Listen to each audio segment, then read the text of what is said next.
Bam, bam, ba-dam, bam, bam, bam, bam, ba-dam, bam, ba-dam, bam. Sorry there. Bam, bam, ba-dam, bam, bam, bam, bam, bam, bam, bam, ba-dam, bam. Bum bum ba-dum bum bum bum bum bum bum bum ba-dum bum. Let's get in there. Most likely I don't really have that. There isn't like too many people here because I did come in really late. So yeah.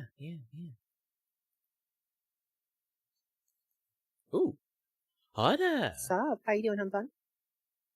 Oh, sorry, I kind of like Hello. forgot something. I need to wear my headphone, else I can't hear anything. All right, good. Now I can hear. Hello. How you doing, man? All right. Doing great. A little bit drawing, a little bit of you know. I'm also drawing. I am actually drawing and streaming at the same time. So usually I do something like this. I want to say on a daily, but I've been waking up late so many times, so I sort of like missed the view chat wave. I'm currently working on my model actually as we speak. Ooh. The one you're showing right now? It is the same version, but it's really Vupe live. Ah. You know what? I also made my model too. Alright. It's very well done. Yeah, it's my second ever model I made. The first prototype is just half body, so like this is technically, I'm not really sure. Like, should I consider this like 1.0 version or the prototype version is like the 1.0 versions? Because I did use that thing for a year.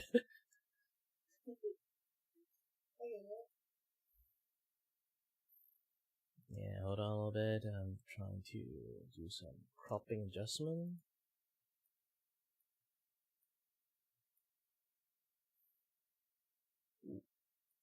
Maybe this. And then trying to unlock the quality. 1080. Ah ha ha ha ha. 1080? Oh, Oh. if you don't know, you can put like browser into VTube Studio. Oh. Yep. This way you can. So you can like do quite lots of like funny ass stuff with it. Okay. I think I cropped too much. Yep.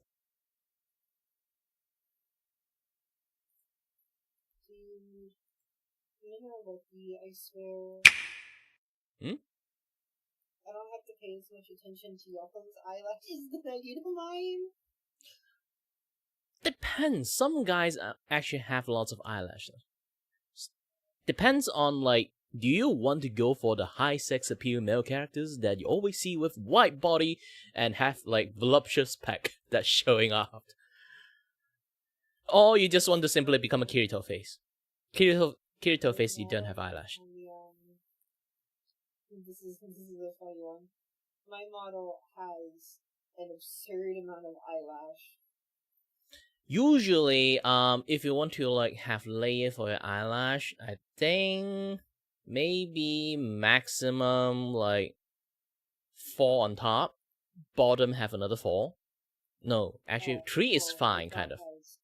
If you have beyond that, it might be a little bit more difficult. You should just like. On each eye it has like 20. Oh, you just have to make one eye. I know. I have an eyelash for the bottom and an eyelash line for the top. Because they gotta close nothing. Yeah, you shouldn't make it like a porcupine that much. If you want to go for like a very very thick like eyeline, you can actually just turn the entire like line as one layer instead of like many layers, unless you. Yeah, I know. Yeah.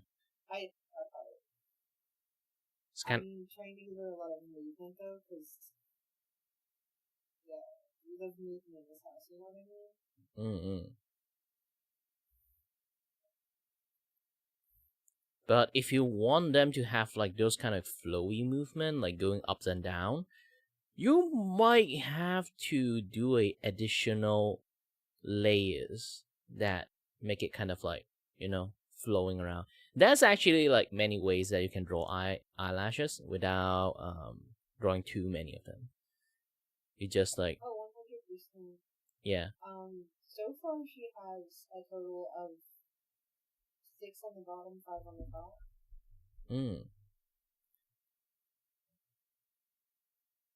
You might be able to just draw maybe like each have like 2. You can just duplicate each other's, and you can kind of like save up. Yeah, basically how to like save up times for like doing rigging and stuff. You basically just draw 1, 2, and then like duplicate a few one after like you finish the rigging of the physics and stuff. Usually just like function flawlessly. Usually, unless like you want a very different angle, you can just duplicate them and then like adjust the angle a little bit. Fine. And also, a lot of people are like, don't zoom in a bunch because you're probably not going to zoom in that much, but like, it's better when I zoom in. That's the thing for artists. Like, sometimes we see the detail people don't see. So, I'm going to notice every detail. yeah, but people that watch me aren't going to notice. Yeah, sooner or later, you will understand people usually don't notice. You learn to just ignore the tiny spot that people just don't notice. Oh, are you using Clip Studio to draw or Photoshop? I do use Clip Studio. Yeah. Sometimes you do have to do some cleanup. When you need to do some cleanup, let me teach you something. It's basically just do you know like you can have this like automated system that you add a border around it? Yeah, you can do. Yeah. There's the smoothing brush. Or not a smoothing brush, but there's an automatic setting where you just basically highlight the entire thing and it will smooth out the line art. Not that. There's like a very basic stuff is the the effect from the layer properties. I think so. Yeah, you click the border effect and then it will kind of like highlight it around like all the things you have drawn. If you kind of like if you put them in the folders and then use the folder to have the border effect, you can spot like the like sometimes you do erasing and like redrawing some things. You might have like a little bit of like 1, 2 like bit like stray bits like in here and there. Using that you can kind of like spot like the stray bits very easily. Yeah. That makes a lot of sense actually. Yeah. And then there's another way to like clean stray bits. It might be a little bit too much, but there is like in filters, there's an effect. Let me try to. Yeah, remove JPEG noise. Or you can go to corrections.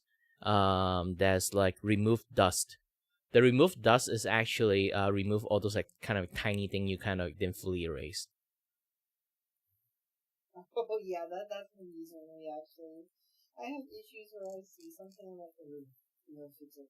Yeah, that is the automated part. If you have too much in every area, you know, because since you usually zoom in and do things, that means like you have lots of like tiny things you didn't really like fully erase.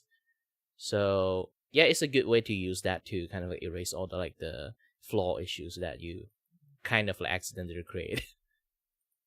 I use a very painterly style, so I try not to erase stuff. I try to just go with the flow. Like as you can see on my neck, it doesn't fully match up, but I go with the flow of it.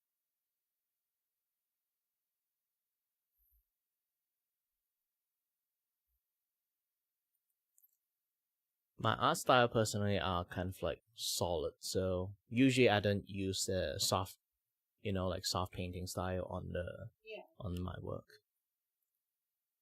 It's definitely artists are all unique in their styles, and I'm very grateful to meet people who are different because it challenges me to learn new things. Yeah. It also allows me to learn new tricks that I don't personally use in my art. Because, for example, when I'm bored, about the only time I erase something is if it's out of place outside of our lives, like completely misplaced. Well, you can use instant lasso fill to kind of like sharpen the edge again. Yeah, not a lot of people know the instant lasso tool kind of like exists. Because like it's in the shape. You go to the tool and then there's in the shape side. There's a particular tool selection is called lasso fill. It's basically you just do something on a lasso, but when you release it, it will instant fill the area.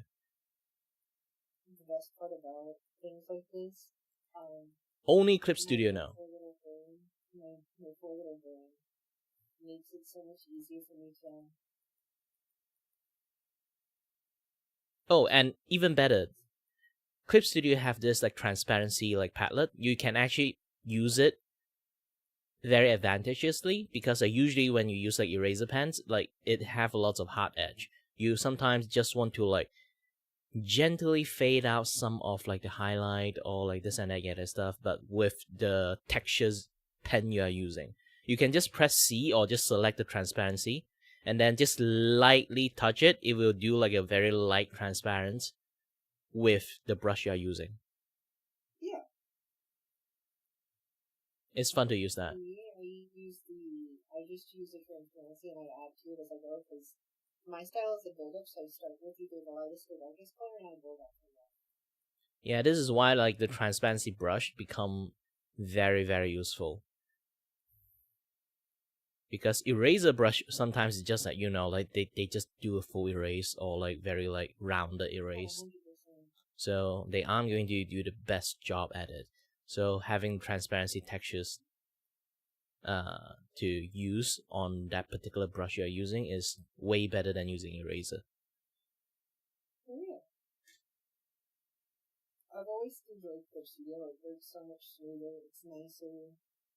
Well, unless you start using merge art.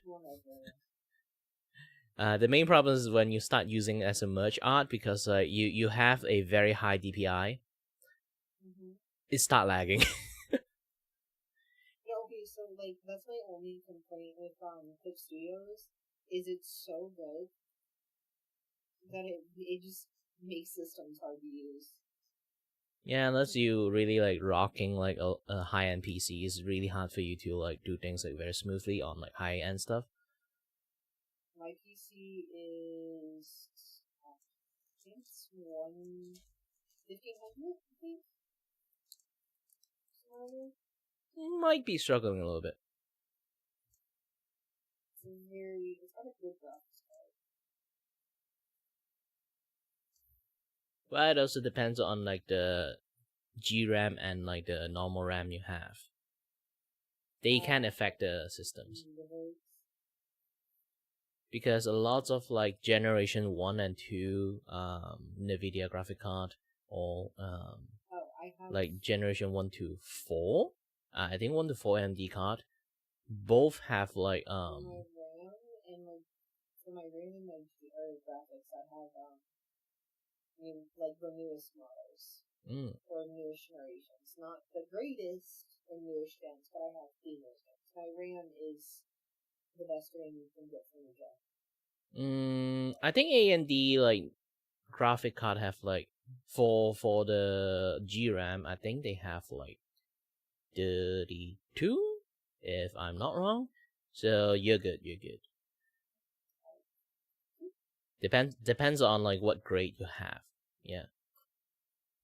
But even the lowest is still like higher than the average like NVIDIA like driver stuff. Yeah, NVIDIA driver, I have a 2080. It's a good graphic card, but the problem is I only got like 8 gigs of like graphic is 4060. Something like this. So mine is basically like it's a good graphic card, but the GRAM is too small. So even it can run lots of stuff, but it can't run too many stuff. Oh. So I can. People are gonna like the way she looks. I'm putting a lot of work into my model. lot of blending, a lot of soft edges.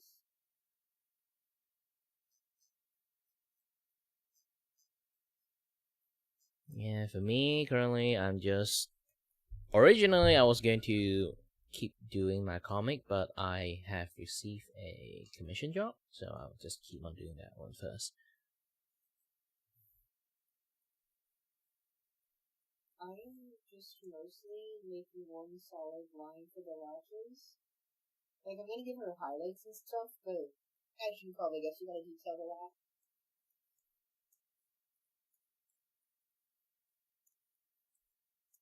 Best part, I can lasso and just copy and paste one side to the other.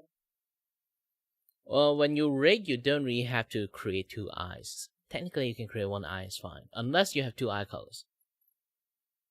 No, I just have one eye color.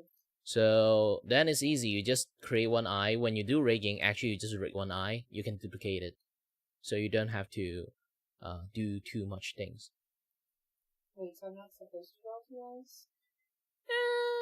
Depends, like, you want, like, both eye have, like, different animation. If it's going to have the same animation in the first place, you just rig one eye and duplicate it, mirror it to the other eye. True. That makes more sense. I was like, wait, I can just... Wait a minute. If you're the one who drawing it, generally, a lot of people, when they do drawing and rigging themselves, they just draw one eye. They aren't going to, like, many eyes. For me, I have a very special, like, eye colors. Like, the layers is ridiculous. So I end up have to create two eye because of it. But generally, you don't really need two eye color. Even two eye, like, being designed. Even two eye color people, they can just later on in the live 2D, they can just, like, do a add, like, effect, or, like, do a multiply effect to change the color. That makes sense. Yeah. For me, it's much more harder because, like, I have multiple layers of, like, effect to change my eye color in the first place. So I can't do that with I have many eyes. The reason I have to draw two individual eyes is because of the eye color, because I have glitter underneath her eye. Yeah, technically you still just do it with one eye, to be honest. You, instead of using glitters to do it in your eyes, the entirety of the glitter should be one big square. You should have a layer that is one big square, and then layer on top of your, like, base eye, kind of, like, you know. Yeah. Yeah. When I say one big square, it's like your entire size of the head, like bigger than the entire size of the head. And then you're done with that. Just do, like, a glitter effect over that. And then later on, you're just going to create layer on top. So, like, mask on top of the eye, or on the base iris. Done. Yeah.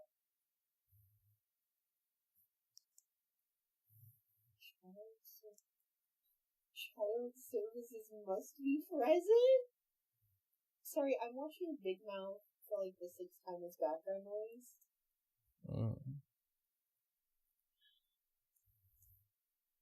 I'm using Vupe chat as background noise.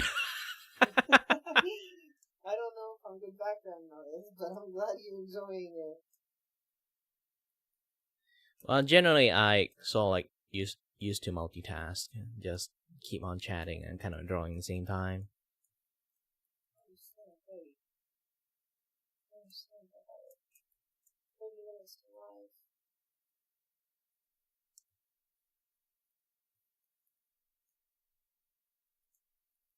Well, if you gotta go, you gotta go.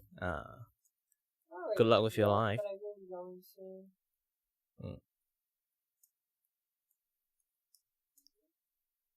For me, I just, like, live and drawing at the same time, also doing view chat. Everything at the same time. I think I'm gonna draw one on Vupe chat just because it's easier and it's making me draw my model. I actually joined the Vupe chat server and I used 2 of my stickers when I entered. I just like my stickers.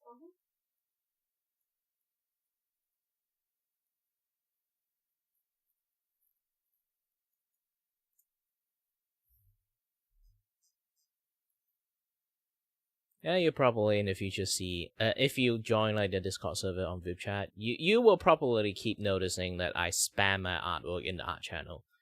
So far, I see like no one can outspam me, so I restrain myself not to spam it. I don't see the art channel. You have to go to the custom and then like tag it in. You have to do the checkbox in the browser.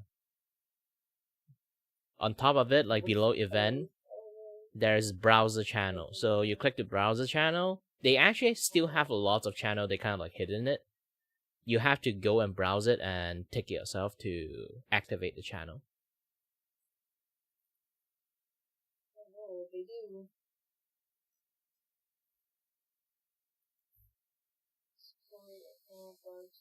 Where is it? Alright, found it.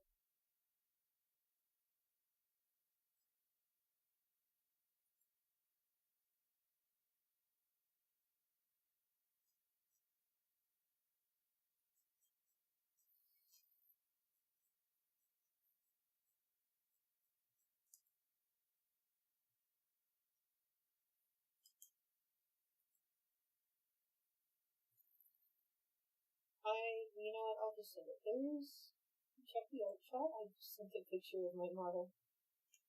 Ooh.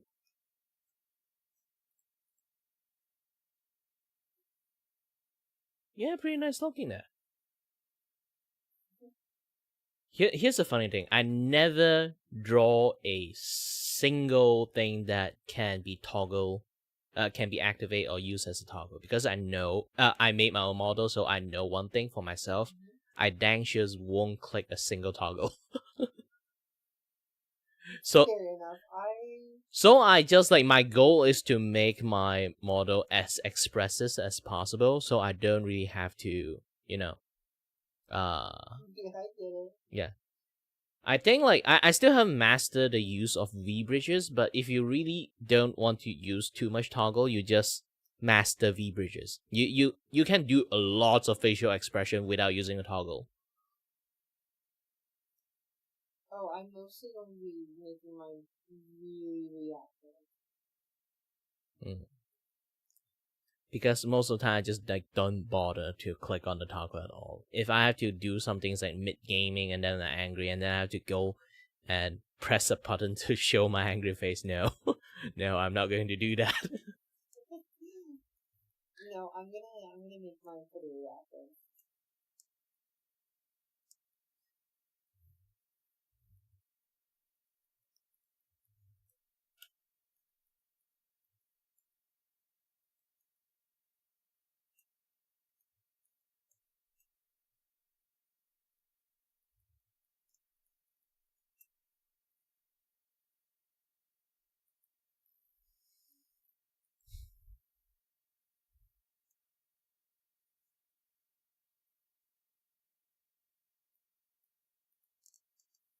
I love my model, she's so pretty.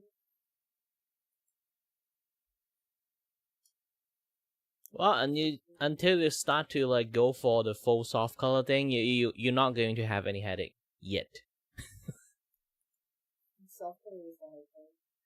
And I don't know if it's hard or not because I never rig a female model.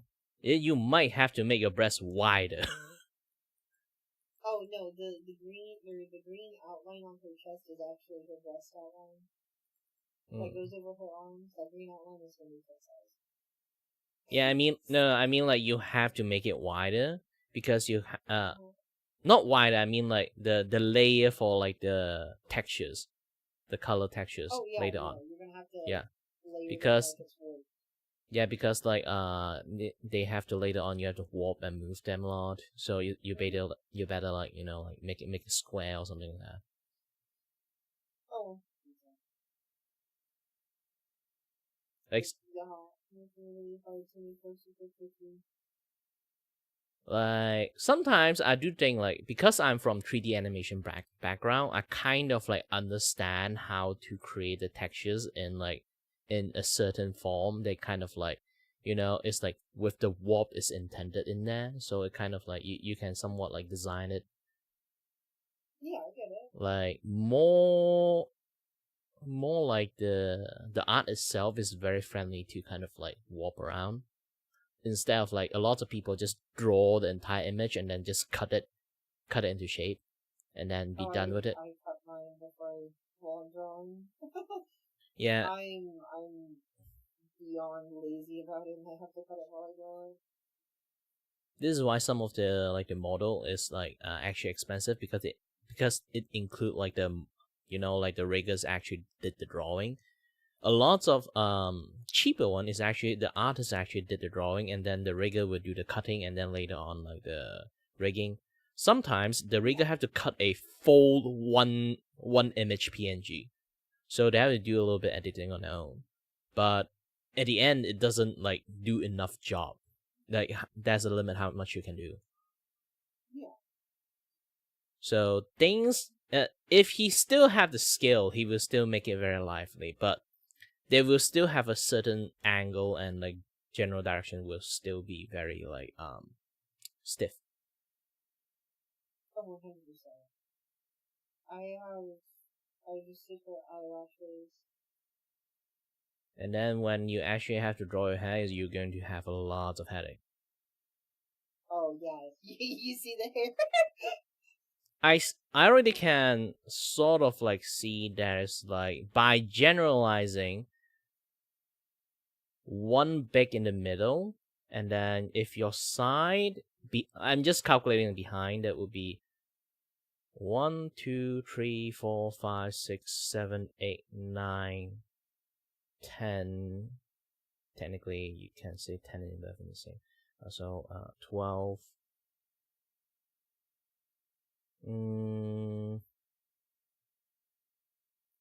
You have around like, yeah, close to 20. Like hair part you have to do just behind it. Yeah, you don't. Some of the hair part you don't have to complicate too much. You just have to double the layers, or like rig them together, lump them together. It's like it's like your left side on the waist. Yeah. There's like two big strands of hair, one facing left, one facing right. But you can actually just draw them in one layer together and rig them like flowing together. Unless you wanted more, when you rig it, you can have two bone in there instead of like just like each individual hair. I mean, like if you want to skip some process, when by the time I think you know like what kind of like bone structure you need to like do it for skipping and stuff.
Also, Vupe is just a really chill community from what I've seen. I mean, I've ran into like a few people that I don't like, but overall, most of the people I run into are pretty cool. So far I make it work. I tend to stay in the middle side when on everything, so it's like basically a fence sitters, yes. So I end up like most people just say I'm chill, but to be honest, I'm just like fine with everything most of the time. Yeah, I get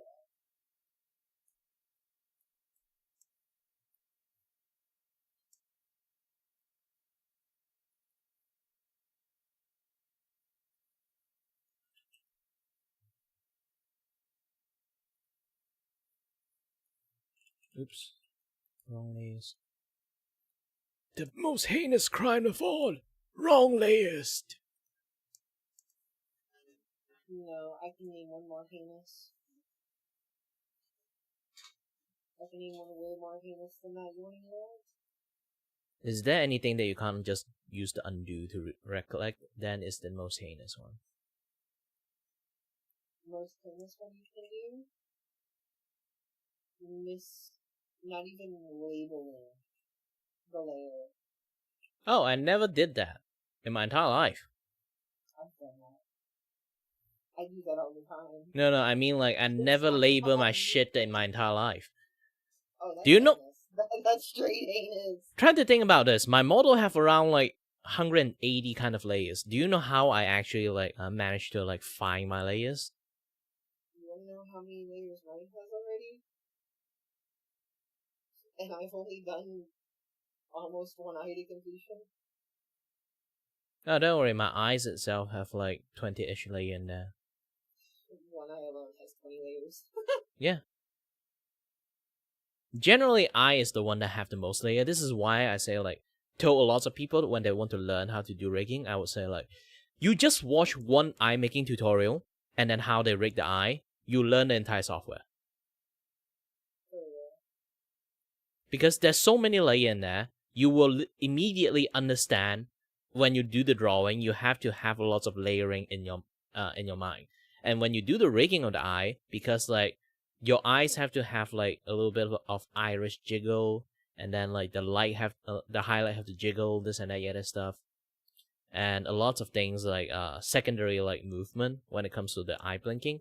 So when you finish learning how to do the eye, you learn the general software, the entire thing, like how to do the rest of stuff.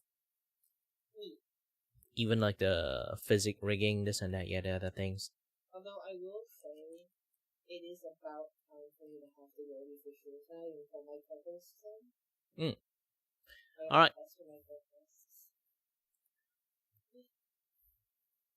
So I hope you find some lovely people. Yeah. Night. See you again. I hope you have a great time too. All right then. Bye. Oh, immediately.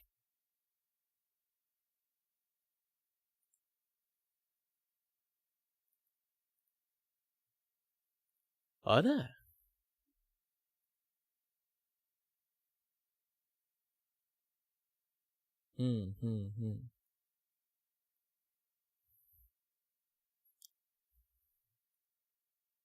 I'm not hearing anything, or you haven't start preparing yet. You are not prepared. That kind of remind me of the Hero of the Storm. Oh, I heard something. Microphone selected.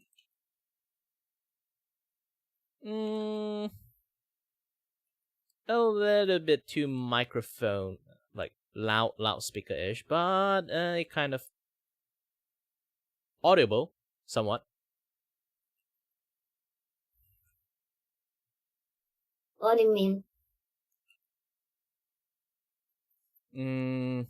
Well, have you used loudspeaker before? Something like that, yeah.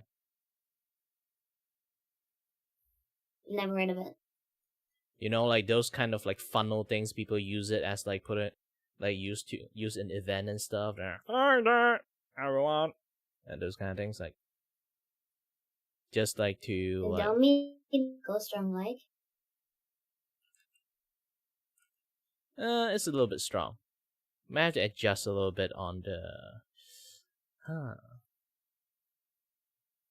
In Level 1. too bad. I just formatted my computer, so I can't use my voice mod. I used to like know how to like adjust it, like remove that particular part, like the loudspeaker part. Not really loudspeaker. It's more like like sometimes You're you have like confusing this me. very very heavy bass, like how should I say this? Try to think it's like a wavelength. Yeah, wavelength usually when it comes to, like, think about heartbeat. So it have like something. What are you on about?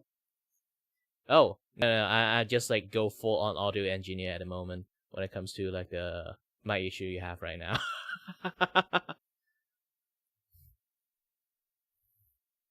It's a complex things to like do a lot of like, adjustment with. Since I personally want to become a voice actor, and I do learn quite a lot of like pick up a lot of like audio engineering skill like in between time. Oh no. Damn, I'm about to fall asleep already. Yeah, good. Depends on where you are living. It's probably nighttime for you. So yeah. It's only 9. Well, people can sleep at 9. I usually sleep at 9.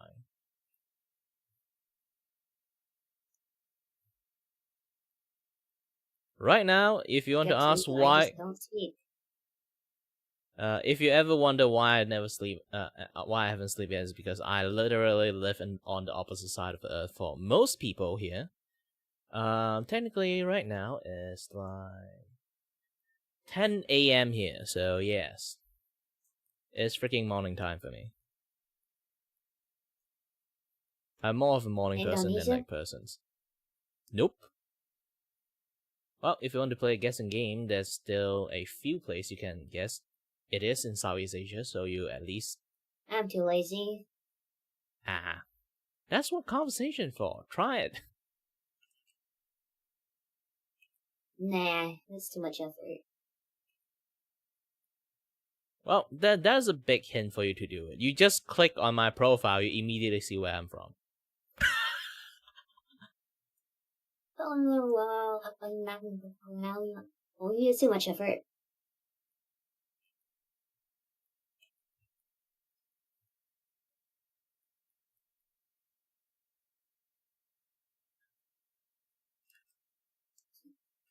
Hold on, I'm still drawing, so let me do a little bit more line first.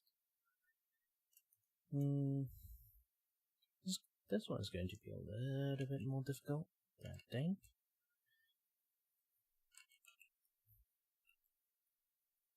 Sorry that I'm kind of like drawing and doing Vupe chat at the same times.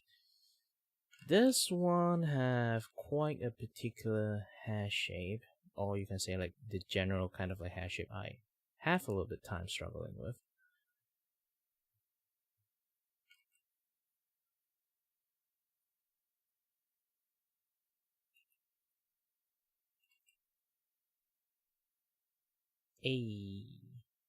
Okay.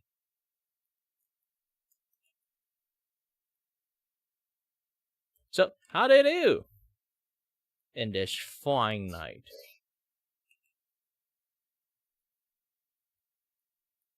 In fact. What? I missed it. Bah.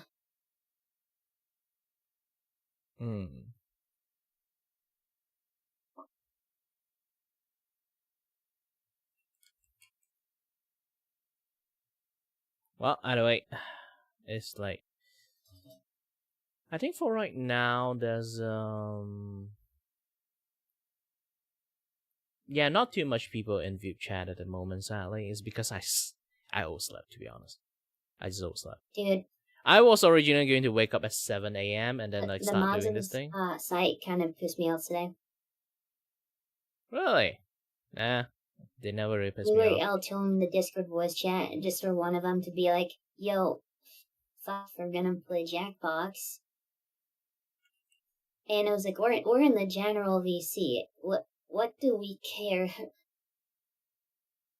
Well, I went into the general chat of the server. I was like, "Yo, huh?" I was like, "Why close on VC? It makes no sense." It's like, because the mods I want to play to is like, then don't have the mods in the Gen VC. That is What actually is a this, like pretty an normal elementary thing. school lunch table? Nah, it's a very normal. It's a very normal activities. Like if you want the server to be dead, then the mod aren't going to do jack shit. Obviously, the server is lively. The mod have a job to keep things lively. And in general, VC, I guess they should have a gaming job to VC. kick people out of the VC when they're chilling and having fun. And then once people question it, mute them for 2 hours and delete their messages. You have to understand the situation on both sides too.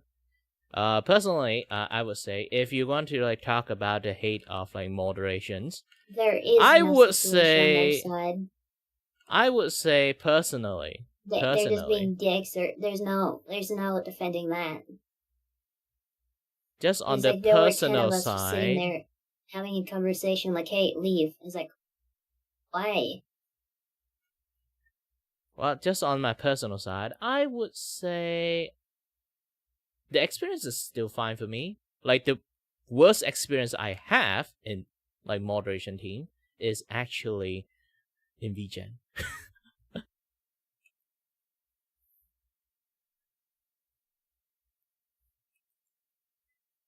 I should not use Regen much anymore.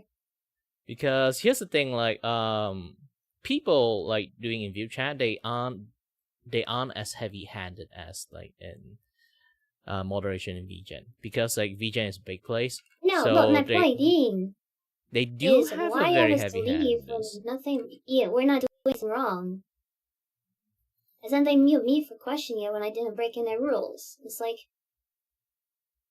why? This is personally, I'm not sure. If you want, you have to like ask them on DM or anything. That's too.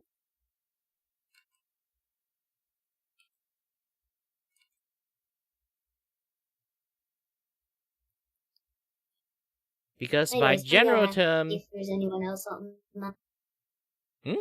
what? Sorry. I'm gonna see if there's anyone else going on All right. on Dib chat. Well, it's late night, so usually it might have Alright, only a few people. that's so, yeah. Good luck for you, and if, have fun. if no one's around, we'll probably be dragged into another call. So yeah, either way, good luck for you. Alright, I'll be back probably.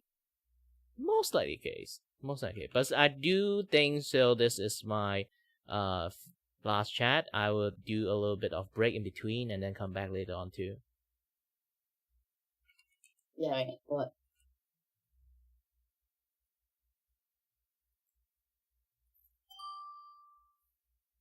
Yeah. Ooh, there is a few more people here. Maybe I just like stay for one more chat until I go back to the bigger screen so you guys can watch and like watch YouTube with me and so like watch me drawing at the same time, I guess.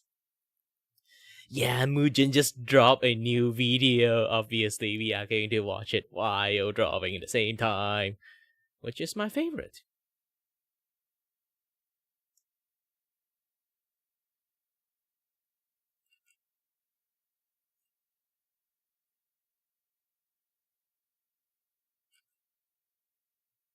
And you know what the topic is? About like new Mujin video? Is about voice actor. As most people already know, I'm trying to become a voice actor. So, yeah, having some nice like voice acting chatters, not chatters, is like, you know, like news and stuff like going on, talking about freaking SAG-AFTRA. Like, this is the thing, like, I do feel bad for lots of like voice actor that is being forced to join SAG-AFTRA. I'm not even kidding. People, there are lots of people literally are being forced to join them. Oops. Why? Oh. Oh, no, I know why. Oh no!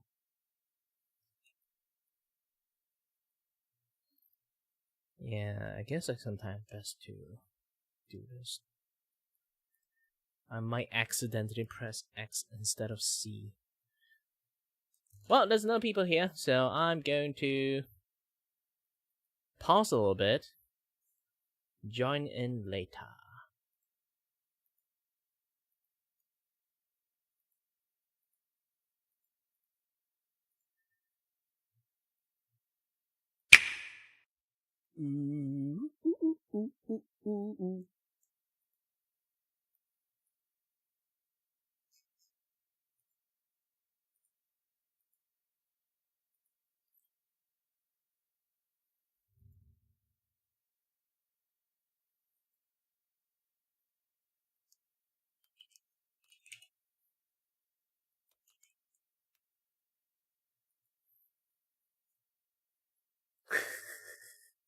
When I made my video about how a handful of entitled voice actors ruined the SAG-AFTRA video game strike overnight, honestly, I was expecting not just them to hate me, but all the voice actors combined. Because this video didn't just talk about how a few voice actors were entitled and very annoying, it also criticized SAG-AFTRA, the union behind the strike, and their sometimes very weird, counterproductive behavior. And of course, I also criticized the strike itself, which was handled very poorly by SAG-AFTRA with minimal transparency, all while encouraging these entitled and unprofessional voice actors to continue doing what they're doing, which was ruining the reputation of all voice actors. That was until a few weeks after I uploaded that video when a friend of mine reached out to me. This friend of mine in particular happens to know dozens of voice actors who voice for games like Genshin Impact, Honkai Star Rail, Zenless Zone Zero, and many anime dubs. And they proceeded to tell me that these voice actors actually loved my video. But then, as I was shocked by the statement, they took it a step further, telling me that whenever a voice actor was confused about the strike, they would send them my video as the explanation, which I thought was crazy. Now, as you can imagine, I was blushing like a teenage girl who met their favorite K-pop idol, but that unfortunately didn't last long,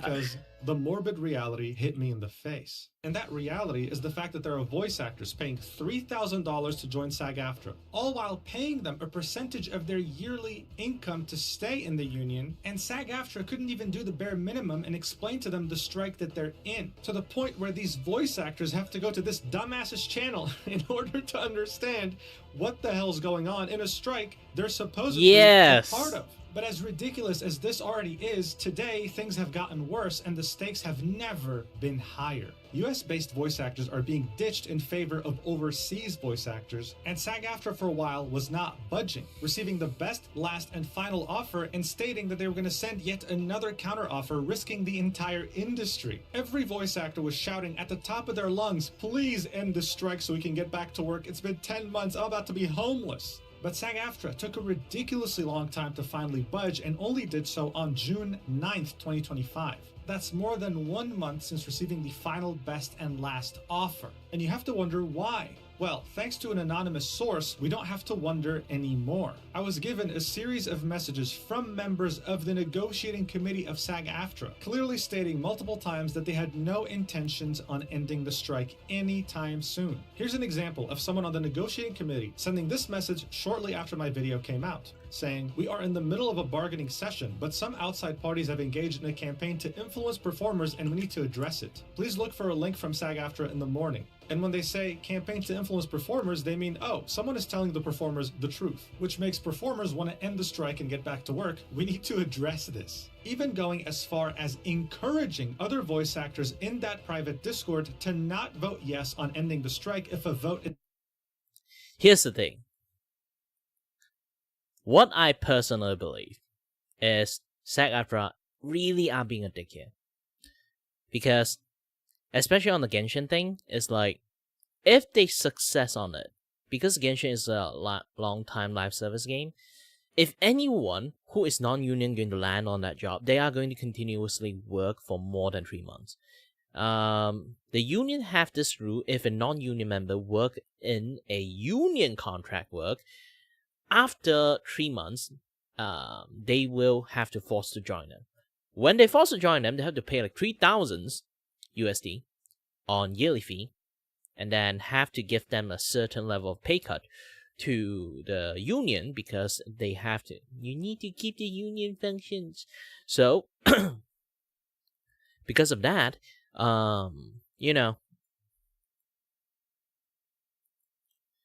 they kind of like, how should I say this? Strong arming people to force them to pay for this like ridiculous like fee, which, mind you, if I go ask any voice actors about how can you make a sustainable living as a voice actor, 10 out of 10 voice actor will start laughing at you. I say 10 out of 10, I mean actually legit 10 out of 10 will laugh at you and tell you to get a job. Because if you don't have a second job, either part-time or any like sustainable income attached with you while you being a voice actor, is impossible. Because you sink in money more than you try to actually earn money from being a voice actor, because you have to go to coaching lessons, buy expensive mic, and get an audio interface, and do like sound engineering. And then if you really want to prove yourself, you have to go for book a very expensive like voice demo. You need the director to be in there. You need writers. You need like rent a very expensive booth using like expensive equipment and stuff.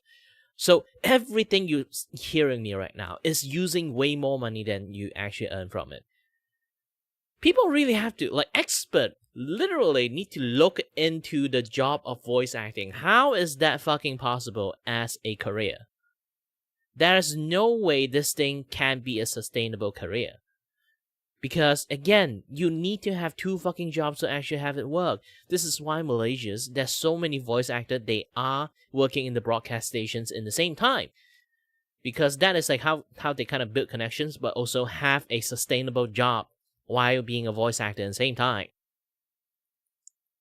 It's basically just that. Is ever held. Yep, you heard that right. Someone who's meant to stay impartial for the sake of the greater good, influencing other people to change their vote. These same negotiating committee members are being celebrated right now for being able to finally end the strike, when in reality they never had any intentions to do so. On Twitter, I hinted that a video like this is coming on the 11th. What followed quickly afterwards was the Discord going on lockdown. They're worried, and they should be. And if you thought this wasn't enough, SAG-AFTRA's website was inaccessible to anyone that didn't have a US-based IP. They're getting gradually more scared of outside influence, and when you watch this video, you'll understand why. So without further ado, let's do this. But first, a sponsor that doesn't have an annoying mascot in their game. Nostalgia is a funny thing. You might have grown up with video games, but they just don't hit the same anymore today. You look back at when League of Legends or World of Warcraft first launched. The excitement, the hype, the memories. But unfortunately, today, nothing hits the same. Well, you're not the only one who thinks that. That's why a team of developers got together to develop Corepunk, a game that combines elements from the OG World of Warcraft and League of Legends to create an MMORPG with PvE and PvP elements. It's still in early access, but they just released a massive update. You can now trade gear on a global marketplace with other players. A new class. Yeah, it took them a little bit time to actually create a game at the moment, is because like most of the dev, so far from I know, is actually live in Ukraine around the time. So when the conflict actually started happening, they actually lost like more than 60% of their workforce from like the war starting to happen, like like people like starting to have like harder life and this and that other stuff. So like game development has been like slowed down a lot for that while, because they have to find a way to like evacuate the death and stuff. So it took them way more longer time to finish the alpha. It should have finished ages ago. When I say ages ago, I mean like literally years ago. But obviously, they are good company. They prioritize the deaf lives, so they trying their best to like help the deaf to like get out of deaf situations. Some deaf obviously decided to stay and fight for the country and stuff. So like they do have lots of like situations that kind of like make things a little bit harder for them to make a game. So yeah, that happened to them. The Defender just came out, wielding a sword and a shield, and bringing in classic tanking capabilities with a lot of combos. And of course, you have Prison Island, a PvP and PvE survival dungeon where you try to grab as much loot as you can and escape. And this is without me mentioning the new dungeons coming soon, as well as the Battlegrounds mode that features 12 versus 12 PvP gameplay. So if that sounds interesting to you, make sure to click the link in the description or the pinned comment to join Corepunk Early Access today. Thank you, Corepunk, for sponsoring this video. Alright, so I've been wanting to join the early access, but I didn't manage. The main reason centered around it was AI protections for voice actors. But as we saw in my last video, the contract they want signed is pretty damn long and has way more than just AI protections. Like how, for example, they want to make it very hard to hire non-union actors, people who are not a part of SAG-AFTRA. And if you do, you need SAG-AFTRA's direct approval, which can take a long time. And even if they give it, there's a time limit as to how much the voice actor can work for you before they are forced to join the union. Seeing that all these demands were not straightforward at all, the strike was not making much progress even 8 months after they had started. One of the games that was most affected was Genshin Impact, since it's a live service game. They have a set schedule with set updates which have voiced story missions. And little by little, you started seeing a lot of characters being muted. But hey, the community was fully supportive even though their story content was not being voiced. They wanted voice actors to get what was best for them. And no one really questioned the strike. No one really pointed out how SAG-AFTRA was fighting against AI while signing agreements with AI companies at the same time. These things were not on anyone's radar until March 26, 2025, when Jacob Takanashi, a Japan-based voice actor who has nothing to do with SAG-AFTRA, took on the role of Kinich, a Genshin Impact character, from a striking voice actor. Mind you, SAG-AFTRA, after all like union stuff, only works for US citizens. Oh, hold on a little bit. Hello? Oh. Okay, I need to open the door for my dad. Hold on a little bit.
Alright, I'm back. Hold on a little bit. Where was I again? Oh, yeah. So, SAG-AFTRA actually only functionable for US citizens. So, they actually add a lot of complications for a lot of, like, global voice actors. They try to monetize everything, monopolize everything. I'm not even kidding about that. They make it even harder for global to work on anything because, like, here's the thing. What right they have when you have a strike, someone from other country join, like, replace your work. Like, seriously, your union is not global union. I need to go for Greta Thunder's like style. How dare you? Like, seriously. Like, this strike it's like an ungarnered strike in the first place. It's like, it really came out of nowhere. It's not like people getting underpaid. It's not like people don't have AI protections. People just decided to have a strike in Hoyoverse just because. Yes. Really. It really just because. It's fucking stupid. And people are having strike that, you know why? If, you know why SAG-AFTRA, like, those, like, strike happening there is a rogue VA strike. When I say rogue VA strike is because, like, when it comes to, like, VA strike, for union, you have to say you're representing the union, and the union have to approve it. This is an unapproved strike in the first place. But SAG-AFTRA union decided not to say a jack shit word or like do crowd control like on their union work in the first place because they need a like big juicy contract from HoYoverse, because HoYoverse again is a long time like live service. So any worker who going to work in the HoYoverse as a US like voice actors, they're going to work more than 3 months, and when they can keep delaying it until like 9 months, but again, live service work, it's going to be years worth of work. It's a stable income work that a lot of people want. Like I told you guys a long time ago, if you want to become a voice actors, it's a ungodly, unfeasible amount of feat you can make, like you have to do to make this job a sustainable living job. Again, if you ask 10 voice actors, can you start your voice acting career with a sustainable living? Everyone would laugh at you. 10 out of 10 voice actors will laugh at you and say it's impossible. Go get a job. I'm not even kidding about it. You can ask anyone that is doing voice acting, they will always tell you need to have either like a very life-sustaining like part-time jobs or actually have a job and do this on the sideline first until you have enough like stuff like going on there. It's like being a YouTuber. It's like quitting your job and live as a YouTuber. Like, people calling this like voice acting is a career have to wash their eyeballs and look closely about this. To be honest, some experts really need to take a very, very close look on what the heck is wrong with the entire voice acting industry at the moment. It's really ridiculous. And also, I realized that my caution thing is not working. Let me take a look. My Twitch is not working. My platform's not working. Right. Hold on a little bit. Let's see. Account is not logged in, so I need to log in my. Oh, I think I've been like talking to Air for quite a long time because the chat I can't see it. Oh, hi there, Primer. Sorry. Yeah, the chat is not working. It took me a little bit while to notice that.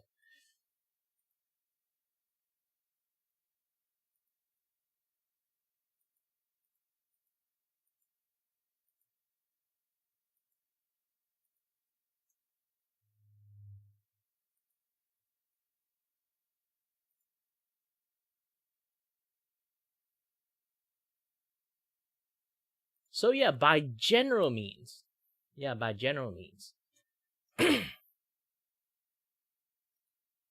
being voice actor is a very unsustainable job. And now you kind of can see like SAG-AFTRA is literally making life worse for people.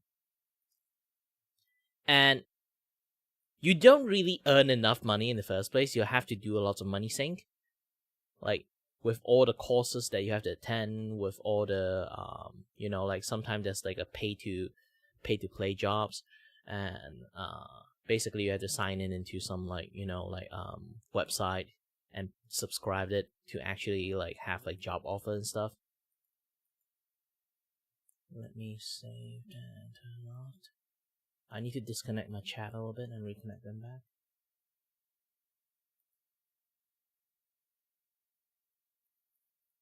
Now I can see your chat. After opening them. Man, it takes ages. Okay. Now it's open.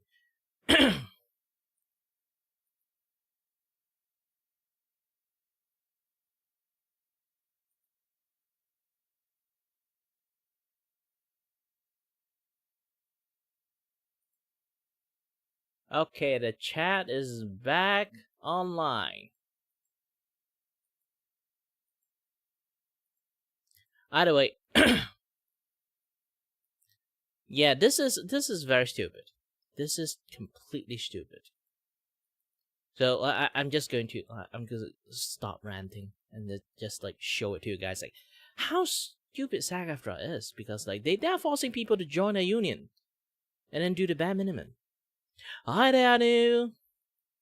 Who was not voicing the character for months. This resulted in a handful of very loud and unprofessional voice actors to attack him publicly, dogpiling him, sometimes going as far as pocket watching him, saying that he had bought a house recently and calling that out, and other times being literally community noted. There was even one instance where a voice actor said, "Hey guys, I'm looking to recruit someone for a voice acting role, except that one guy," referring to Jacob Takanashi. It was later revealed that Jacob had no idea a strike was even going on, something that was very embarrassing for all these weird unprofessional voice actors. But of course, no one embarrassed themselves more than the voice actor behind Paimon, the character that talks the most in Genshin Impact. If I had to hire someone, okay, to destroy the reputation of a strike, I would hire Corinna. Give Corinna a 6-figure salary, because I know Corinna will do an amazing job in this regard. Posting this unhinged rant, calling everyone out and losing all community support, while also telling everyone that, oh, Paimon is still voiced actually because I'm handicapped, I need to pay medical bills. But this made everyone take a step back and think, wait, so you took on a job for money, right? So Jacob is doing it, what, for fun? He's doing it for money too! And this was one of many incidents highlighting how hypocritical Corinna and the other entitled voice actors were.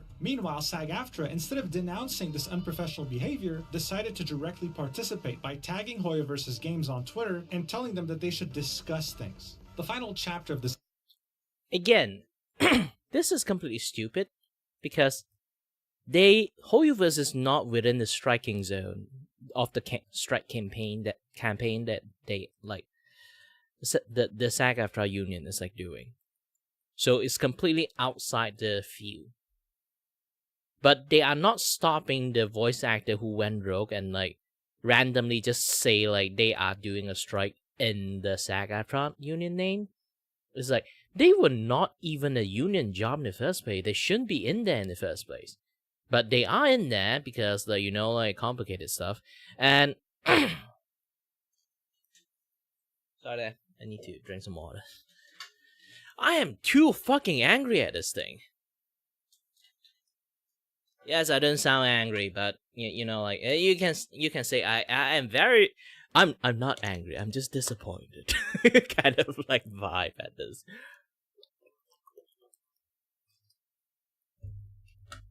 Because again, if the strike, all this like rogue union voice actors succeed that job. Success that job. They get a fat check from Hoyo signing the union contract, because if you want to maintain the union contract, they have to yearly pay 30k to the union. 30k USD. And they also have to inflate the pay of the union members. And the union member also have to like give some cut of their pay to the union. Obviously, union have to functions. While the voice actors have to get forced to join the fucking union for 3,000 yearly fee, and then they have to give them like 15% cut. I'm not even sure it's 15%. From what I heard, it's either like 20-ish% or 15% cut to the union. So they are leeching a shit tons of money for them. And like I say again, voice actor barely earn anything for themselves already. There's no sustainable living that you can earn as a voice actor. This is complete baloney. Very fucking baloney.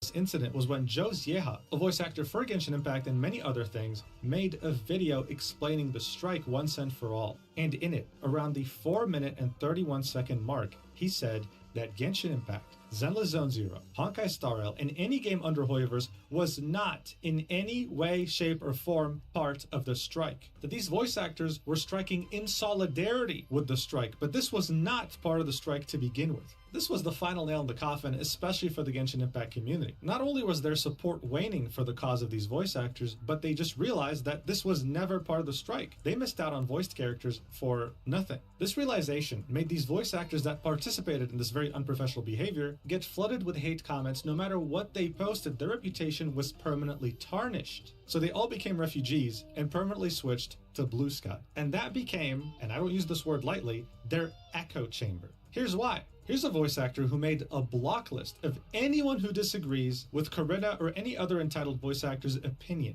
If you don't know what a block list is on Blue Sky, I subscribe to this and it'll automatically block anyone who is on this list and anyone who gets added in the future. Thanks to this, the majority, if not all, of the entitled voice actors in question made this their main platform in which they retweet and spout the same things that they believe in. Most of them never admitted any wrongdoing. This was where we left off in the last video, but ever since then, many developments have occurred, which led us to the events of today, starting with a voice actor receiving threatening letters from SAG-AFTRA.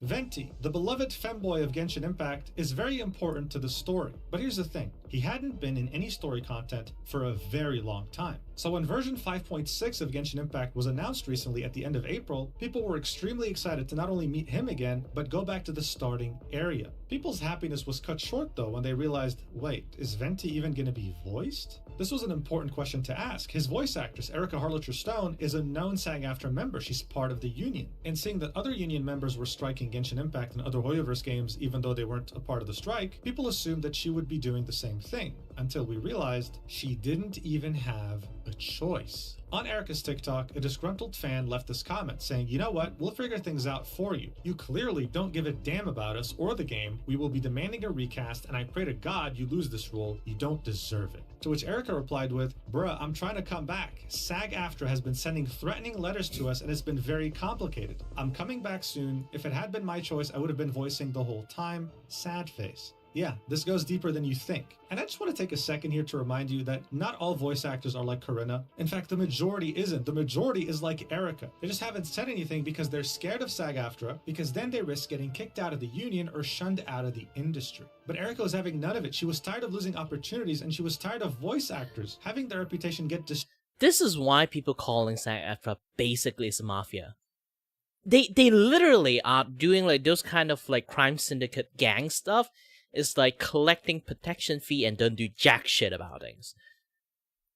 They literally are doing that. It's like, oh, you're in the neighborhood doing business now, huh? You've been working for like, how long? 3 months. You should have like earned enough. Now you have to like join the members and pay the protection fee. Yes, the protection fee. And also, like, after you pay like the yearly protection fee, you also have to always monthly, like all the income you have to share it out a fat 50% to us. Obviously it's not 50%. I'm going for the full gang, like you know, like role player. Anyway, so yeah, just give us like all this money, else you are going to blacklist. No customer will come into you. We will slander the shit out of you that your kitchens have a shit as rat. Nobody will come to eat in here because we have influenced. We know people, and we will make your day worst. And then they left the store. Now, what you can do? You want to open a store. You want to become the most famous baker in the street, but now there's a fucking group of gang members like threatening shit out of you. What can you fucking do? They own the fucking street.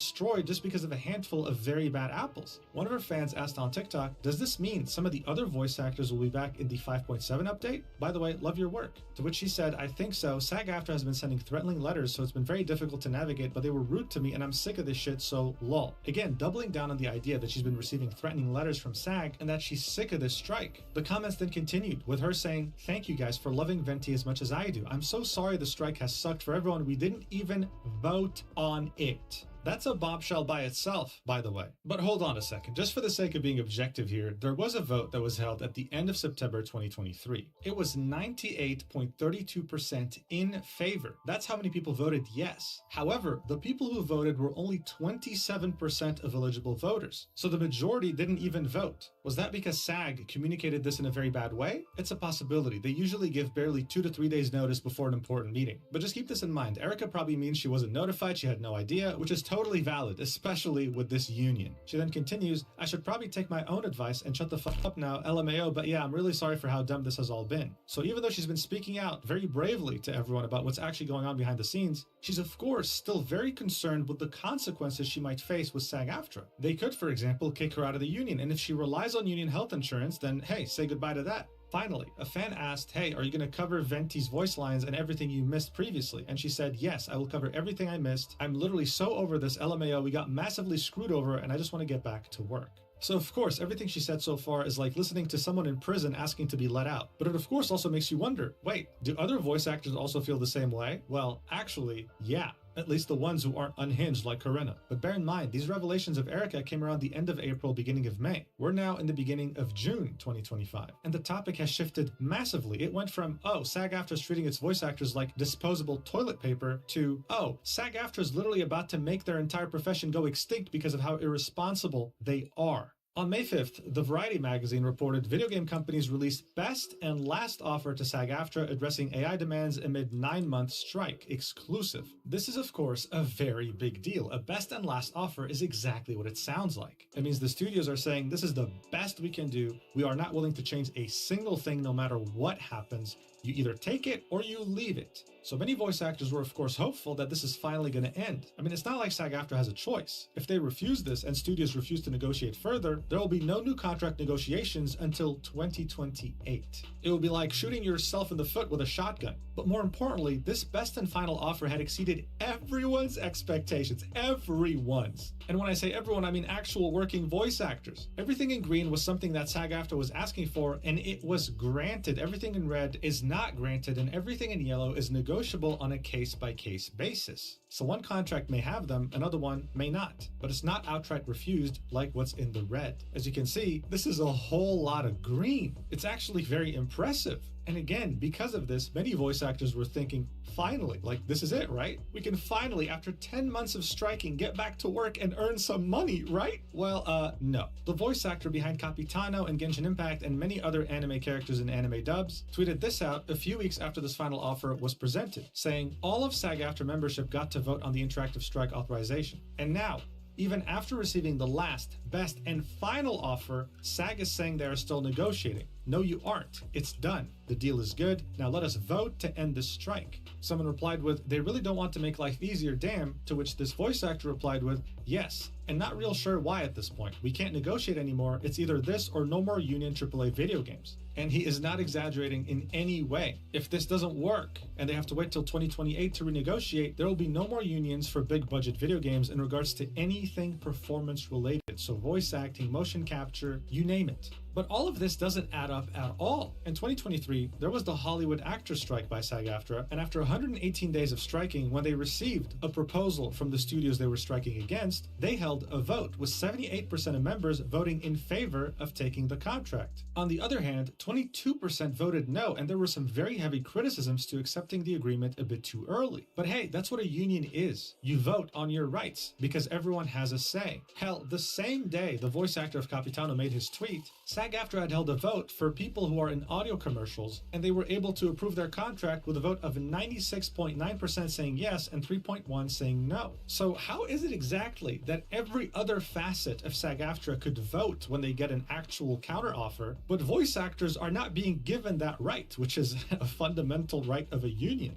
Like, you have to understand, there are voice actors who haven't worked for over 10 months because of this strike. They, just like Erica, would receive a threatening letter if they were to work on video games. More specifically, ones that don't have this new contract that most haven't accepted. So this isn't just about the existential threat of voice acting as a whole in the United States, but it's about people who are literally on the brink of being homeless, needing a job. So seeing that things have gotten so bad, did SAG-AFTRA finally decide to hold a vote and have their members decide what to do next? No. You know what they did instead? They held a Q&A on Instagram Live. Fucking hell.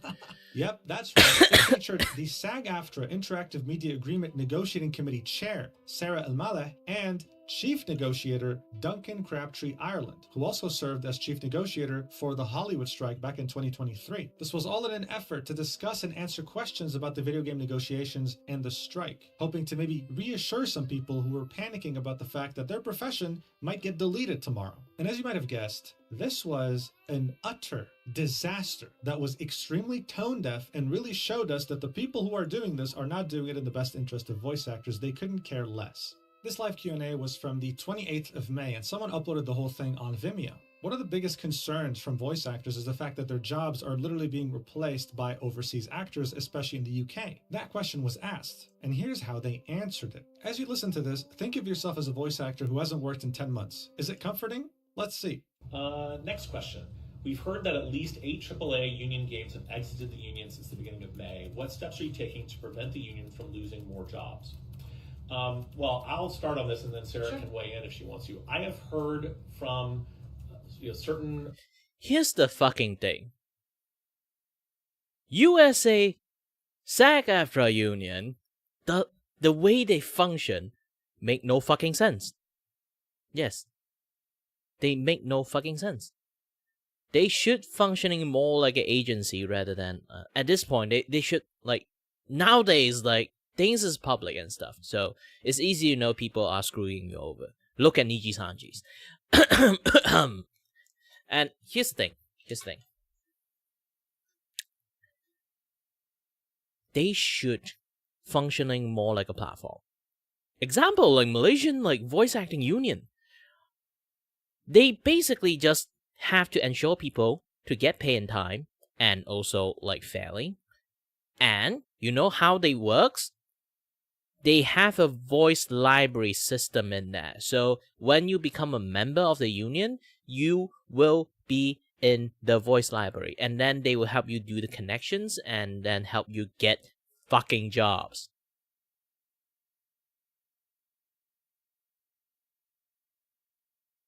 Sounds like a union, right?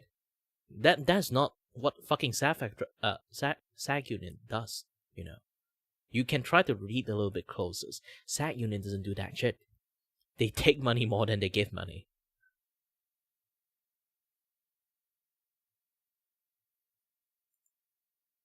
Back channel sources about some games that have either threatened to or started casting, for example, outside the United States or with non-union workers.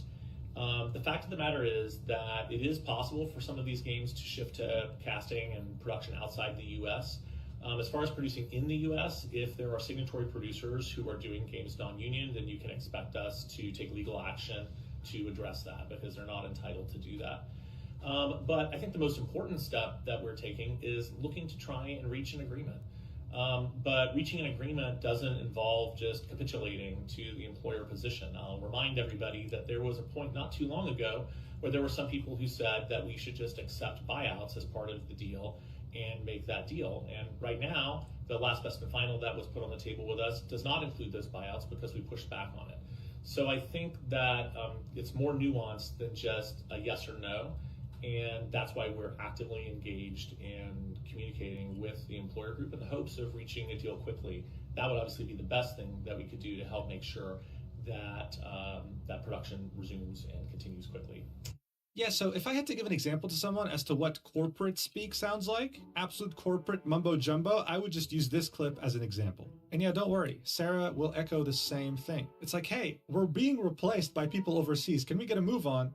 Yeah, but this is really about the agreement, and we'll take our time examining the agreement, and we'll get back to you, and hopefully, we'll get to a point where we're happy. It's like, come on, dude, get to the point. I'm about to be homeless. And just so you're aware, this guy right here on the left, yeah, Duncan, he makes over $1 $1 million a year working for SAG-AFTRA. $1 million! Sarah, on the other hand, also works for SAG. I'm sure her salary is amazing, and even if it wasn't, she doesn't have to worry about not being able to find a job. As a voice actor who hasn't worked for 10 months, who's literally struggling to make ends meet, hearing these two talk about this must feel like the most out-of-touch thing ever. How can you sit here and so confidently say we're going to keep the strike going without taking in any points of feedback while you make $1 million a year? It just doesn't really feel right. It feels weird. You can see some comments here saying, 12 gaming companies have already left. Let's please end this soon so more don't leave. 500 roles that could have gone to SAG actors. Another person says, let the actors vote. Another one says, let the actors vote. It's a very unfortunate situation. SAG-AFTRA also posted this on Instagram, showing what they want changed in the last best and final offer. There are 3 essential items here, right? And the first one, the most important one that they really want to show you first here in the slideshow, is that they don't like companies generating new materials with replicas during a strike. Just so you know, AI replicas are actually part of this contract. Voice actors are allowed to consent if they're getting paid for it. So this right here really bothers SAG-AFTRA because it takes away power from them when they're striking. In fact, during the end of the Q&A, you can hear the pain in the voices of these two people when someone has a question about Side Letter 6 projects. Here's how the Coalition of Dubbing Actors explains this. Remember this name because they will be very important later on. But in a nutshell, they say, it's a serious flaw in the SAG-AFTRA video game contract that allows projects that have begun production before a strike was called to continue without disruption. This coalition then says,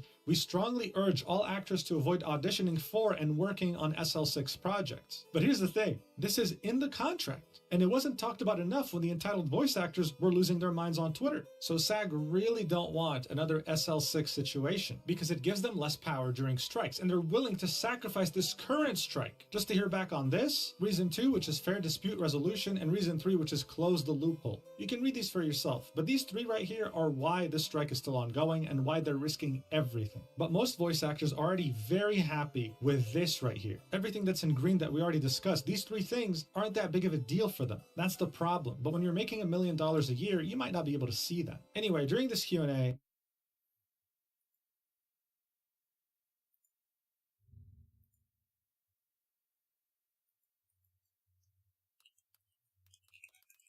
hold on.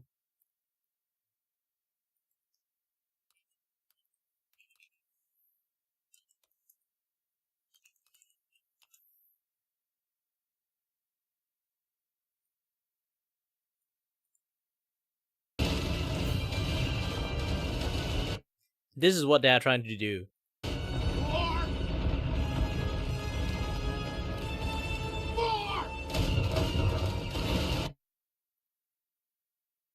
Yeah, this is what the entire union is trying to do at the moment. Overkill, not enough. We need to overkill more, on the expense of everyone.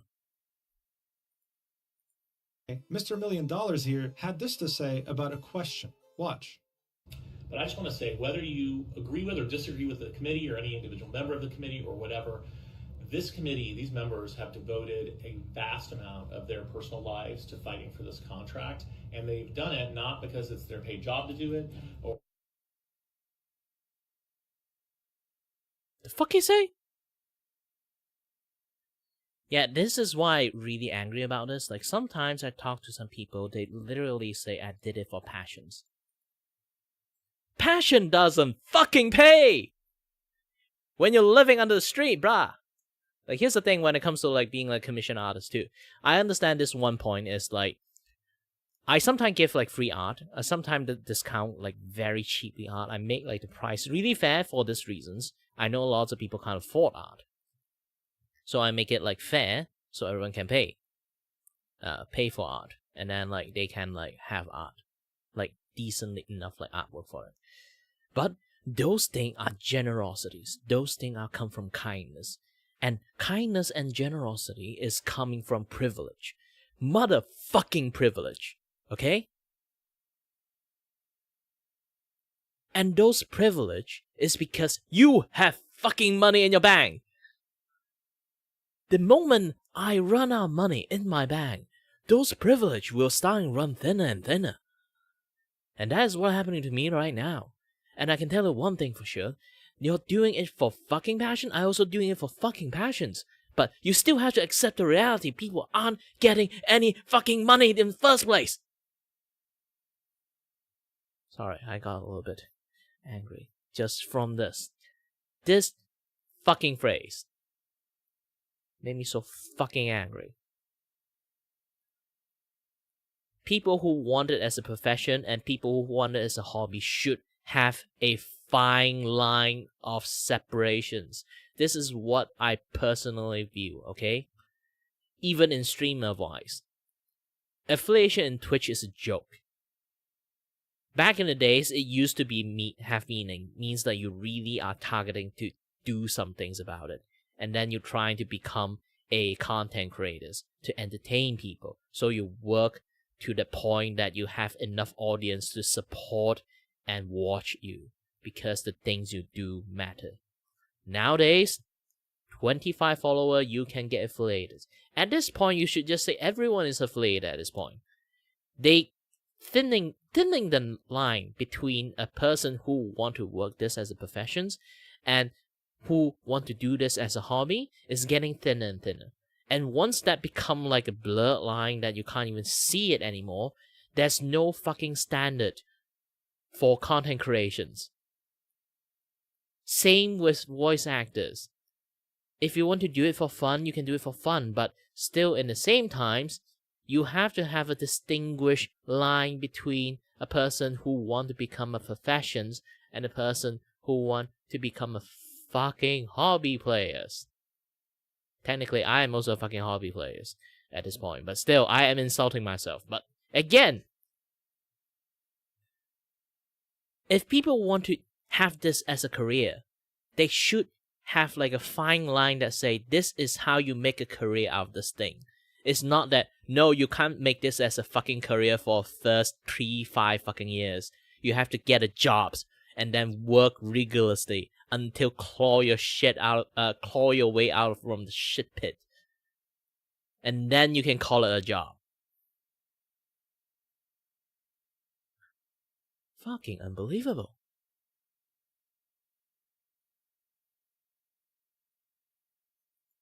Or for any other reason than because they care about helping make sure that our members are protected and that this contract is the contract that members deserve and that we achieve the best possible contract.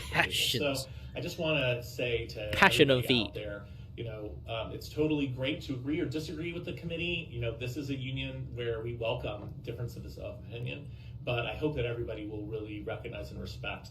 Motherfucker, most of the people can't even say no to joining you guys. You try to monopolize all the long-term voice acting job and then force people to sign the contract afterward.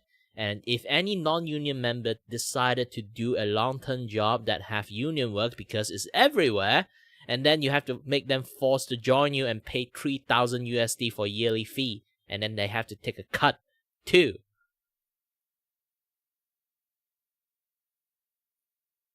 So imagine people who does this for a hobby instead of like an actual career. They are completely fucking screwed. The commitment and contribution that your committee members have made on your behalf as part of doing this process.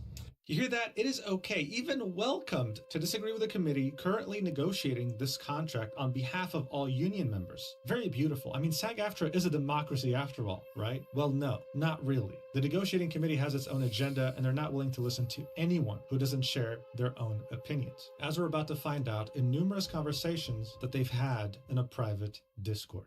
Alright, so remember the Coalition of Dubbing Actors, otherwise known as CODA? According to their website, they have spent decades creating quality voice acting to localize amazing foreign projects so that they can be experienced and enjoyed by audiences across the world. That's wonderful. But if you were to join their private Discord server, you would never guess that that's what they do. No, instead you think that it's some sort of radicalization pipeline that's meant to make you think that this strike can go on forever. This server has hundreds of members, mostly people who are new, but many who are in SAG-AFTRA as union members. Here you'll see many messages from people on the negotiating committee as well as people who are also present on Blue Sky and who spend a lot of time pushing the same ideas there. Starting us off, here's a message from a high-ranking negotiating committee member, garnering a lot of reactions from people in the server. Here's what they had to say very shortly after receiving the last, best, and final offer. They've given a last best offer. Next may come a last best and final offer. Next, they may try to walk away. The selfish elites will claim they can leave forever because they don't believe we are worth anything. Disney and Warner Bros. Can do that. They don't make games, they just license them. Formosa and Blindlight, which are recording studios, will be in danger of going out of business, which is why VoiceWorks broke away and why Blindlight just found a way to get a game on the to-be-announced without having to sign themselves. Insomniac and the other plot-driven studios will finish their SL6 games and then be faced with asking actors to scab. Voice actors like Jen and Troy will likely do that out of spite and selfishness, but the studio's reputations will suffer and they will lose access to their on-camera celebrities. I just want to point out, this is a negotiating committee member calling out two very well-known voice actors in the industry, okay? Alright, they continue. Call of Duty, Fortnite, and all of the purely celebrity-driven content will have to come back. They've built their business model on it, and on-camera celebrities are now going to work non-union during a strike. So we may have to see how long they will hold out while we continue to make money with the interim. We will likely update the interim with new understanding of the tech in the next few months to lure in more games, and we'll see who wins. That is my best logic-driven approach without the fear-mongering weighted in. So yeah, this feels like a motivational talk to people who are worried about losing their jobs, while calling out two very well-known voice actors by name, as well as saying a very funny sentence here: we will continue to make money with the interim, referring to the studios who've already signed the interim agreement. It's funny to me because voice acting in video games pays like nothing, and these roles in particular with the new interim agreement are very far and few in between. But you have to remember, even though there's hundreds of people in this Discord, many of them are new voice actors, ones that are up and coming, and they might be a bit naive. I mean, you have a negotiating committee member here telling you all these things. They must be right. They're a veteran. In fact, in this one's particular case, they used to be a board member of SAG-AFTRA. Who am I talking about? Well, meet Zeke Alton. But before we do, we need to talk about the AI voice acting company by the name of Ethovox, the only premium voice service created by actors and empowered by AI. They claim to be an AI company that is ethically sourced. Interestingly enough, SAG-AFTRA signed an agreement with Ethovox on October 30th, 2024, a few months after this video game strike had even begun. But you know what's the most interesting part of all this? Zeke used to be on the board of Ethovox, and as his description says, he's a professional voice actor, NAVA advisory board member, and former SAG-AFTRA board member. And now he's back at SAG-AFTRA as one of the members of the negotiating committee for the strike, even posting official information directly from SAG-AFTRA in channels like Strike Talk Official. My source actually tells me that Zeke isn't just back to be a negotiating committee for SAG, he's actually back to be a full-time board member at SAG-AFTRA. This of course only makes him and the union look worse. Another name you'll see a lot in these conversations is Kyle McCarley. He is not someone on the negotiating committee of SAG-AFTRA, but he is someone who shares Zeke's views almost one-to-one. This can be seen on his Blue Sky account, with his profile picture being the SAG-AFTRA on strike icon and dedicating almost his entire feed to the strike, even being retweeted many times by our friend Corinna. Here's my thing to you. I know Blue Sky meant well, but if even the creator meant well, the user aren't. Most user aren't. And there's quite a lot of people left Twitch because they seen enough shit in Twitters, and they decided to move to Blue Skies. But here's the thing. I would rather you stop fucking using social media rather than just move to Blue Skies.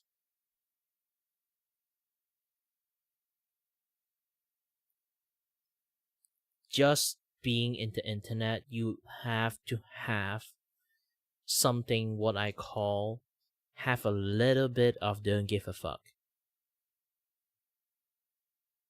This is a very, very important skill anyone would have, because the more shit you see, the more hair you're going to lose. Just learn to don't give a fuck on idiot. And just let them speak. Let them self-destruct. Now you're looking what happened in Blue Skies is everyone that is idiotic that go to Blue Sky because they think it's a safe haven. Now everyone in there, the echo chamber has become a thing, and they self-destruct. While there's actually a lot of users that is normal people, the unhinged people is actually getting like more and more mixed into Blue Skies because they think like that is their safe haven.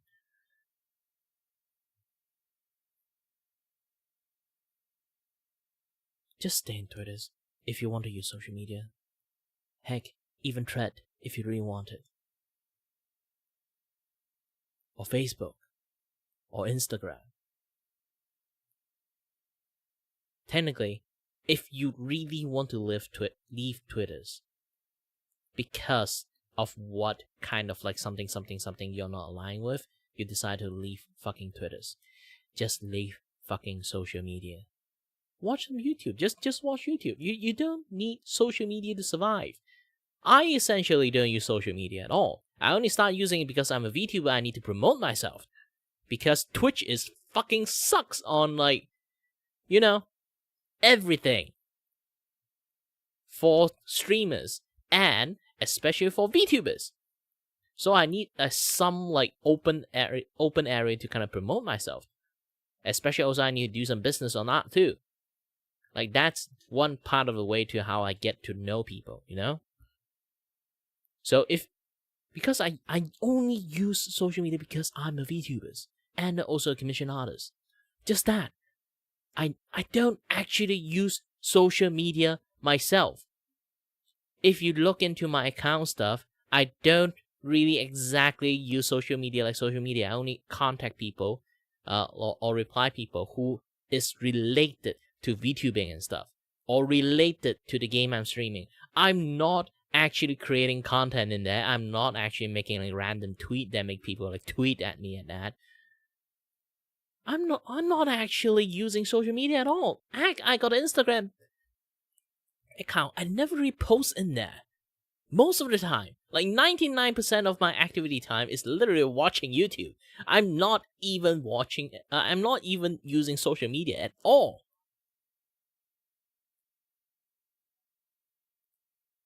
As a fucking streamer, I don't even watch a stream.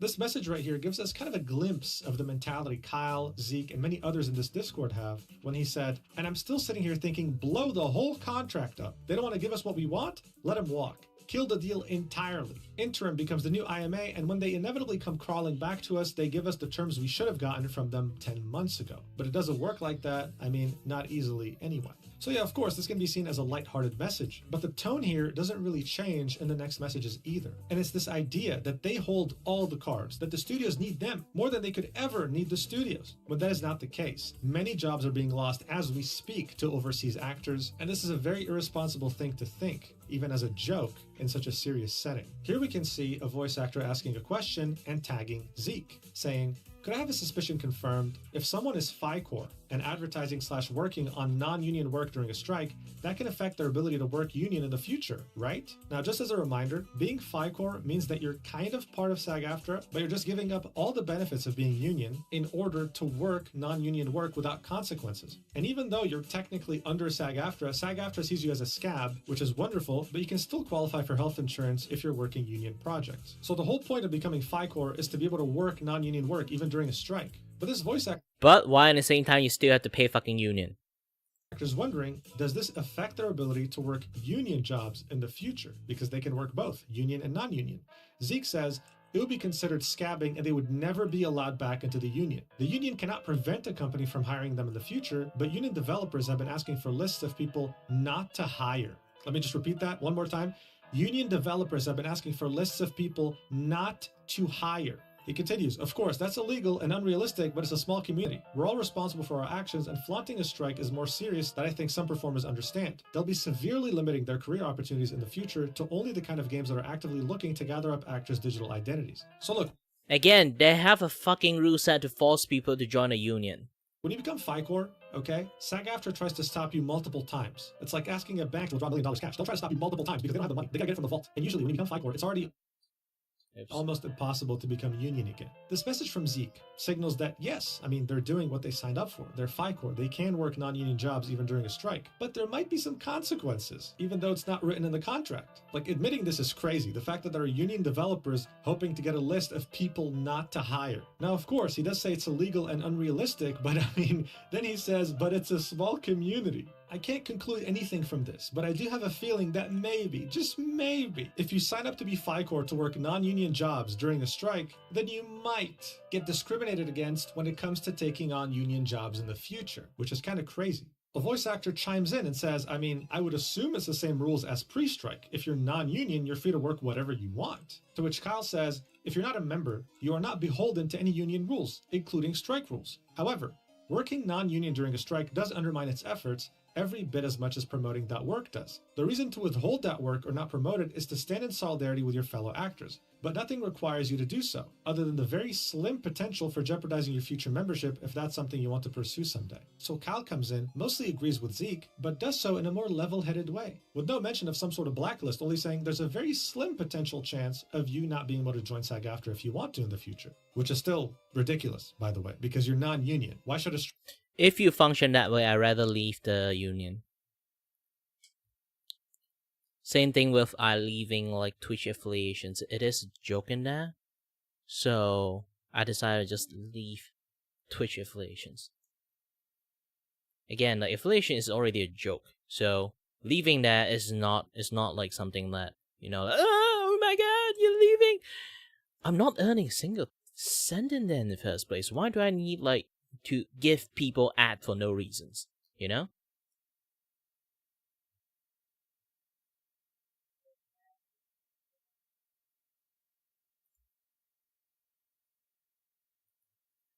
Hold on a little bit.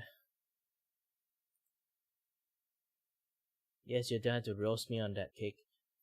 A bot just came in there. I see you you are in need of viewers. You have no fucking anyone watching you, so do you want any bot to help you watch you?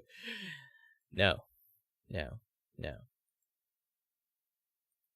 strike even matter to you? Zeke then comes in again and says it can be considered scabbing. If the union is actively working to flip a game like Genshin, an actual working non-union would be in violation. Also, if the non-union games turns out to be one that was previously union and the producer pulled a fast one, it can still be considered scabbing under the current strike order. The only thing the union can do is to note it and tag you as someone who is never allowed to join in the future. So Zeke comes in again, undoes everything Kyle said, okay, like that level-headed response, down the toilet, and reiterates, guys, if you work a non-union job during a strike, you'll never be able to join SAG in the future. And also, if you're non-union working on a game like Genshin Impact, also, you're in violation. This is actually really funny to me because according to Zeke, Karina, the voice actor behind Paimon, is someone who is never allowed to join SAG-AFTRA again because they voiced Paimon for months during the strike as a FI-Corps member. But I'm sure not all rules are applied equally in SAG-AFTRA, seeing that it's an amazing, very fair organization. If things haven't been weird enough, let's get back to Erica. When she complained to her fans that she was receiving threatening letters from SAG, and that she really wanted to get back to this, the fact that she didn't even vote for the strike to begin, the Coda Discord took notice. Here's what they had to say.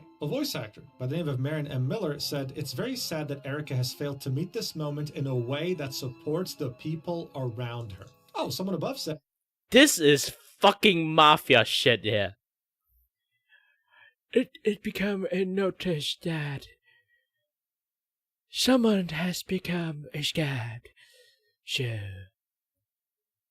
boys, you know, make an example of her.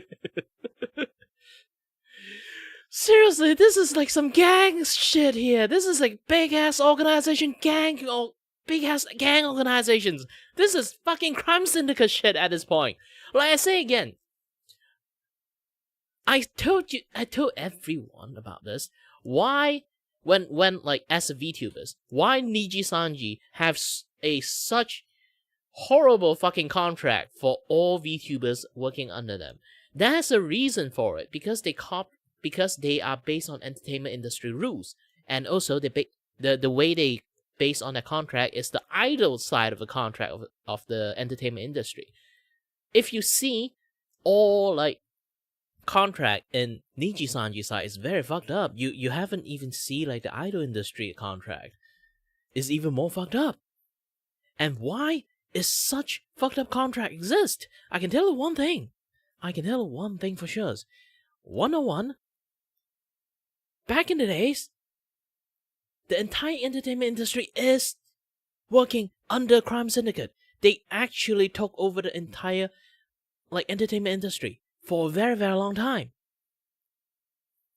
And that's how the contract very fucked up, is because, like, how can you negotiate the contract when the guy can make it disappear in tomorrow?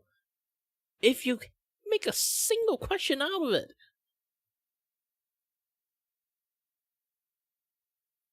This is why contract is fucking hilarious back in the days.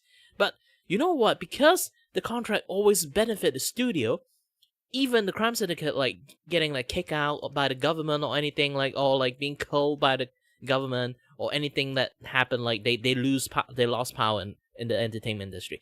The contract still exists there. They would just keep using it because it works. Nobody question it because it already become like a traditional stuff. This is why behind the scene Hollywood is such a joke. Because the base establishment of the rules and everything is not fucking legal in the first place. People just think it's fine because the previous people use this, doesn't have any complaint. So, and it also benefit the studio, so they're not going to change things that is working. Okay?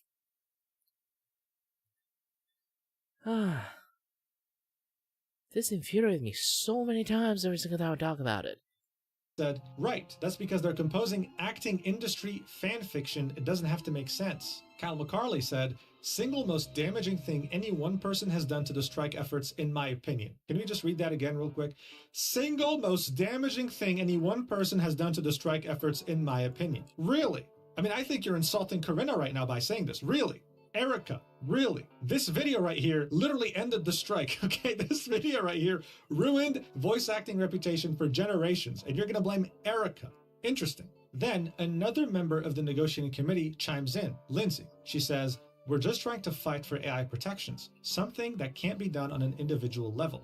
When MiHoYo makes a digital replica of her character and never hires her again, she's going to wish she had a horde of union lawyers to go after them. So look, these messages can be interpreted in a million different ways. All I'll say is that it's a shame. The fact that one of their colleagues for the last 10 months has not been able to voice a role they enjoy so much that means a lot to them, while being under the threat of being replaced, sucks. I mean, there's no other way to say it. It sucks to be in Erica's shoes. And I'm not seeing one message here that is showing empathy. It's also ridiculous to me how they chose to, on purpose, right, blind themselves from the entitled voice actors from my last video. You had people openly blacklisting Jacob, calling him out, tweeting about his finances, and publicly blacklisting him from projects. And these people are convinced that Erica venting about the fact that she can't work on a character she loves due to this strike is the single most damaging thing any person has done to the strike efforts. That's crazy to me. It's further proof that we're really in an echo chamber and that if someone agrees with you, they can do no wrong. But anyway, we're now back to the message that I showed you at the beginning of the video. Yes, the person who sent it was Zeke Alton, talking about how some outside parties have engaged in a campaign to influence performers and we need to address it. Why is he saying that? What does he even mean? Well, at some point, Zeke said, SL6 Elder Scrolls is sending out auditions again, let's all tell Blindlight to F off.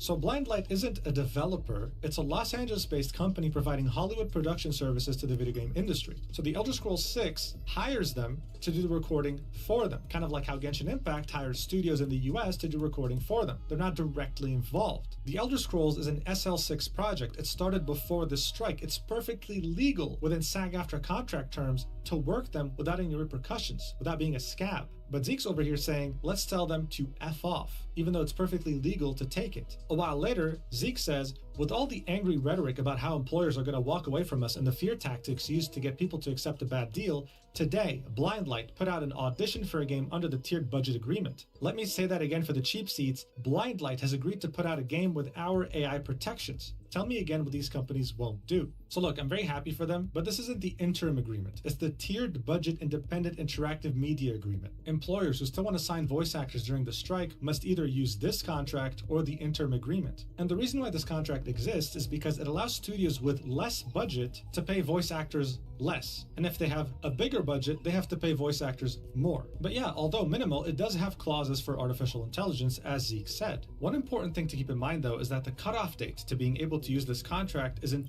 To be honest, if you really want to become a voice actor, watch Mugen video. Somehow you will learn how to become a voice actor more than looking for advice to become a voice actor, because most people will just teach you that, yeah, you gotta have a passion for this, you know.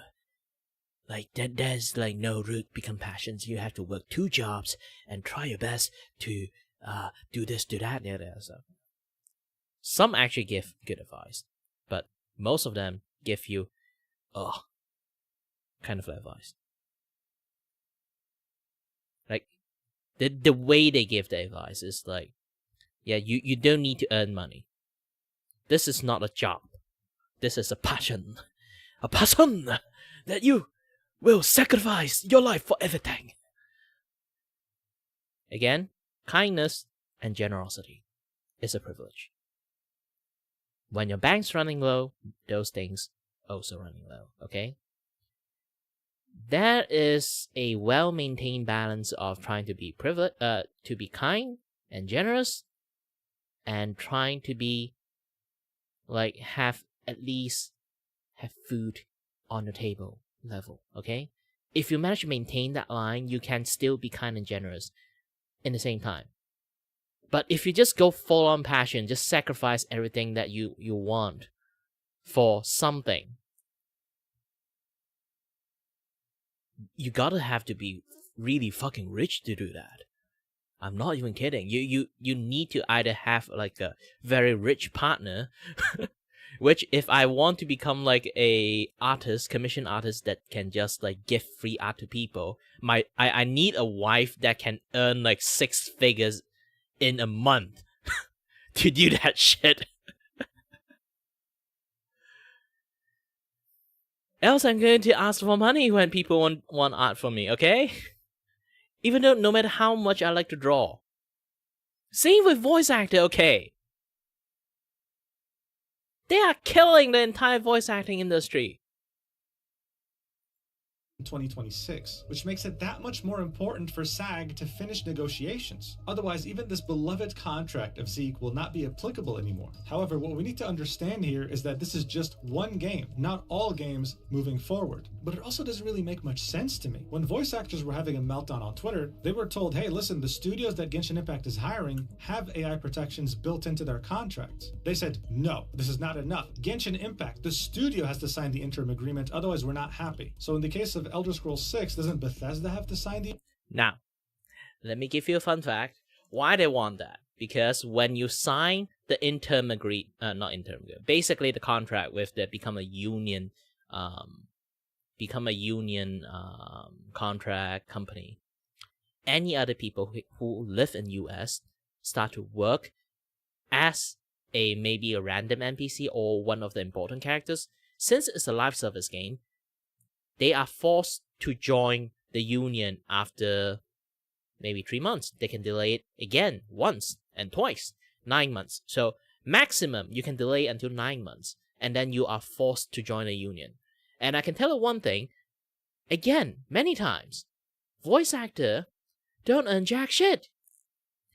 If you ask any voice actor, you want to have a sustainable like income and have a successful career as a voice actor, they would laugh in your face. You ask 10 voice actor would laugh at your face and tell you to get a second job or like a part-time job that can sustain your life while doing this kind of things for maybe 5 fucking years, or maybe you're lucky, maybe 1 year. That you will have a sustainable voice acting job. That is not a fucking career. Do you know why voice actors are so defensive about their like career? It's because you really have to claw your way out of the shit pit to actually manage to have a career. It's not supposed to even call career at that point. Okay? It's a freaking like slave contract at that point. It's like you can't call a thing a career when you can't just work that kind of job and sustain your life with it. Some people, some career expert really need to look into voice acting scene and see how is this a thing? Why it becomes something like this in the first place? It's fucking stupid. Obviously, some people actually have a very, very good way to explain it because they have no fucking standard.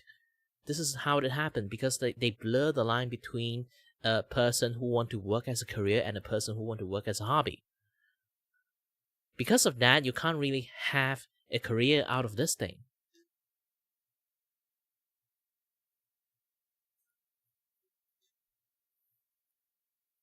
It made me so fucking angry. I stopped drawing, talking about this shit because of this. Man, you make me stop drawing! Motherfucker.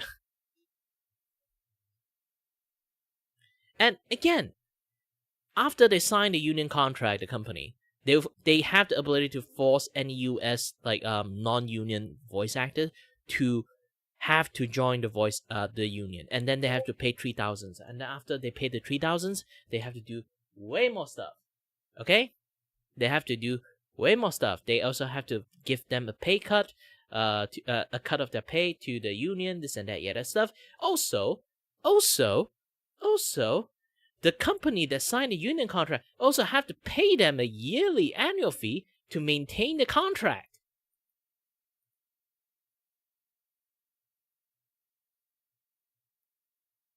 This motherfucking mafia tactic at this point is like, again, I give you back the analogy I just said ago. It's like, you want to work in this street, open up a stall, to start your bakery business. You open up a shop to start a bakery business. After 3 months, and then a group of people come to your shop and say, nice business you have there. You're only working here for 3 months, huh? Well, this street is a union street, so since you already been opening your shop for here for 3 months, then too bad, you have to join us. Now you have to pay for this membership fee that annually that you need to pay 3,000, which is less than what you actually manage to earn most of the time. And then every earn the money and bakery that bread you sell, you also have to give us a certain amount of pay cut to us. Else, you're not going to be able to work in here. This is literally what they're doing!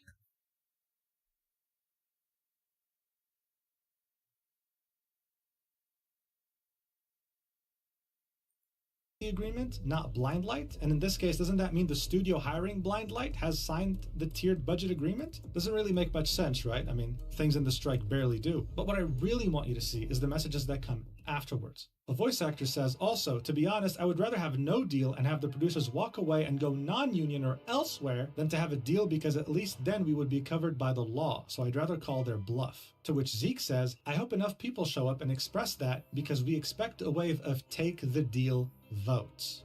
Okay, let's just take a step back here, alright? This is someone who is a complete extremist saying, I'd rather have no work at all if it means that I can't work under a union contract. Something that most voice actors who are already financially suffering after 10 months of no work would completely disagree with. And then you have someone on the negotiating committee saying, I hope enough people show up and express that, because we expect a wave of take the deal votes. This is a negotiating committee member openly saying that they don't want people to vote yes on taking the deal if they ever hold a vote on the final, last, and best offer. This is a clear agenda as a member of the negotiating committee, but it actually gets way worse when you really think about it. So remember how only 27% of eligible voters actually voted in favor of starting the video game strike? This totaled around 34,687 members. We have a negotiating committee member out here trying to influence hundreds of people to vote no to the next vote regarding the final, last, and best offer. If that's not vote manipulation, I don't know what is. And that is extremely weird. Do you understand why this is ridiculous, why I'm making this video? You are a negotiator, you try to get the best deal. And then when the vote comes in, you shut your mouth and you let your union members decide what's best for them. But here we see that there's a very clear agenda, and it's alarming.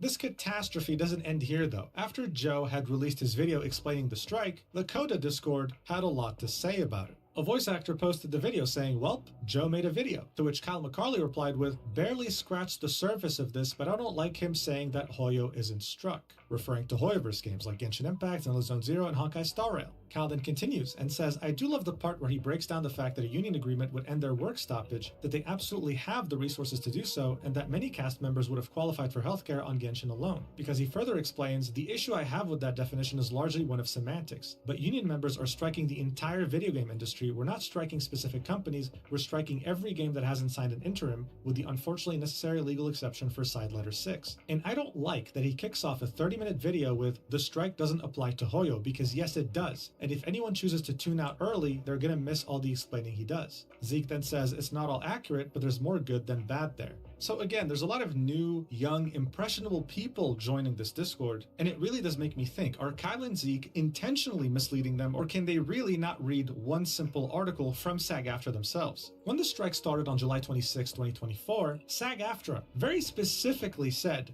the 10 companies facing the strike are Activision Productions Inc., Blind Light LLC, Disney Character Voices Inc., Electronic Arts Productions Inc., Epic Games Inc., Formosa Interactive LLC, Insomniac Games Inc., Take... This is why, if you have friends want to become a voice actor, show them Mugen video. Okay? Two Productions Inc., VoiceWorks Productions Inc., and Warner Bros. Games Inc.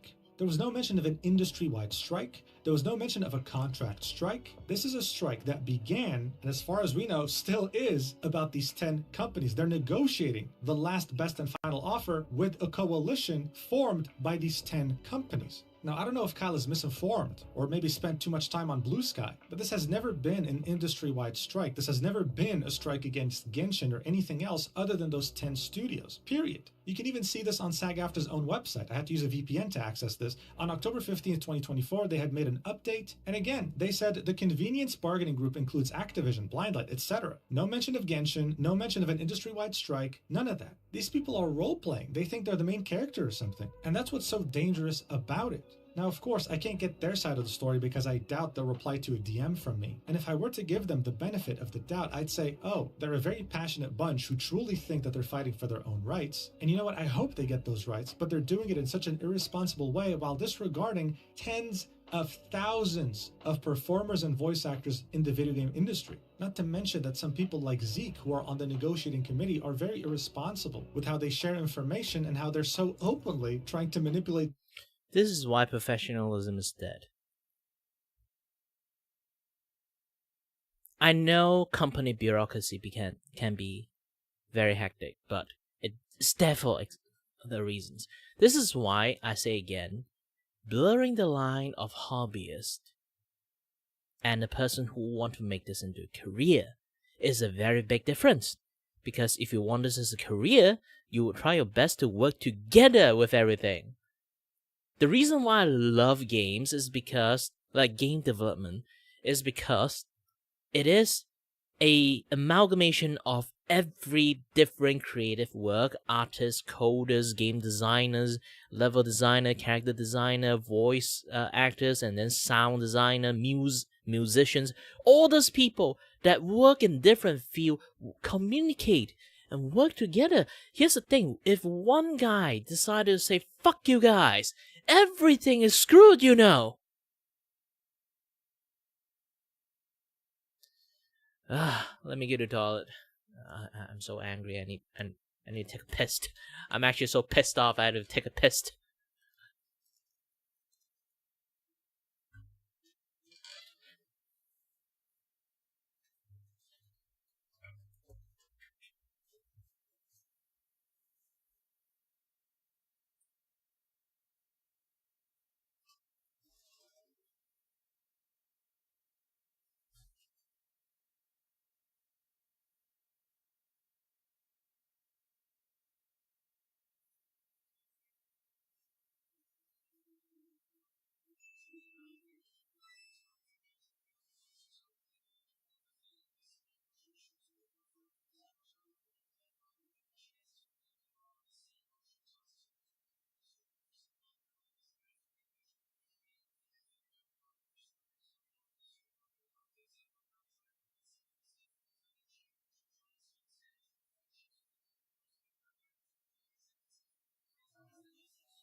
Okay, I'm back. I'm back. Continue drawing and be angry. This like complete like crime syndicate mafia group is like riling me up so much. So fucking much.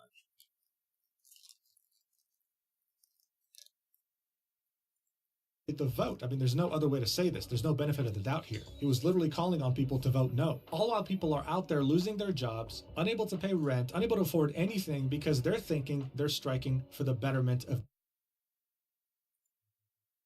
Oh, thank you. Yeah, yeah, do mind my language a little bit. I am watching something that really frustrating right now. It makes me a little bit angry. But yeah. Thank you very much. To be honest, you might say the line weight is very good. I'm not even drawing. This is a special style that I create. It's called a carving style. Only, so far I know, only Clip Studio can do it.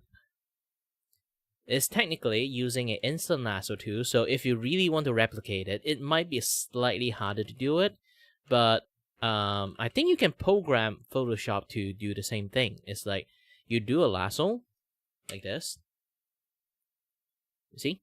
The moment I release my...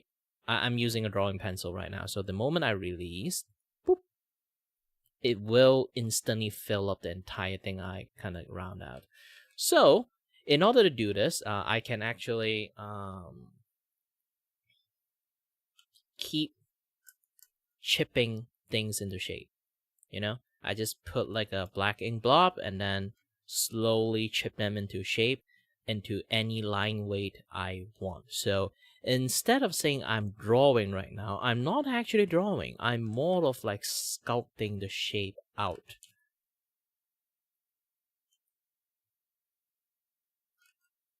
Lots of people say like, yes, this is a pretty interesting way to do it, but also it's a very like time-consuming skill, and it does have its weakness. The only weakness that so far, personally, the guy who created this method, that there would be a lot more people have easy time. Depends on skills, to be honest. Like sometimes you create a skill doesn't mean like you own the skill, okay? So there will be people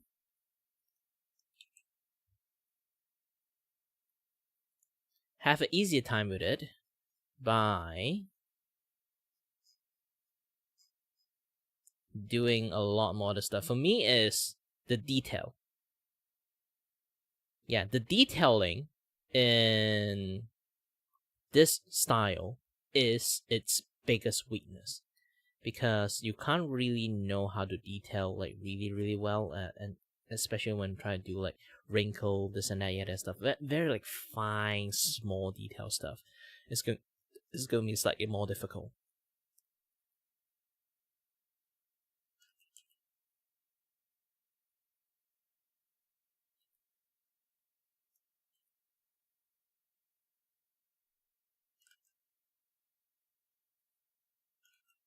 Ooh.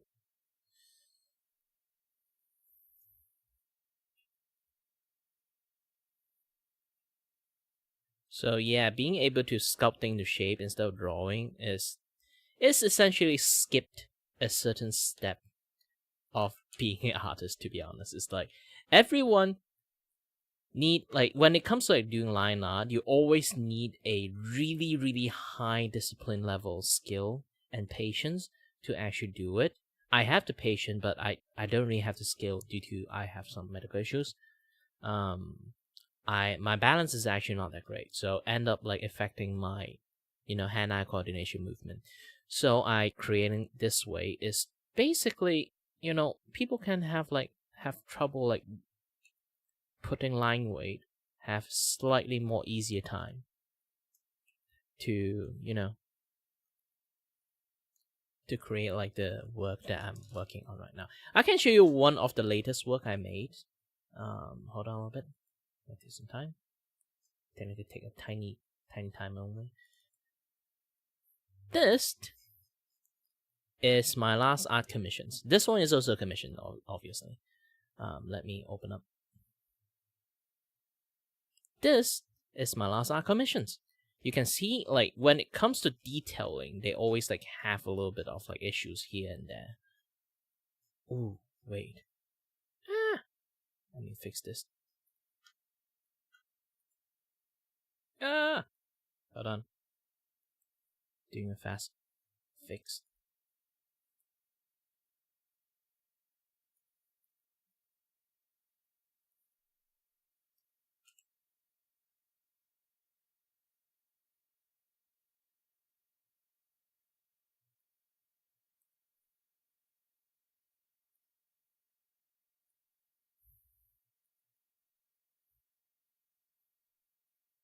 Yeah, I have to let Mitzi know. Let her know.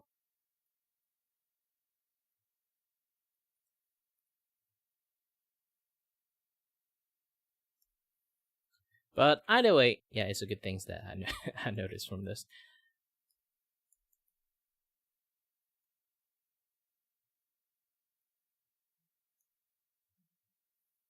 But either way, doing this way, you do have a little bit of like attention issues.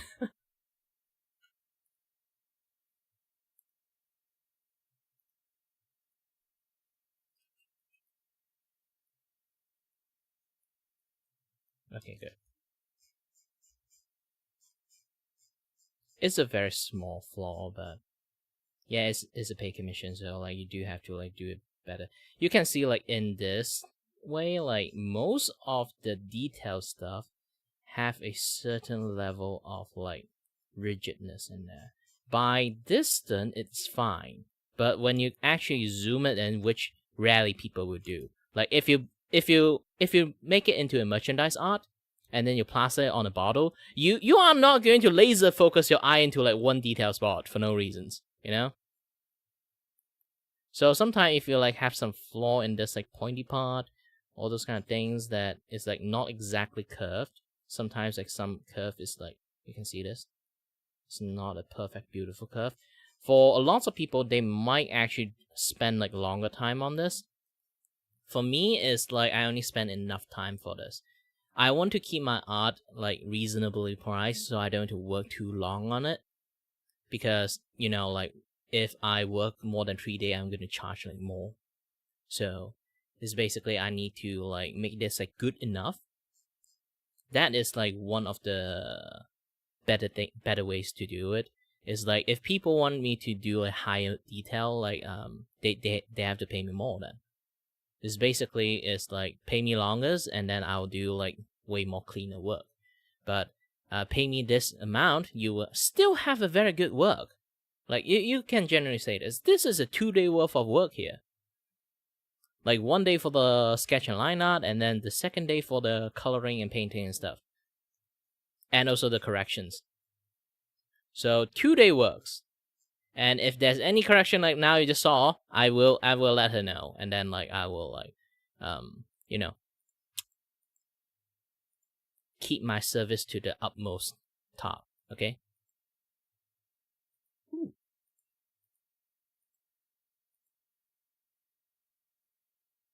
By the way, thank you for like making me talk about this. I'll take a closer look next time. Also, hi there, Noob.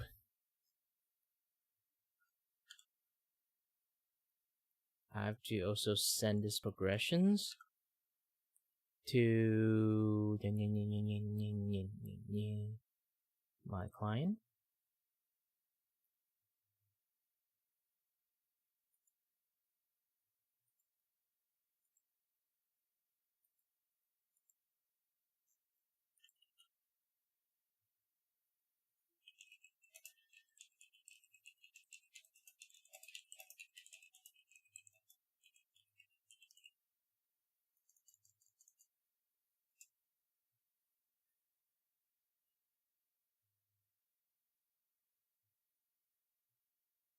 Okay, and also need to message Mitzi.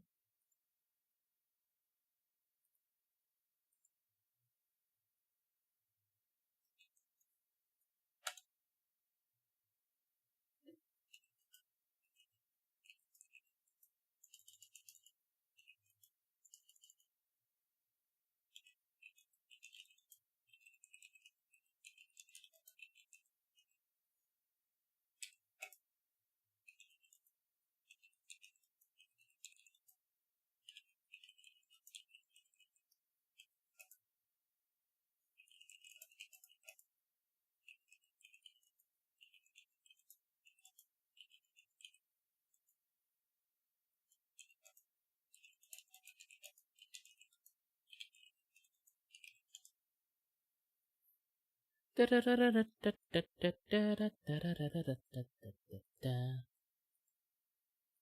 know, some people might hear me like singing this music. They might think, "Ew," but context. I'm a Malaysian Chinese. I actually like that music. I know people using it for like, you know, some like racist stereotype stuff, but I do admit it's a fun music. I've been listening to that shit for as a kid, so I kind of like, you know. Yeah, it is some entertaining stuff, okay?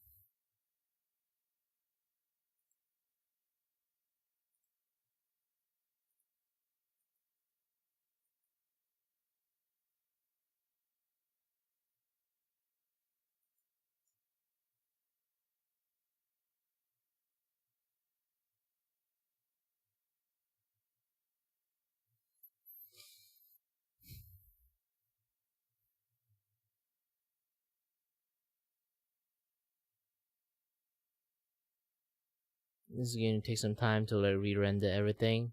So if you guys want to have a little bit of chat, you can like have a little bit of chat with me. And yes, I have my energy back.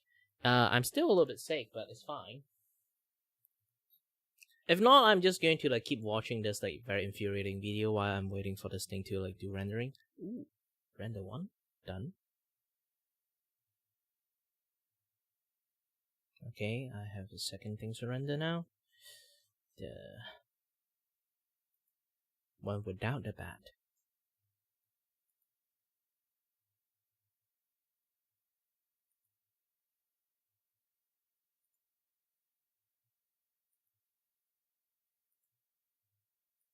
Yes, replaced it.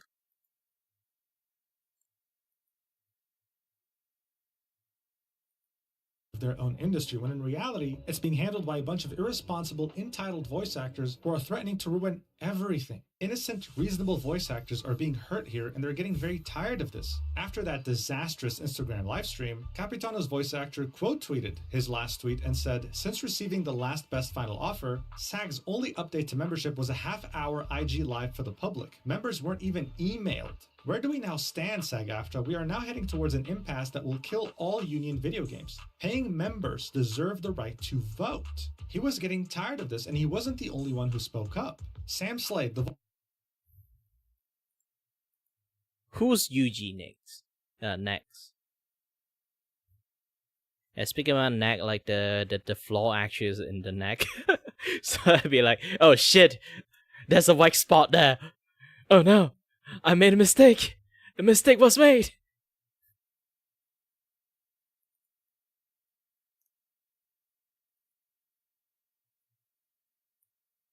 Well, it depends how you're going to draw. It takes some time. Like I also start from like, you know, like tracing art drawing, this and that, yeah, stuff. Technically, I also like, apparently, most of my friends say like I draw really fucking fast. And they realize how I actually learn art, because I didn't learn art, like especially digital art, in the conventional way.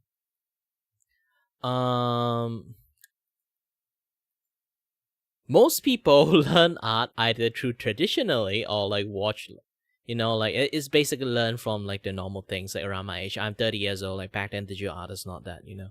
So a lot of people end up like learn through the olden days way, you know, the traditional art way.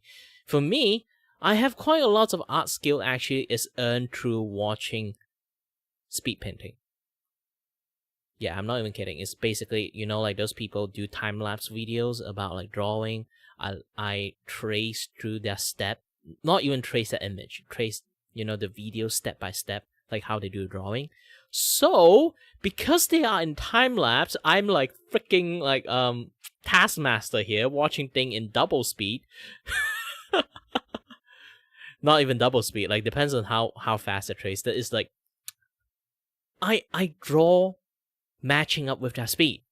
So I end up draw really fucking fast.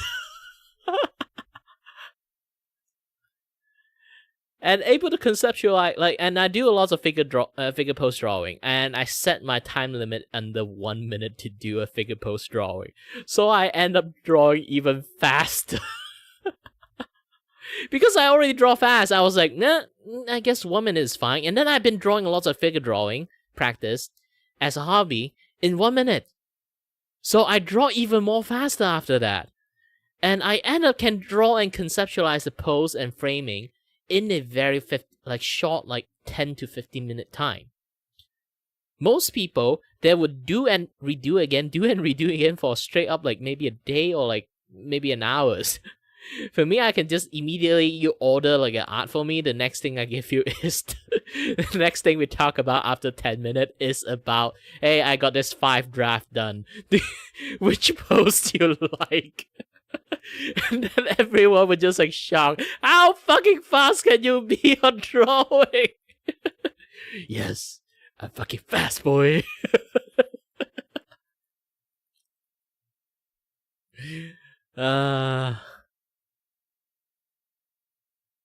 Sorry, English is not my first language, so the vocal language is going to be sticking for quite a while.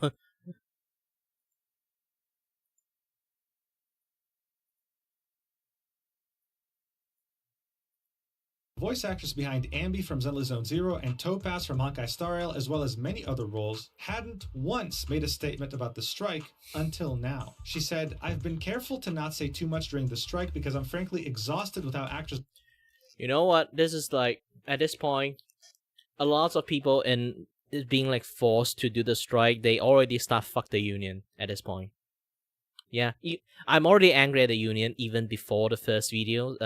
Technically even before first video. After I watched the first videos, and then after that, I looking what they are trying to do right now makes me even more fucking angry. Are treating each other, and I don't want to deal with it. But this is about more than just us now. Union and non-union jobs are leaving. This is why my language is very strong at the moment. The strike's core purpose to establish a contract for union work based on consent and compensation that will influence non-union work in the future. I've read the damn offer we have right now. Other actors have read it. Other lawyers have read it. We have what we asked for, and we're risking it all on loopholes that we don't trust the SAG lawyers we insist are our protectors to protect us if an employer plays dirty. Employers can play dirty in non-union work too, and that's a risk many of us take every day. Last time I checked, SAG animation, dubbing, and all of the non-union work floating around doesn't have protections anywhere close to the deal that we have. The commercial contract just got their contract. If the bargaining partners walk, their new projects will be non-union, and we're back to square one, with whatever protections we can scavenge from existing contracts like SL6 games, and crossing our fingers that the newly non-union contracts don't play dirty, except we won't have SAG lawyers on our side to protect us. I can't vote or attend meetings because I'm FICOR, but please, I beg our voting members to urge our negotiating committee and leadership to not prolong the strike. It's not about us anymore. Recording engineers, directors, production teams, entire studios, those are jobs that will leave and are leaving that may never come back. There are talented voice actors around the world, and it's silly to think the US is the only source of talent these games want. Please let everyone get back to work. She also clarifies things further, emphasizing that this post isn't about Hoyo Games, it's about the current interactive media agreement strike and the greater industry that it affects. I'm not here for drama. I'm also not a union member, so please don't refer to me as one. It wouldn't be fair to my union colleagues. Also, if this thread ends up in a video covering the strike or whatever, hi YouTube. Hey Sam, glad to see that you're a good sport. It's very refreshing, especially after what we've been through in the last video. The last thing she said was, but Sam, where's your source on games leaving? Gestures to everything. Sam, how do you know they'll go non-union if they walk? To which he says, when a contract expires, the parties are no longer beholden to it. They will have zero obligation to sign another if they don't want to. So yeah, this is getting so bad that it's forced people like Sam, who are FICOR, or hell, some non-union actors too, to speak up about this. Pressure was mounting, not just from consumers, but performers too. So SAG-AFTRA all of a sudden on June 7th said, hey, we're doing a meeting on June 9th, you can join IRL or through Zoom. Voice actors were finally hoping to be able to hold a vote so that they can finally express what they think. What ended up happening though was completely unexpected and came out of nowhere, leaving them even more confused. Some didn't even know whether to celebrate or be worried. According to my source, during the Zoom meeting, SAG-AFTRA leadership spent a long time ass-kissing their performers, thanking them for their efforts during the strike. And then, as everyone was expecting some sort of a vote, SAG-AFTRA leadership announces that, hey guys, don't worry, a tentative agreement has been reached with the studios. The strike will be ending soon. Now, of course, most people were very relieved to hear this. Many went into this meeting fully expecting SAG-AFTRA to delay this strike again. So this is definitely a step in the right direction, thanks to many voice actors complaining to SAG about them delaying it this long. But this doesn't mean that things are truly back to normal. No, there's still work to be done, and things can still go wrong. Shortly after this meeting, SAG-AFTRA tweeted out, "We have reached a tentative agreement with the video game bargaining group, which includes some of the largest video game companies in the world, and we are hopeful that our video game strike will be suspended in the coming days," linking a post on their website. Now look, before we get to that post, I want to point out that a lot of people were celebrating this, and I get why. I mean, listen, I want voice actors to get the rights they deserve too. But this was never about voice actors, this was always about SAG-AFTRA for me. And I wasn't the only one. Many were wondering, okay, well, struck games are now going to be voiced again, probably, if this tentative agreement gets finalized. But what about non-struck games that were affected by the strike, like any game under Hoyoverse, among others, like for example, Destiny 2? And that's definitely a concern here. So let's take a look at what SAG-AFTRA had to say about this in their post on their website. The title is, "SAG-AFTRA and video game employers reach tentative agreement on interactive media contract, National Board to review." They then say, "SAG-AFTRA and the signatory video game companies, which include Activision, Blindlight, Disney Character Voices, Electronic Arts, Epic Games, Formosa Interactive, Insomniac Games, Take-Two Productions, and Warner Bros. Games, have reached a tentative agreement on terms for the interactive media contract, subject to review and approval by the National Board and ratification by the membership in the coming weeks. Specific details of the agreement will be released with the ratification materials. It is expected the terms of a strike suspension agreement will be finalized with employers soon. Until such agreement is reached, however, SAG-AFTRA members will remain on strike against these employers." SAG-AFTRA National Executive Director and Chief Negotiator Duncan Crabtree Ireland said, "Everyone at SAG-AFTRA is immensely grateful for the sacrifices made by video game performers and the dedication of the Interactive Media Agreement Negotiating Committee throughout these many months of the video game strike. Patience and persistence has resulted in the deal that puts in place the necessary AI guardrails that defend Are you fucking paying them in the first place when they do a strike? I feel like you're not fucking paying them. Everyone still had to work. You're stopping them working for 10 fucking months. No people have that much money and patience.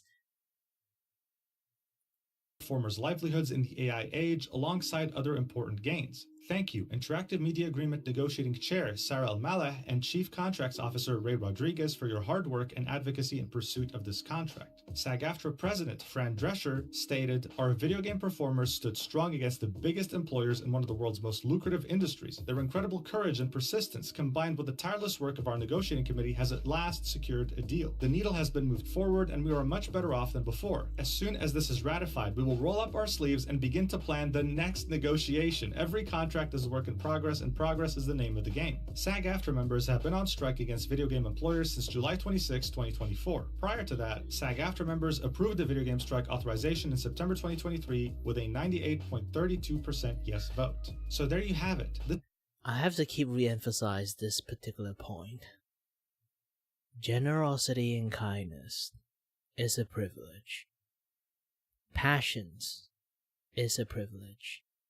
And that privilege lies within your pocket. If you have money, you can do anything you want. If you don't have money, those generosities, those passion will run thin. You need a good balance of both to keep you to be a human being. Okay?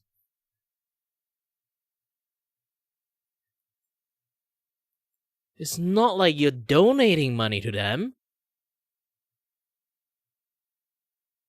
And at this point, who in their right mind to keep staying in voice acting at this point? Just quit the job. I know you're passionate about it. Just do some abridged work. Just do some abridged work for fun.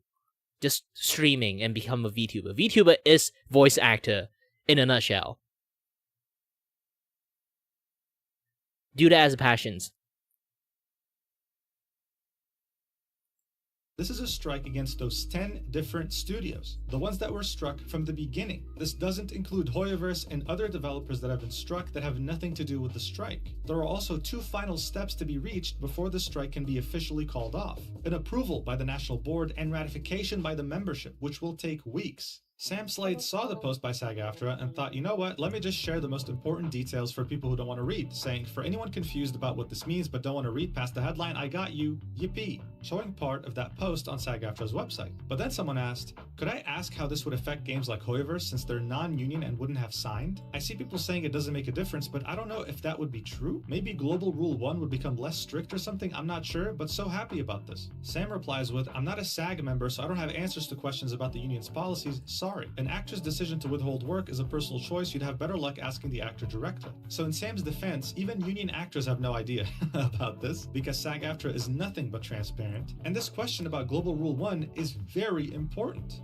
Global Rule 1 states, no member shall render any services or make an agreement to perform services for any employer who has not executed a basic minimum agreement with the union, which is in full force and effect in any jurisdiction in which there is a SAG-AFTRA national collective bargaining agreement in place. This provision applies worldwide. Simply put, a SAG-AFTRA member must always work under a union contract around the globe. Now, it's important to note, for video game contracts, 80% or more are usually non-union, and SAG-AFTRA knows this, which is why for years they've never pursued someone who is in the union who was working a non-union contract. That was, of course, until this strike had begun. Those threatening letters that Venti's voice actor was receiving, that was because she was breaking Global Rule 1 by voicing for Genshin. This new agreement that's now being finalized only gives SAG-AFTRA even more power when it comes to employers under their jurisdiction. So one has to truly wonder, can union voice actors truly continue to work non-union projects, which are the majority of projects in video games? And don't even bother asking a union voice actor about this because even they don't know. Okay, again, SAG-AFTRA is very transparent and honest. We'll only be finding this out when it's too late.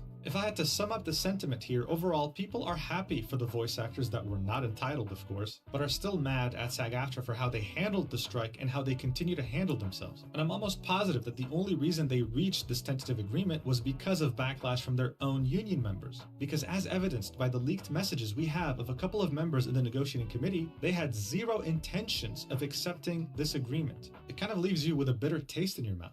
And speaking about bitter taste in your mouth, Corinna actually recently got on a podcast for some reason with someone who has already laughed at the unhinged rants in the past. In it, we had a huge revelation. Paimon is not being voiced anymore. Apparently, Jacob Takanashi taking up Kinich was the final straw for Corinna, even though Corinna had very openly stated that voicing Paimon is the only reason they can afford to live and not be homeless, stating, thanks Paperback Boy for having me. But yeah, I make the announcement here that Yeah, this is why I would say, again, working in Hoyoverse is, I won't really say dream job, it's like a hit career for voice actors.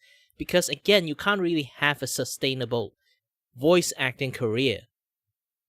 Because, you know what? Unless you voice like cartoon TV shows consistently that you can like keep having money, like live service game is another thing that you can actually like earn money with a sustaining income. This is baffles me. It's like people keep sabotaging other people. Like, what the fuck, man? Hoyoverse hired me. after John got recast, that was the final straw for me, and I told Hoyo I was not coming back to record until they signed the SAG interim agreement. Of course, when people heard these news, they rejoiced, okay? People were celebrating like I've never seen them celebrate before. But this right here is what's worrying. Are all union actors going to follow Corinna's mentality because they'll be forced to by the Global Rule 1 being finally applied? Is every single studio on US soil meant to sign this agreement, not just the 10 companies that were struck? Unless SAG-AFTRA clarifies, we have to assume that that's the case. And if it is the case, then union voice actors will continue to be replaced by overseas talent. That is a fact. Look, in the end, all I can say is I truly want voice actors to get what they deserve. A proper contract that gives them proper rights and good compensation. But when it comes to SAG-AFTRA, we can't deny that the flaws are way too much to ignore, including hiring members of the negotiating committee that have a very clear bias, one that they're proud to showcase to people who can vote. I hope that this made things clearer to you as a consumer, but more importantly, if you're a voice actor watching or a union member, I hope you now realize that it was thanks to your pressure that SAG-AFTRA finally folded and that the negotiating committee was never truly fully on your side. Thank you so much for watching until the end. I truly wish the best for all the voice actors, except the entitled ones from the last video. And I'll see you in the next video, whenever that is. I love you so much. Mwah.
I have to re-update it again.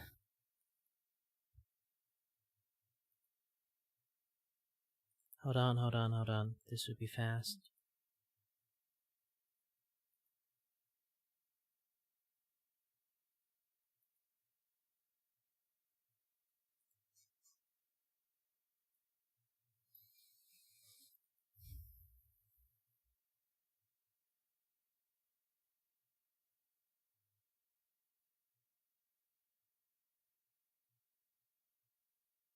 Yeah, 10 off some layered. That should have.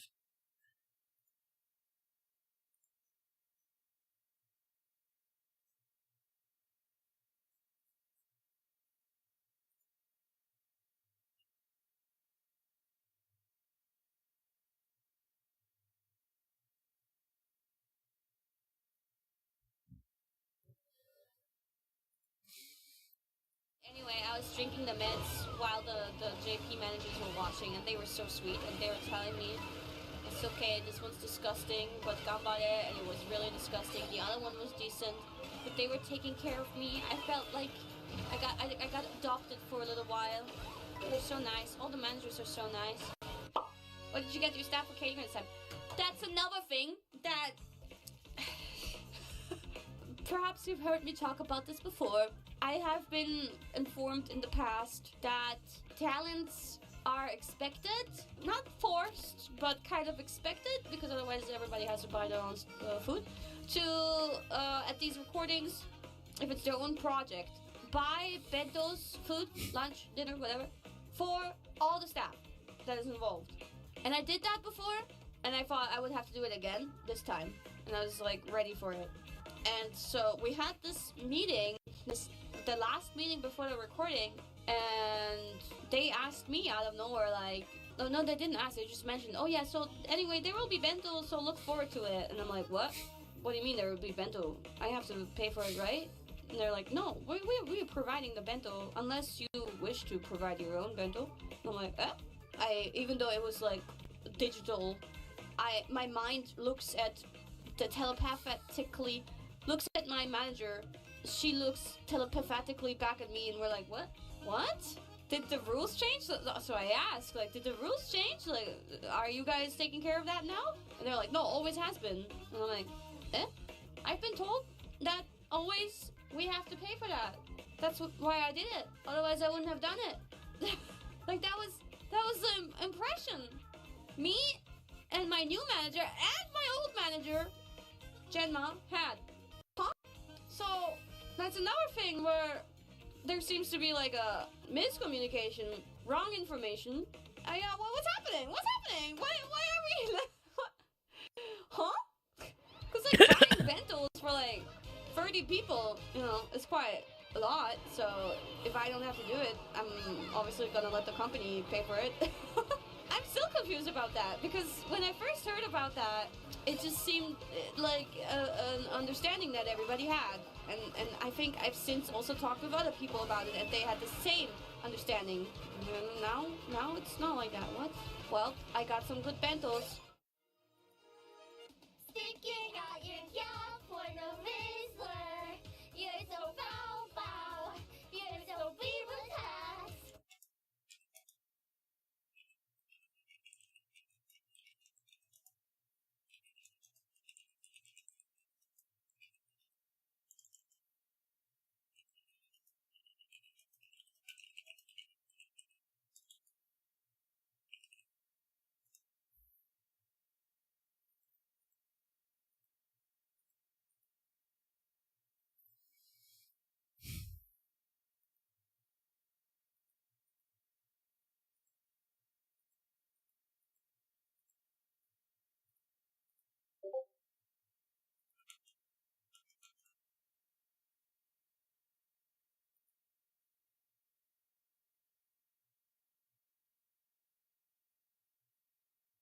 Oh, the glorious!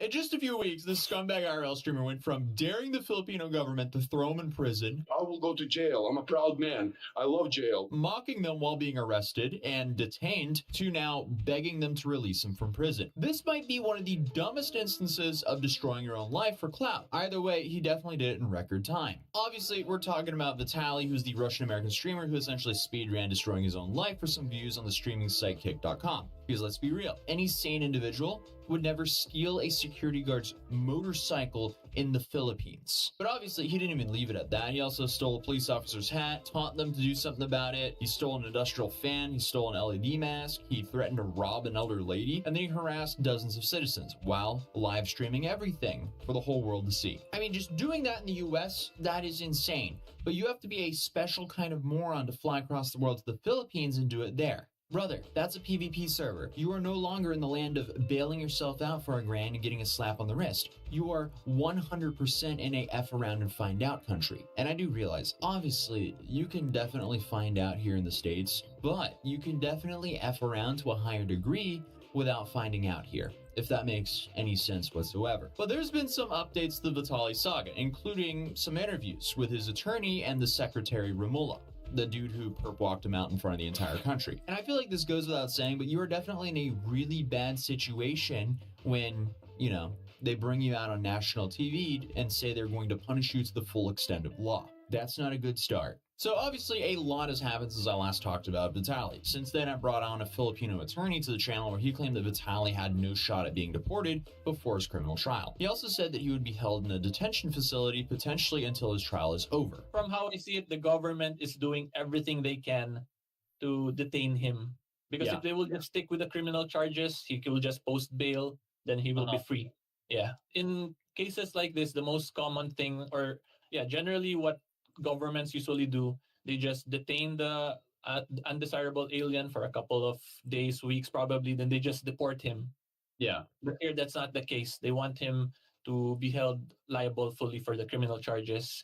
And then they're playing around with the deportation proceedings, I'm assuming now, to maximize the detention of him during the pendency of the cases. So, what's going on currently? Well, apparently, Vitaly is now a changed man. And honestly, a few weeks in this detention center will probably have you completely rethink your life. I'm pretty much going to make it my life's mission to never end up there. But unfortunately for Vitaly, though, it seems like the Filipino government and people are not buying his new spiel whatsoever. But first, I want to talk about today's sponsor, Incogni, because if you've ever seen your personal data or information on the internet, Incogni's new custom removal feature allows you to actually submit a link, and if eligible, Incogni will actually go after that site and have your information taken down. Because unfortunately, your information is probably on the internet for someone to find if you've done any online shopping. I guess that's just kind of like the sad reality we now live in, but hey, if you use Incogni, you essentially have given it a perpetual quest line to take down all unwanted information about you on the internet. Because unfortunately, data brokers are a massive problem. That's why you're being spammed by all sorts of telemarketers and scammers, because data brokers, they take your information from various sites and they just sell it to the highest bidder. The only problem is there's way too many of those sites, and you're gonna have to email every single one a takedown request for your information. And before you know it, you're spending more time doing that than a part-time job. And that's where you can save a whole bunch of time with Incogni, because as I mentioned with the quest analogy, they manage all that for you or your family, as they've now introduced unlimited family plans where they can scan the internet for the information and automatically send takedown requests for your entire family. And they'll keep checking for you to make sure that your information isn't put back into the system.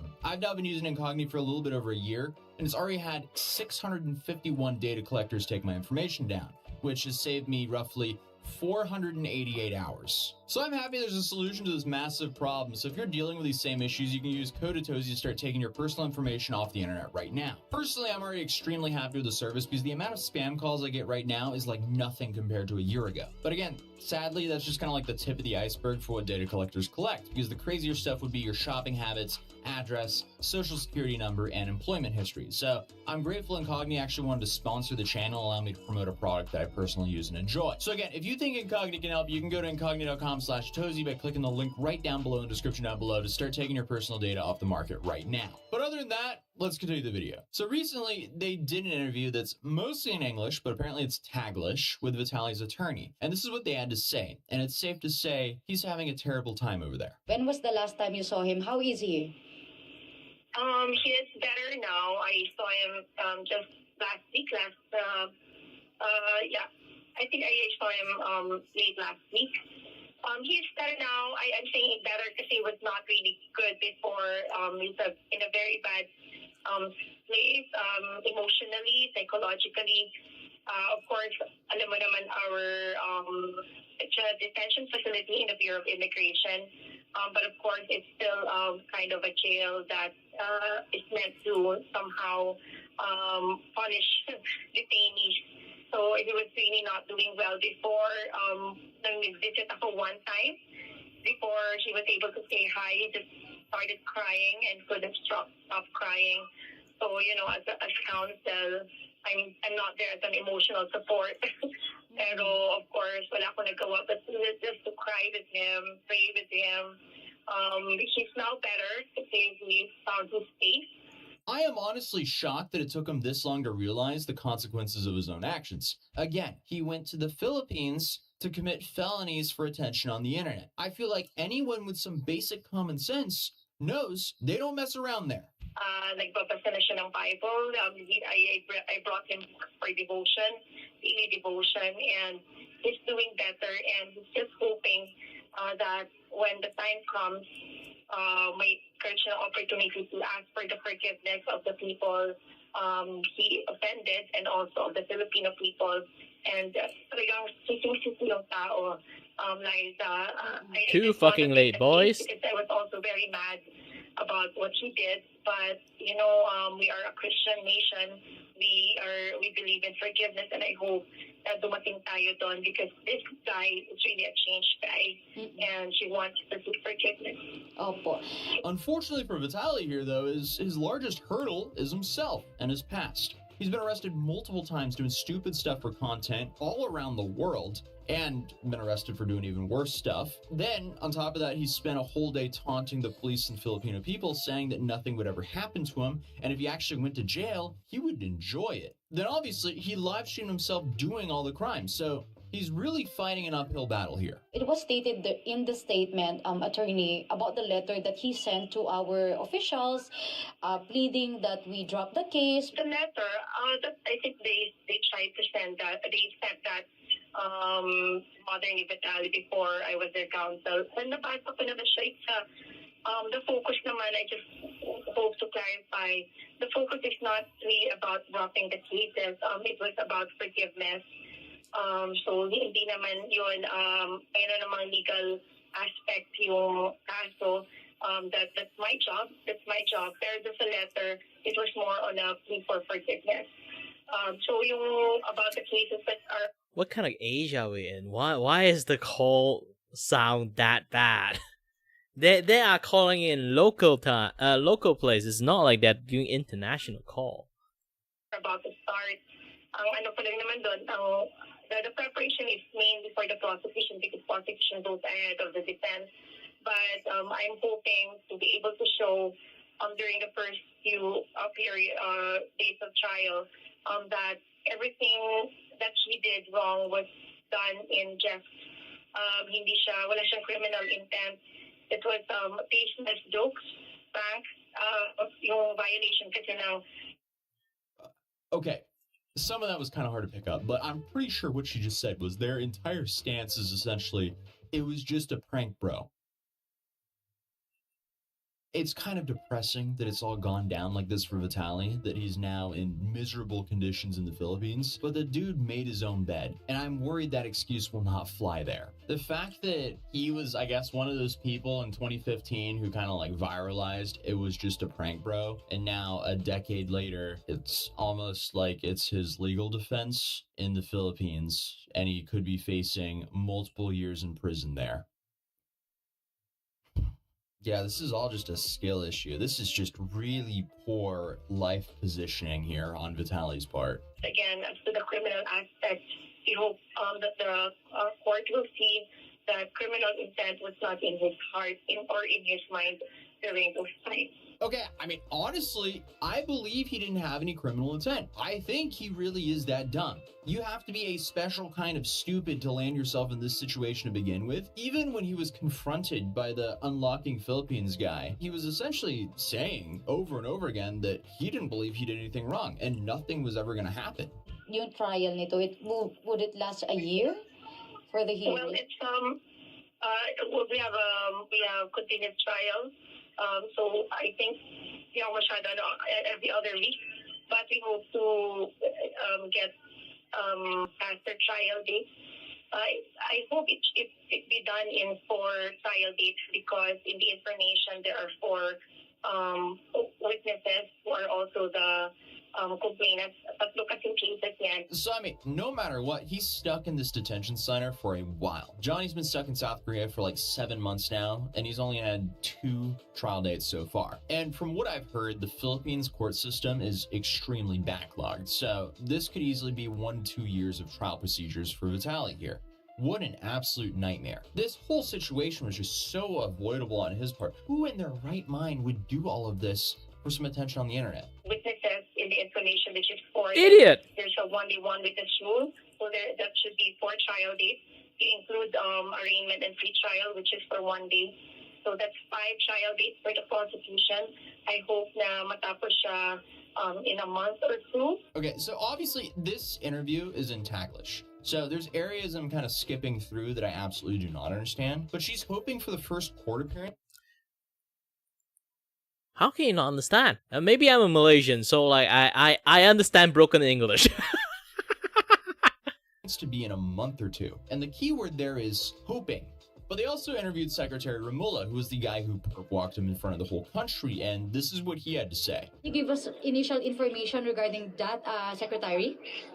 Well, in the series of videos naman that he had, it is more than 3 cases of unjust vexation. Meron pa siya yung mga motorsiklo, meron siyang inaras sa matanda, meron siyang hinalikan na sa security guard. So if you look at the sum total of what he posted, it is really more than 3. Lagpas talaga siya sa 3. So may parang naghahanda pa ang prosecution ng a couple of more cases para sa kanya. I feel like I'm lagging when I'm listening to Taglish because I understand about like 50%. It's like I have like 1 bar cell service and some of the words are coming through and everything else is just not. I guess this is the power of Malaysians. Looking at more charges or cases, which they can do because, you know, he live streamed everything. The dude, again, is his own star witness against himself. Congratulations, you absolutely played yourself. They're just preparing additional cases to file. After investigation ng prosecution, may marami pang lumabas na ibang witness. So, inaano na lang, ini-examine nila yung merits ng case. They are about to file it, I think. So yeah, he basically confirmed there that more cases are dropping. Again, why would you ever put yourself in this situation for internet attention? I get kick money was good, but it's definitely not enough to deal with all of this, especially if they charge him with stealing that motorcycle, which he live streamed himself doing. Because unfortunately for him, that's an automatic 20-year prison sentence there. Essentially, his life is now in the hands of the prosecutor and judge over there. They are duplicitous, they are malicious, and they are making a mockery of the law. I mean, at this point, he made his bed. He even steamed it. There's not a crease in that comforter with how well Vitaly has made it. And now, I guess he just kind of has to sleep in it and figure out what the repercussions will really be. So it's safe to say it's not looking too good for Vitaly. Just like it's not looking too good for data collectors either with Incognito in town. So, check out incognito.com/Atozy to start taking your personal information off the internet ASAP. But hey, if you're new here, feel free to subscribe. Drop a like on this video if you enjoyed it. And YouTube thinks you'll enjoy this video, so I definitely recommend checking out that video. But other than that, I'll see you guys in the next video.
Bum bum ba da bum ba dum bum bum.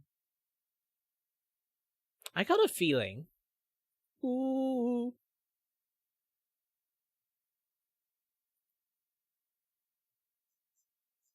Yeah, it's not like it's not working and stuff. At least it's working. You know what? Actually, let's go to like view chat a little bit. See like anyone is here. I didn't think there's anyone here at the moment. If I click it, somehow I connect to people. I'm going to be very surprised. Oop, there's no one here. If anyone want to view chat me right now, you guys can.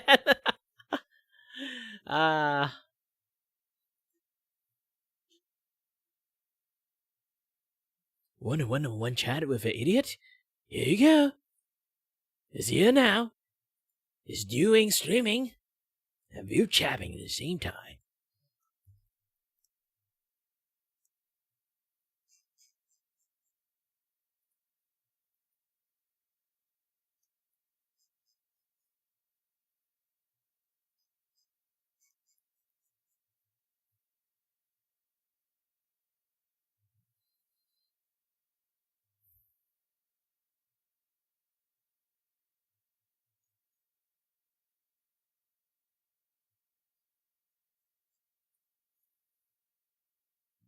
Yeah, nobody's going to connect to me.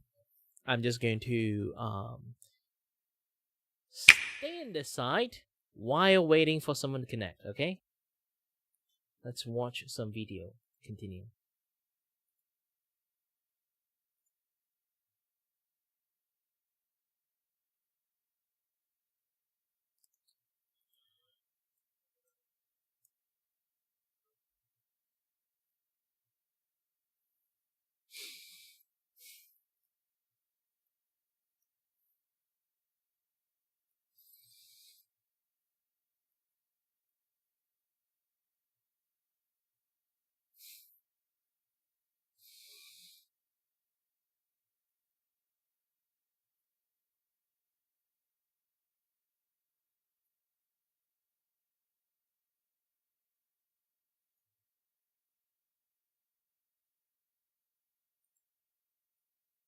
There are a few things in this life that I truly enjoy, but shitty people getting exactly what they deserve. Man, it just makes you happy, doesn't it? Gold digger gets cheated on. All right, let's see how this dumbass bimbo got f***ed over. Let's see. I don't know how to get spoiled by a man. I know that you guys need my help. That's why I'm here. Right. The Wizard Liz is here to help women improve their relationships. As if there weren't enough low-quality people in the dating pool, we have the spoiled girly movement making things worse. A movement that is full of sex workers and rad femmes who hate men, so they have no problem abusing or manipulating them. Make your man believe that either your friend, your sister, I don't know, some female in that you know is getting treated so well by her boyfriend, by her partner, by her husband. Somehow, I managed to find people here. Good. Who? Ah. Hi there, hi there. Oh. Hold on a little bit. Okay. Yeah, doing great, doing great. Just working on an art commission right now.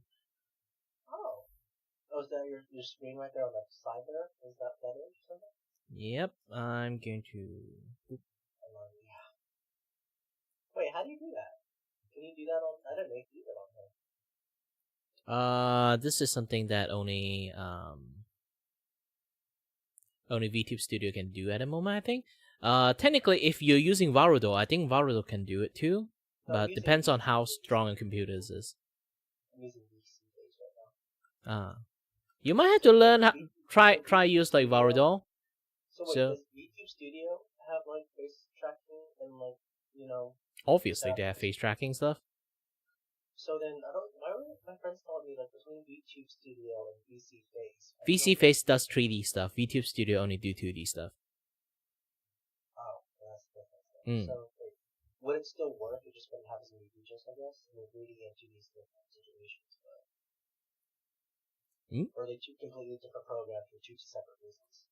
They are a very different thing. One is just flat, and one have like entire 3D space there. So, like, how my thing is compared to yours, like, I'm going up and down. It's like, is it like I don't know the difference between 2D and 3D. If I'm being completely honest. Depends on how you're going to rig it. Some people can rig it so 3D you thought it's 2D. So 3D in 2D that you thought it's 3D.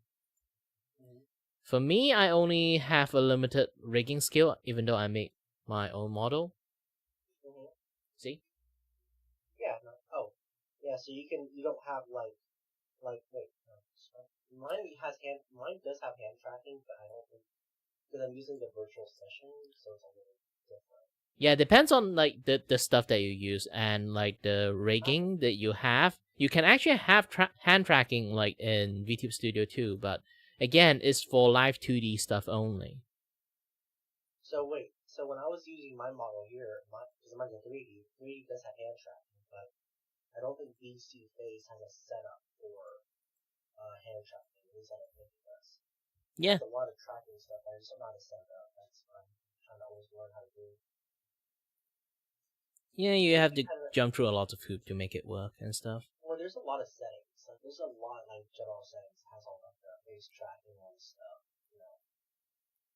Has auto blink and all this other kind of stuff. To be honest, if you really want to like adjust a lot of setting, especially for 3D, you really have to understand how a 3D model works in the first place. Well, I have a friend that made it, so she could probably also help me set up Yeah. VC Phase. I need her help for it. VC phase, like all the parameters, like all the like input and output, like fine tune adjustment. You really need a lot of time for them to actually explain it to you. And also depends on like how good is the person going to be on the explaining side. It does take a little bit of skill. So I think she knows what she's doing with it. And then the problem is like even like here's the thing, like I'm an artist. Sometimes I'm sucks explaining stuff to people too. Even though I can do good art. But still that's the thing I'm talking about. It's like depends on how well the people can explain it in layman terms for you. Basically it's like asking a scientist like speak English to you. That is definitely a little tricky. Has there been a lot of people on, or no? Not a lot of people have been on. I mean, there were a lot of people on this afternoon, but it's back down to 2 or 3 people. Yeah. Here's the thing. Usually, are you in their Discord? Huh? Are you in their Vupe chat Discord? Yeah. Yes. Look into the announcement. Announcements? Yes. Which announcement? Recently? Any announcement they have. Track the announcement time, and if you want to meet a lot of people, go around like maybe 30 minutes or 1 hour before the announcement time. There will be a lot of people there. And usually event happens, we'll be staying for like 2 hours, and then the main VIP will gone. There's an event happening on Thursday Thrills at 7 p.m. So yeah, if you have to plan a lot of chatters, you have to plan around those announcement day and time.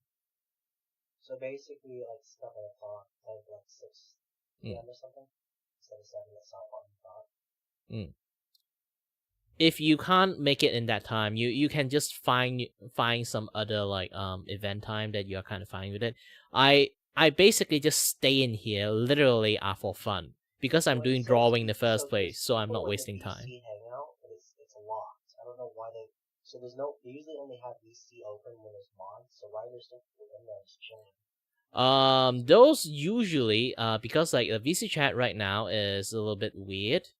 Well, no, they have it set to where, based on what I understand, is they have it set to where voice chat is only for, excuse me, it's only going to be open when a mod is present or during server events. And also when they actually sometimes like, they already have a group in there and then they decided to do something together, technically they also will lock that thing down too.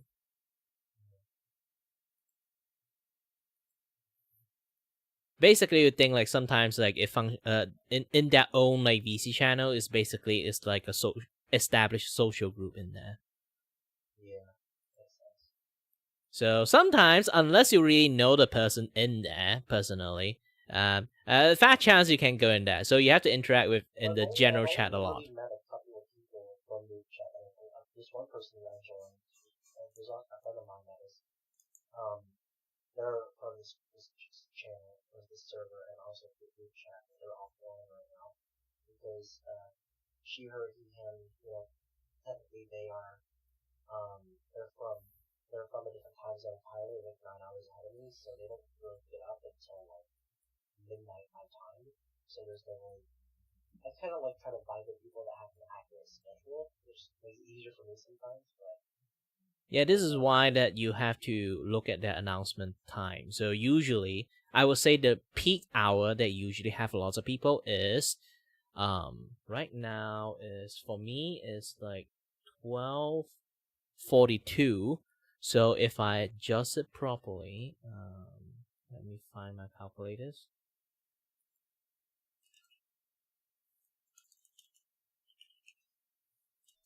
Okay.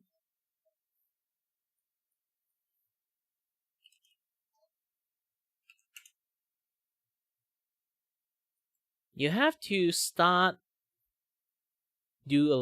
start like active around like 8 hours ago, 8 or 7 hours ago. Nice. Well, I want to stream something, but I have to figure out exactly where I'm going to stream and I want to show it. I have to do like No Man's Sky, obviously. I don't know. There's a lot of games that I really want to play, and based on what I understand, YouTube is about like people who like not what others do. So I gotta figure out exactly what kind of game that I enjoy playing the most. That I can also be able to combine with that they enjoy, but it's more my decision, I guess. Here's the thing.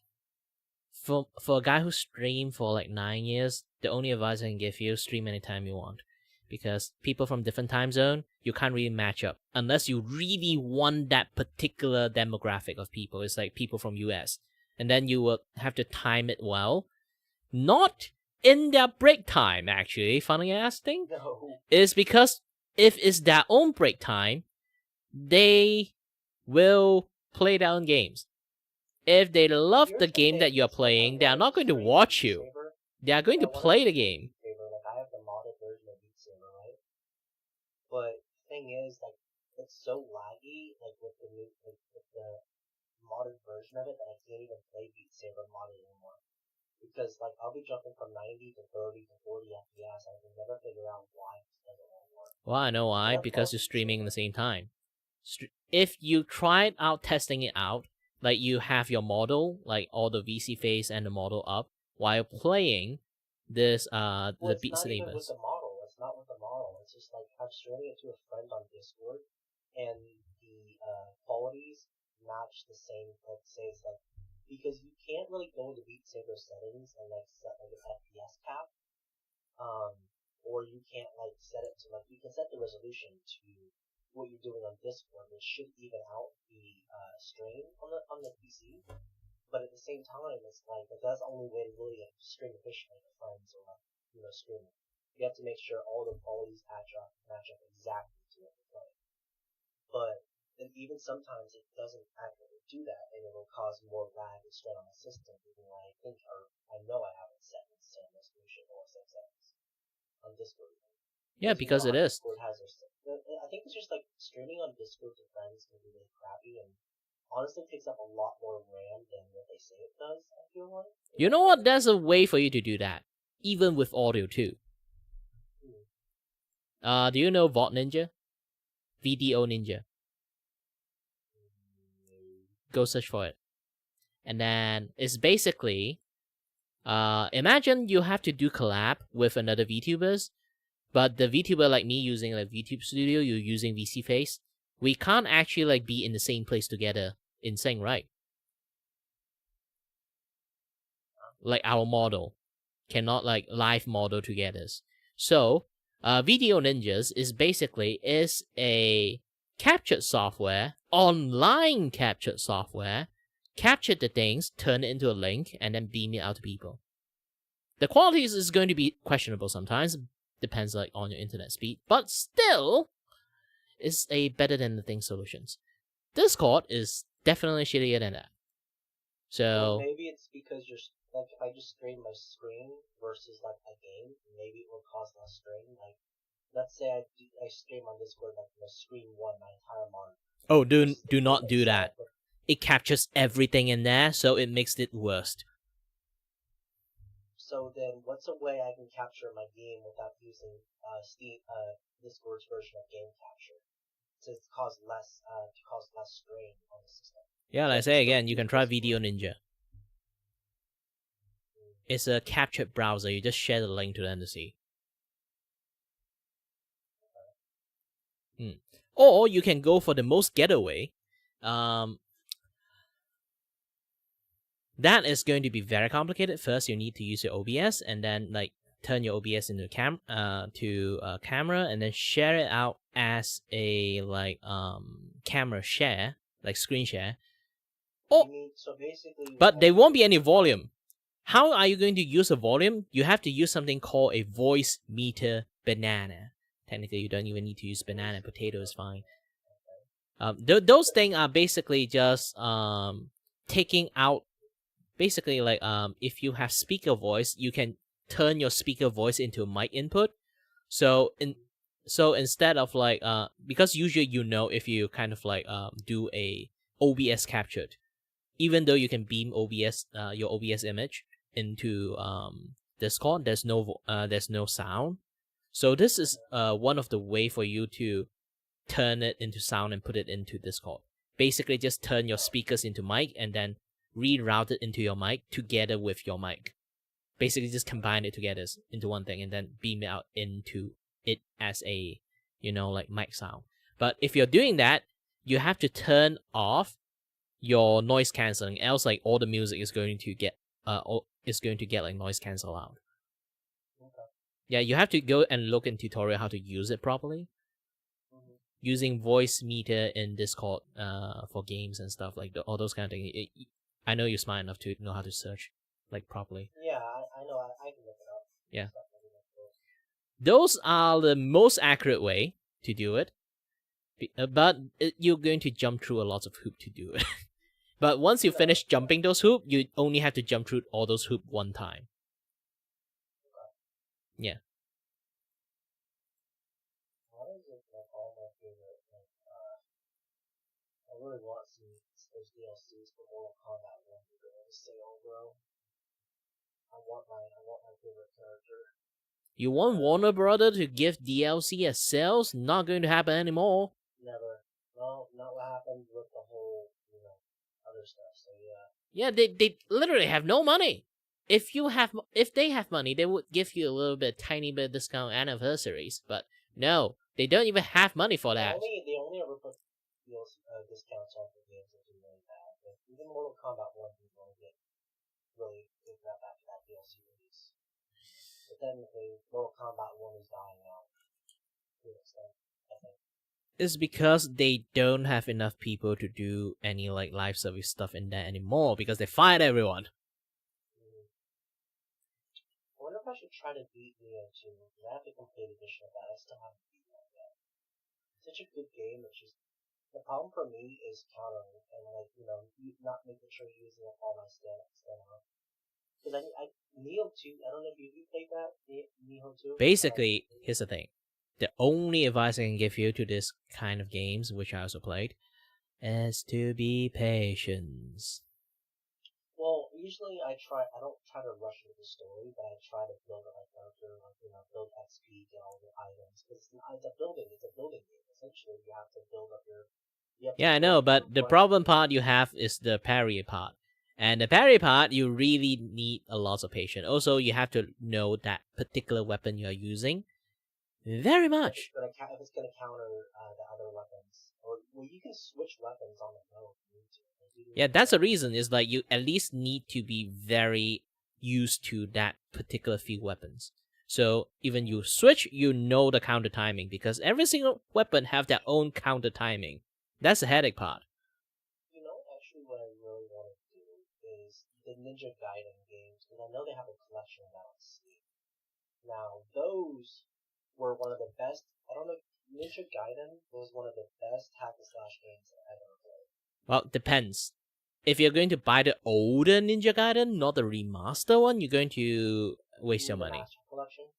Yeah, basically the remaster. There is a remaster one. No, a remaster of a remaster of a remaster one. The latest remaster, I should just say. That particular one is going to work the moment you bought it, but the rest of the older remaster actually have a lot of issues because it's a very old game. So there's the one game that came out, the Master Collection. It has this one came out in. Yeah, they have like a new graphic update, all those kind of stuff. Yes, that one. You can play that one, but the older versions, the older remaster, don't try to get that because it's a very old game and it doesn't compatible with like Windows 11 if you have a Windows 11. So you have to like do lots of things like download DLL, like have to have this and that, yeah, the other stuff like. So then, what version are you talking about? That's the problem. Like, is it there's the Ninja Gaiden 2 remastered, which is the recent one. Yeah, the recent one is the one that don't have issues. The older one, maybe some of them have. That's only the second one. They don't have the third one that one's about. I think the third one is still fine. You have to like, you know, if you really want to support the game, yes, you can buy it. First one, okay. Because I thought you were talking about all three. It's like almost not all three. It's really hard to know which one have issues. They have so many remaster version of it. It's really hard to keep track like which one is the problem one. Because it's kind of random, essentially, is what you're saying. No, it's just I didn't know enough. If you ask an expert, they might know. Yeah.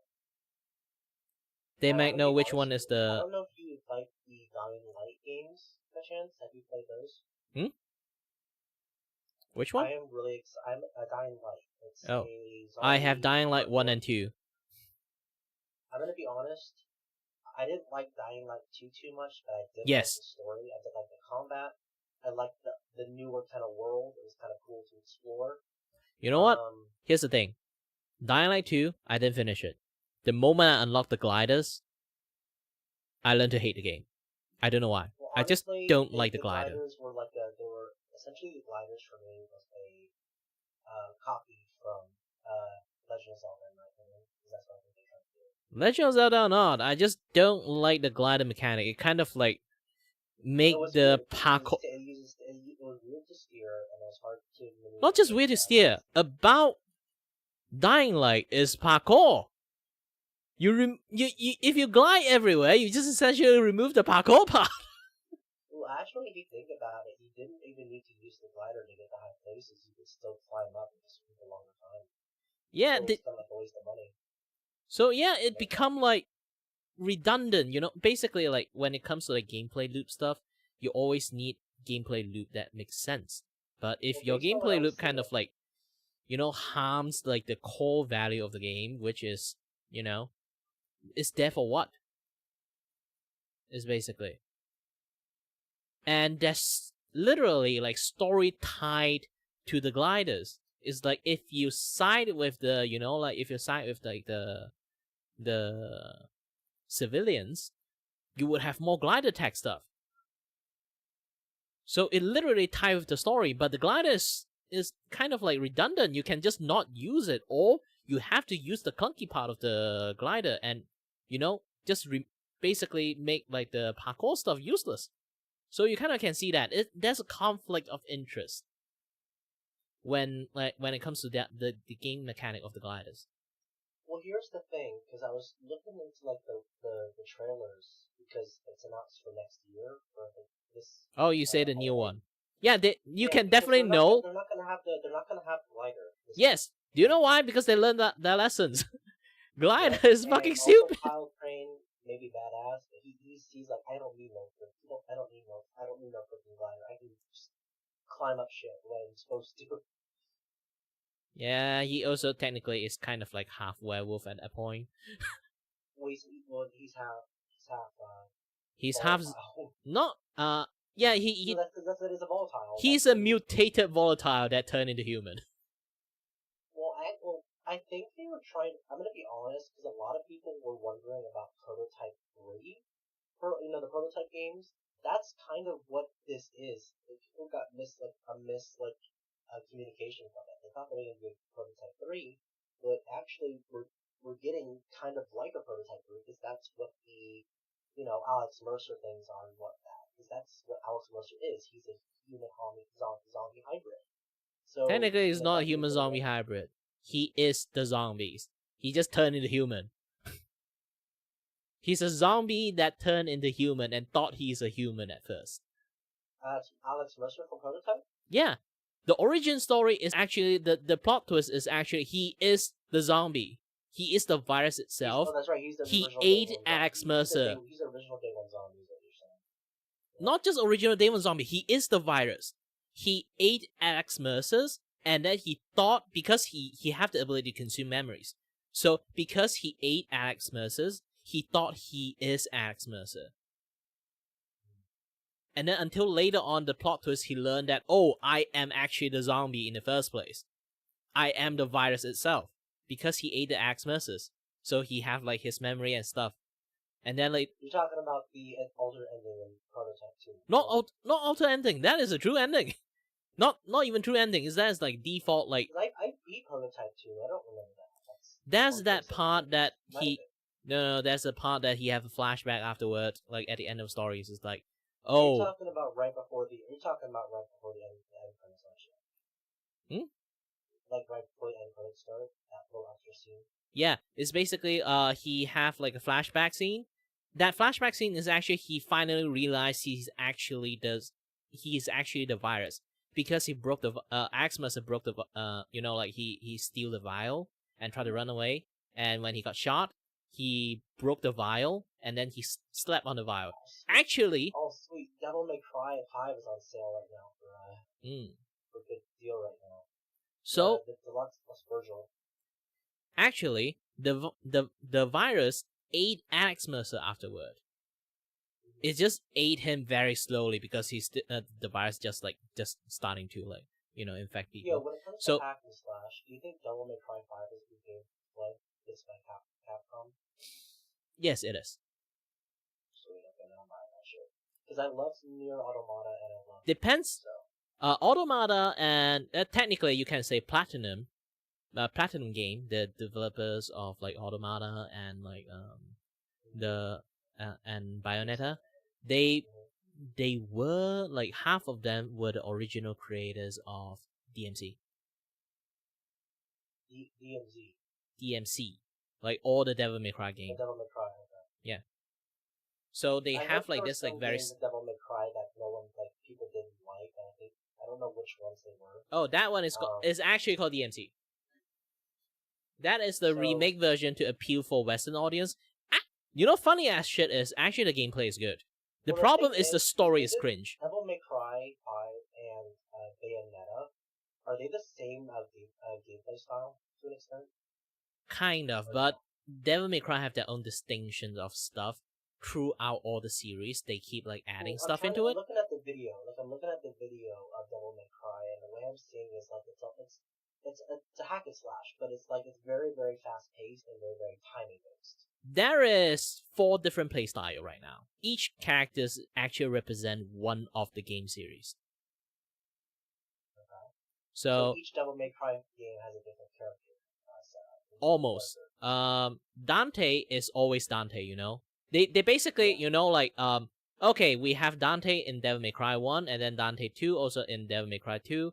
Like all the gameplay style he have is something called a style change.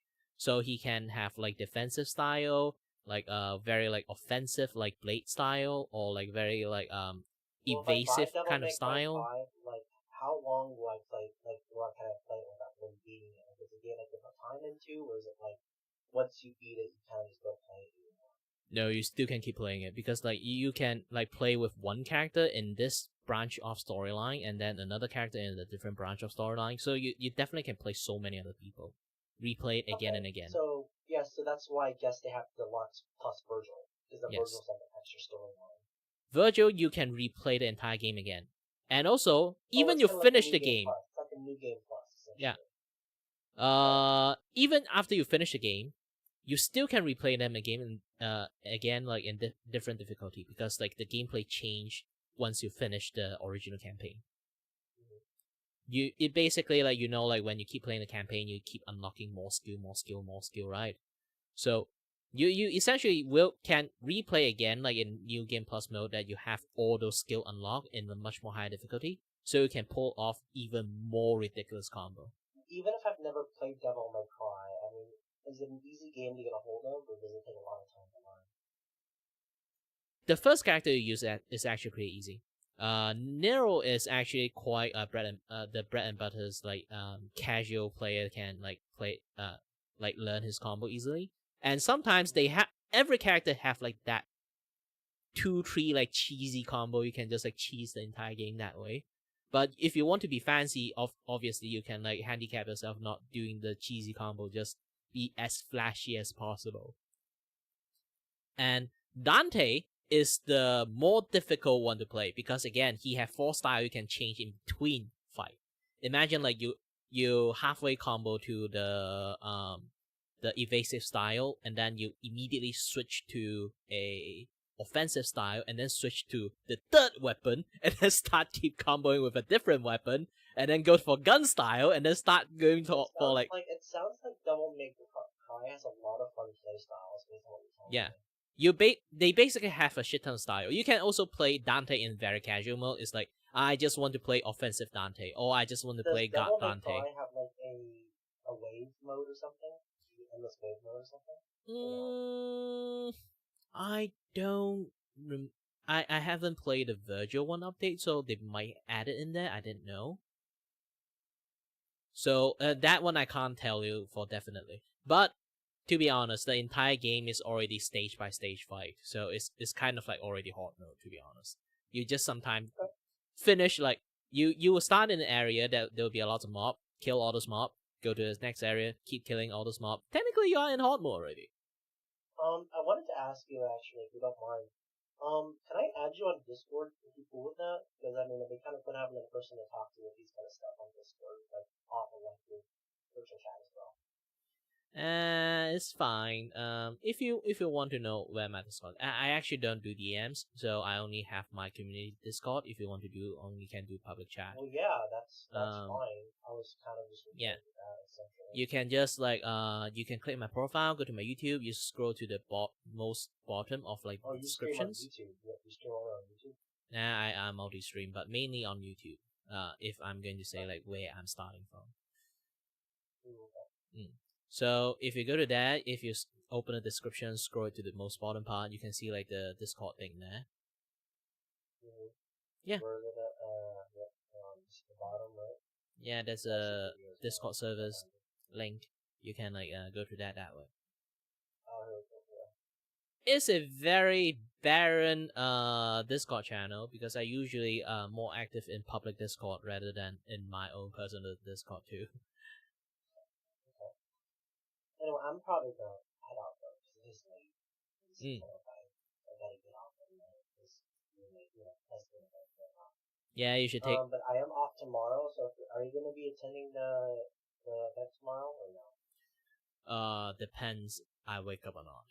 Because again, I live in the opposite time zone of you guys. If I didn't get a good night's sleep, I might oversleep. What time zone are you in exactly? If you don't mind me asking. Well, what time you are at now? Right now it's 10:05 p.m. Mine is 1 p.m. 1 p.m. Yeah, 1:05 p.m. 1:05 p.m. It's not a.m. It's not a.m. Yep. Like I say, I literally live the opposite side of a lot of people. You live the opposite side of the world. Yeah, so like I have a very like different time zone. Thankfully, I'm a morning person. I usually stream on my morning. I don't really choose to stream at night. So you it says up here like English Chinese 75. That's awesome, by the way. I can never learn. I took Chinese in high school, and I'm gonna be honest, I failed. Chinese language is difficult. Like even I kind of like stopped studying Chinese like after I reached like 14. Yeah, I still can read, but I can't go for the higher level stuff. Seriously? Oh man. It's basically Malaysia's. You learn a lot of different language by default. Wasn't Malaysia like one of the capitals of one like most of the multi-world schools, Yeah. universities. It makes me able to be super multilingual in a lot of cases. Every single time I say like how much language I know, they kind of like always shock that like usually people see bilingual people, they already like shocked. I had a dream where I wanted to go to Japan and like teach English as like on their abroad teaching program. Mm-hmm. Because I'm gonna be honest, I love traveling. I want to see the world. Japan and the Middle East is the one spot in the world that I have not been to yet. I can tell you one trying thing. to make that my goal. You have to be careful if you go to Japan to teach English. It's fine, you can go. I have a friend. I also met a friend from there too. He basically used to like teach English over there, but you know, the contract of being an English teacher in Japan is a little bit predatory. Predatory? How so? How should I say? Is it very like is it sketchy or something? It can be sketchy, but it's more like the clause they have benefit them more than you. Oh, so like they can actually screw you over without you having any capability to defend yourself. So basically, if you do something wrong, they can just like snap you out of existence essentially. Yeah, it's basically you have it's just that you basically waive a lot of right. So you really have to read the contract really closely if you really want to like work in there. Find a agency that they do this shit that actually like do things that at least it's like doable for you. It's not like, you know, like I kind of forgot. Like I heard about it is like there's like a lot of like predatory clause like in a lot of like different like English teaching like contract and stuff. They do have place that is doing well, but there's also a lot of place that is not do well for you. So it definitely sounds like it's a good situation, but you have to like essentially you have to read the fine print or do Yes. anything. Try your best to read the fine print and then like study the culture first to know like how the fine print works. Sometimes you can read the fine print, it's like not good. I know a little bit about how Japanese culture works to an extent. Like, I'm gonna be honest, I don't know much, but I know a little bit. Like honestly, I can tell you one thing. You don't know jack shit. One thing I do know is it's a very proper, very manner-based culture. So you have to not just manner-based. Their point of view of a job is very different. Try to think about this. If you want to quit the job, you essentially quit your responsibilities. So if you quit your responsibility, for them it's like the highest dishonor. So you literally have to hire someone else to go quit your job in your behalf.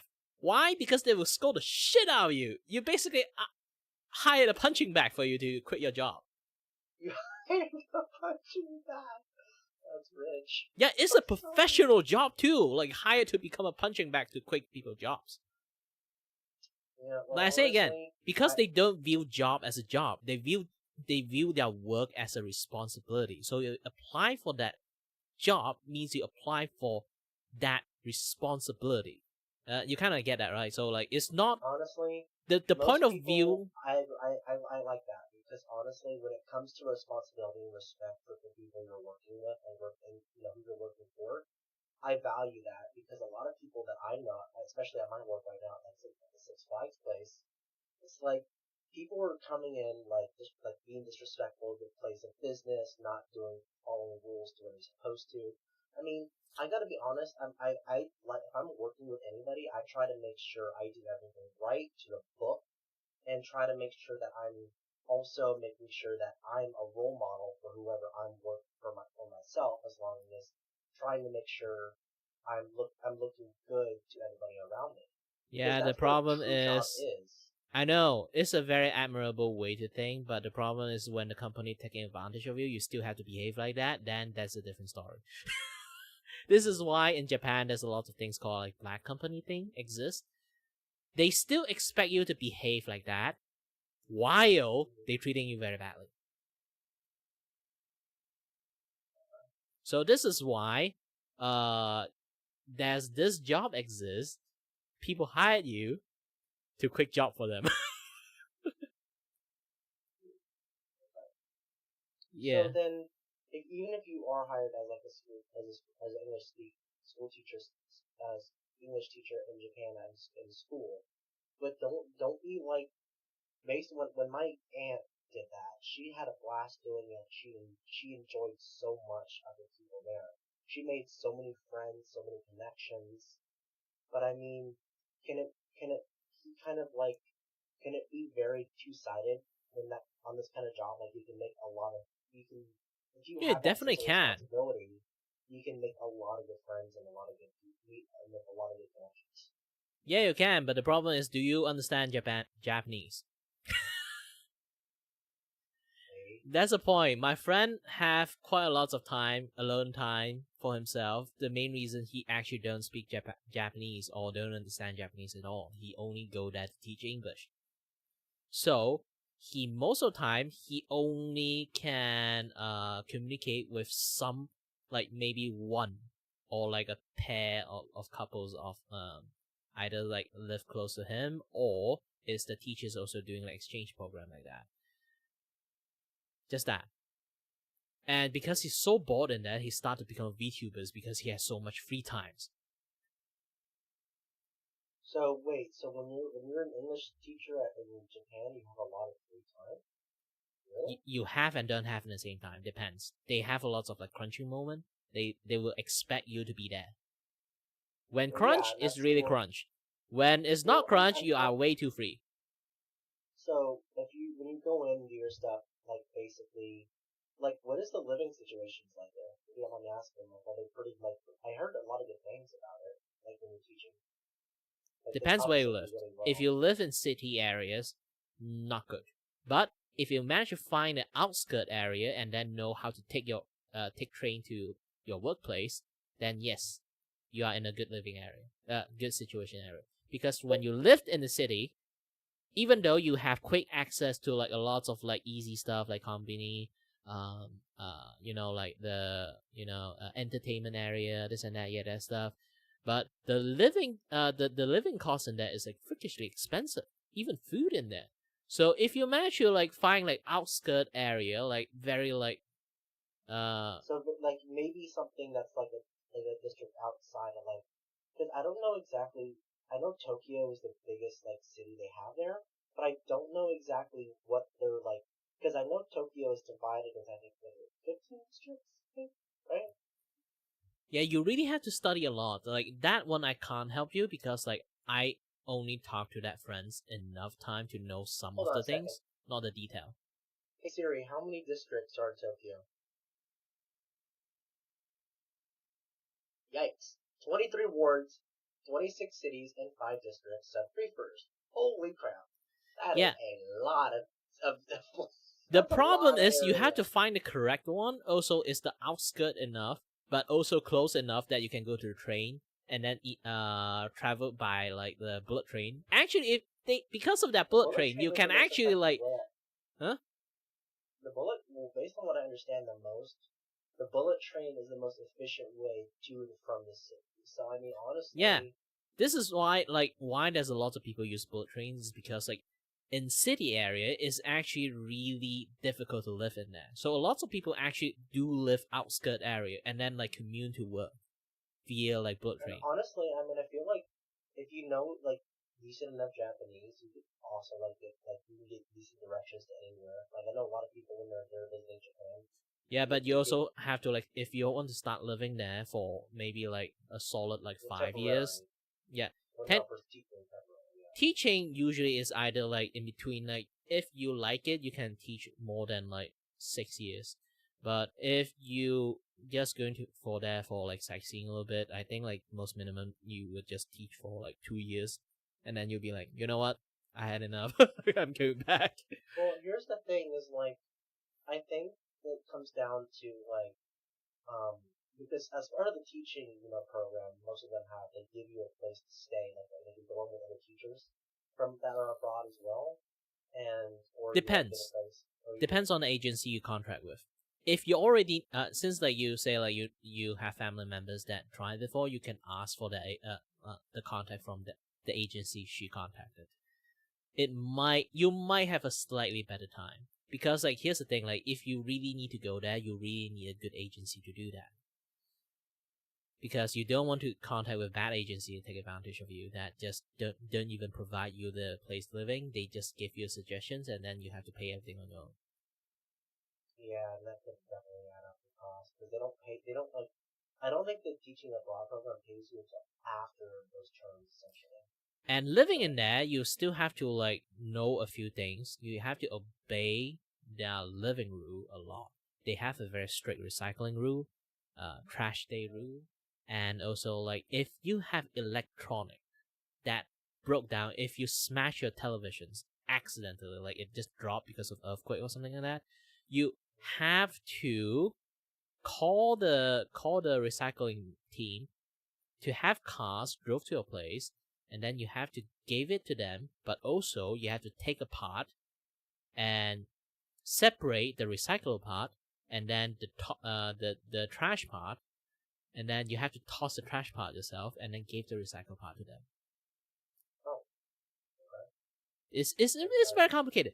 I think it sounds complicated, but I kind of deal a lot with complicated. Yeah, different district have different rule too, so you have to really every district have their own like fine print like how they are going to handle trash. So you do have to know a lot of things. And trust me, I read a lot anyways. I don't think I'll get time to learn. Yeah. Anyway, I'm gonna head off for the night, brother. Oh, wait, what the heck? Okay, that's weird. What just happened? Oh, by the way, nice seeing you, and have a good dream. Bye bye.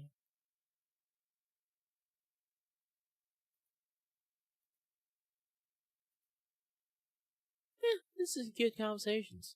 Yes.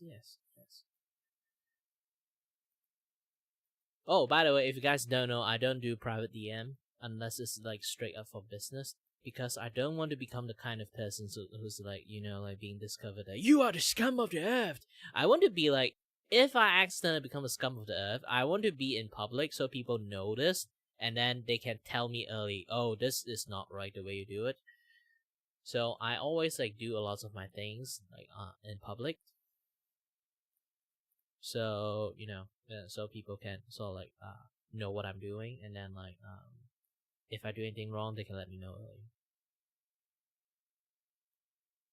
That's my personal principle. Okay, I'm a very honest man, that will do anything I can to be as open as possible. Why did I suddenly become like a very stereotypical German? I have no idea. Actually, I'm losing my voice. I talk too much. Yeah, the moment sometimes my voice crack is I suddenly sound German, but not exactly German. It's like the stereotypical type German. I do hate it. It might cause a misunderstanding sometimes. So yeah.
Go to bed.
Bum ba-dum bum bum. Bum ba-dum bum bum. Bum ba-da-ba-ba-bum bum bum bum ba-ba-da-bum.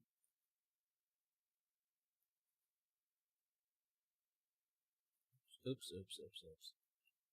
Wrong place. Yes.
I wonder, like, is there any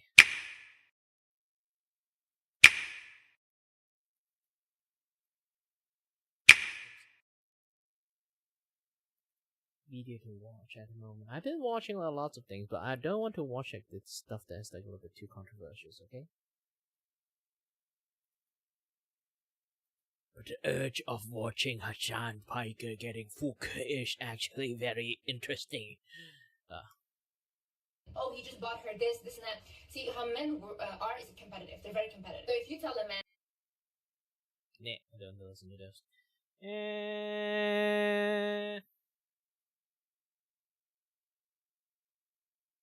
Ooh! Let's watch this. You saw the thumbnail. You saw the... Wait, what? Do I actually have someone joining me in the VC or something? Am I in the VC? Nope. Is it from a video?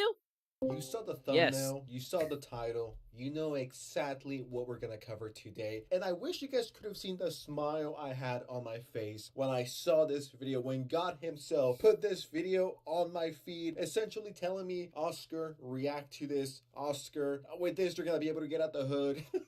Just react to it. I'm serving the video to you on a silver platter, which was much appreciated. Shout out to God. This video comes from Willie Max Show. I always keep it straight with you guys. I've seen a little bit of it, and there's stuff that I thought I covered. You guys have seen the catalog. You guys know that I've been covering iDubbbz for a few months now, and the stuff here that I didn't even know existed shocked me. It makes for one hell of a video, so this one's going to be a long one, so make sure you have your snacks with you, make sure you're comfy, and one last thing you guys gotta do, just make sure you're subscribed to the channel, drop a like to show me that you want to see content like this. I'm hyped. I don't know if you guys could hear it, but I got my advanced GG. I'm ready.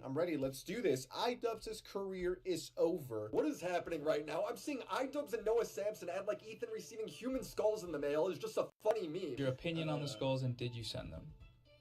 I didn't send the skulls. I don't know. I thought the skulls thing was kind of humorous to hear that. Especially when I heard that they were like from skulls.com or something like that.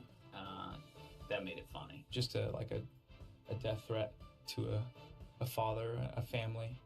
Yeah, was it a death threat? Okay, this is something that I picked on the first time that I don't know why I didn't say at the time, because I've reacted to this clip before. Did you guys notice how serious iDubbbz got when Noah showed a little pushback? He was low-key a bit surprised. He was like, wait, what? How Nova is his name Nova Online? Not Nova Online. That's someone completely different. When Noah Samson showed a little bit of pushback, that surprised iDubbbz. He was shook to the core, and I don't think it will be wild to say that he might have shit himself as soon as Nova. Why do I keep calling him Nova? As soon as Noah showed a little pushback. Was it a death threat? Yeah, no. Yes, the threat is motivated on your community slandering Ethan as a racist who loves genocide. The threat so obviously is you don't know who we are, but we know where you and your family live. I thought Ian would be. Can we please take a look at these videos right here? The genocide supporting YouTubers responded. I don't know too much about Destiny, so I'm not gonna speak out on him. Ethan Klein does not support a genocide. I think that is slanderous. I think that is disgusting. And say what you want about Mudahart, but he does not support genocide. This is so bad faith. At this point, you're just asking for a lawsuit. And of course, we get this guy, Ethan Klein, weaponizing anti-Semitism for genocide. It truly is disgusting that people like this legitimately think that Ethan and others support genocide just because they don't agree with them blindly. The threat so obviously is you don't know who we are, but we know where you and your family live. I thought Ian would be empathetic towards this, since he thought Sam Hyde was gonna kill him for no reason. That was the craziest thing, because Anissa said to me, she's like, Kate, you don't understand. Ian and I both believe that Sam Hyde would really come and find me and would actually murder me. So that's the reason why we have to take all these precautions. And I was just like, are you sure? I'm coming to kill you! I was like, I think the guy's a millionaire. I was like, I don't think he's gonna risk his freedom to kill you. Meanwhile, too low. How did I miss this? How did I miss? I know that I keep pausing, and I'm gonna shut up in a second. But how paranoid, insane, or retarded can you possibly be to the point where you're paranoid? You're like, I think Sam Hyde is trying to kill me, guys. I think he's out to get me. He might be under my bed right now. Sam Hyde is not going to risk his life or his freedom to kill a irrelevant YouTuber. All right, let's just keep it real here. The chances of that happening are 0.000. All right, that will never happen. These people are so extra and so paranoid for no reason. It's actually pathetic. Dude, I'm so fucking paranoid Sam Hyde is gonna come kill me. Nah, bro, it's not gonna happen, little bro. Chill out. You're safe, okay? You're not the one receiving skulls sent to your home. You're fine, iDubbbz. Please stop playing the victim. Leave that up to Frogan. I was like, I think the guy's a millionaire. I was like, I don't think he's gonna risk his freedom to kill you. Meanwhile, 2 low-level staffers at the Israeli embassy were killed in the name of stopping a genocide. The same thing these guys accuse Ethan and his family of defending. But Ethan's crazy for being worried. No, this is a hallucination. I will say it once again. If I don't think it's appropriate for someone to call CPS on Ethan Klein, why the would I ever think it's appropriate for someone to kill Ethan Klein? Are you stupid? Of course, that is insane. No, but you'd still praise them and hop on streams with them. Bad Panada is encouraging people to continue to make false CPS calls to Ethan and Gila. He's acting like it's a big joke. Hello, is this Child Protective Services? Yes, thank you. I would like to report a case of endemic dog infestation, and it also contains 2 Zionists. And as we all know, Zionists are baby killers, so I think this is a very dangerous situation for the children, given the dog and the Zionists keep those kids safe. This might be funny, but I don't know what it is about this guy, but he always just looks filthy. He always looks sturdy. I can't quite put my finger in it. Not in it. Hold on. Pause. I can't quite put my finger on it. Okay, that's mad sus. I'm never beating the sus allegations. Sensitive society? More like sus society. Am I right? Anyways, whenever I look at this guy, I just feel dirty and not in a good way. You know what I mean? I feel like I need to take a shower and then take another shower and then take another shower.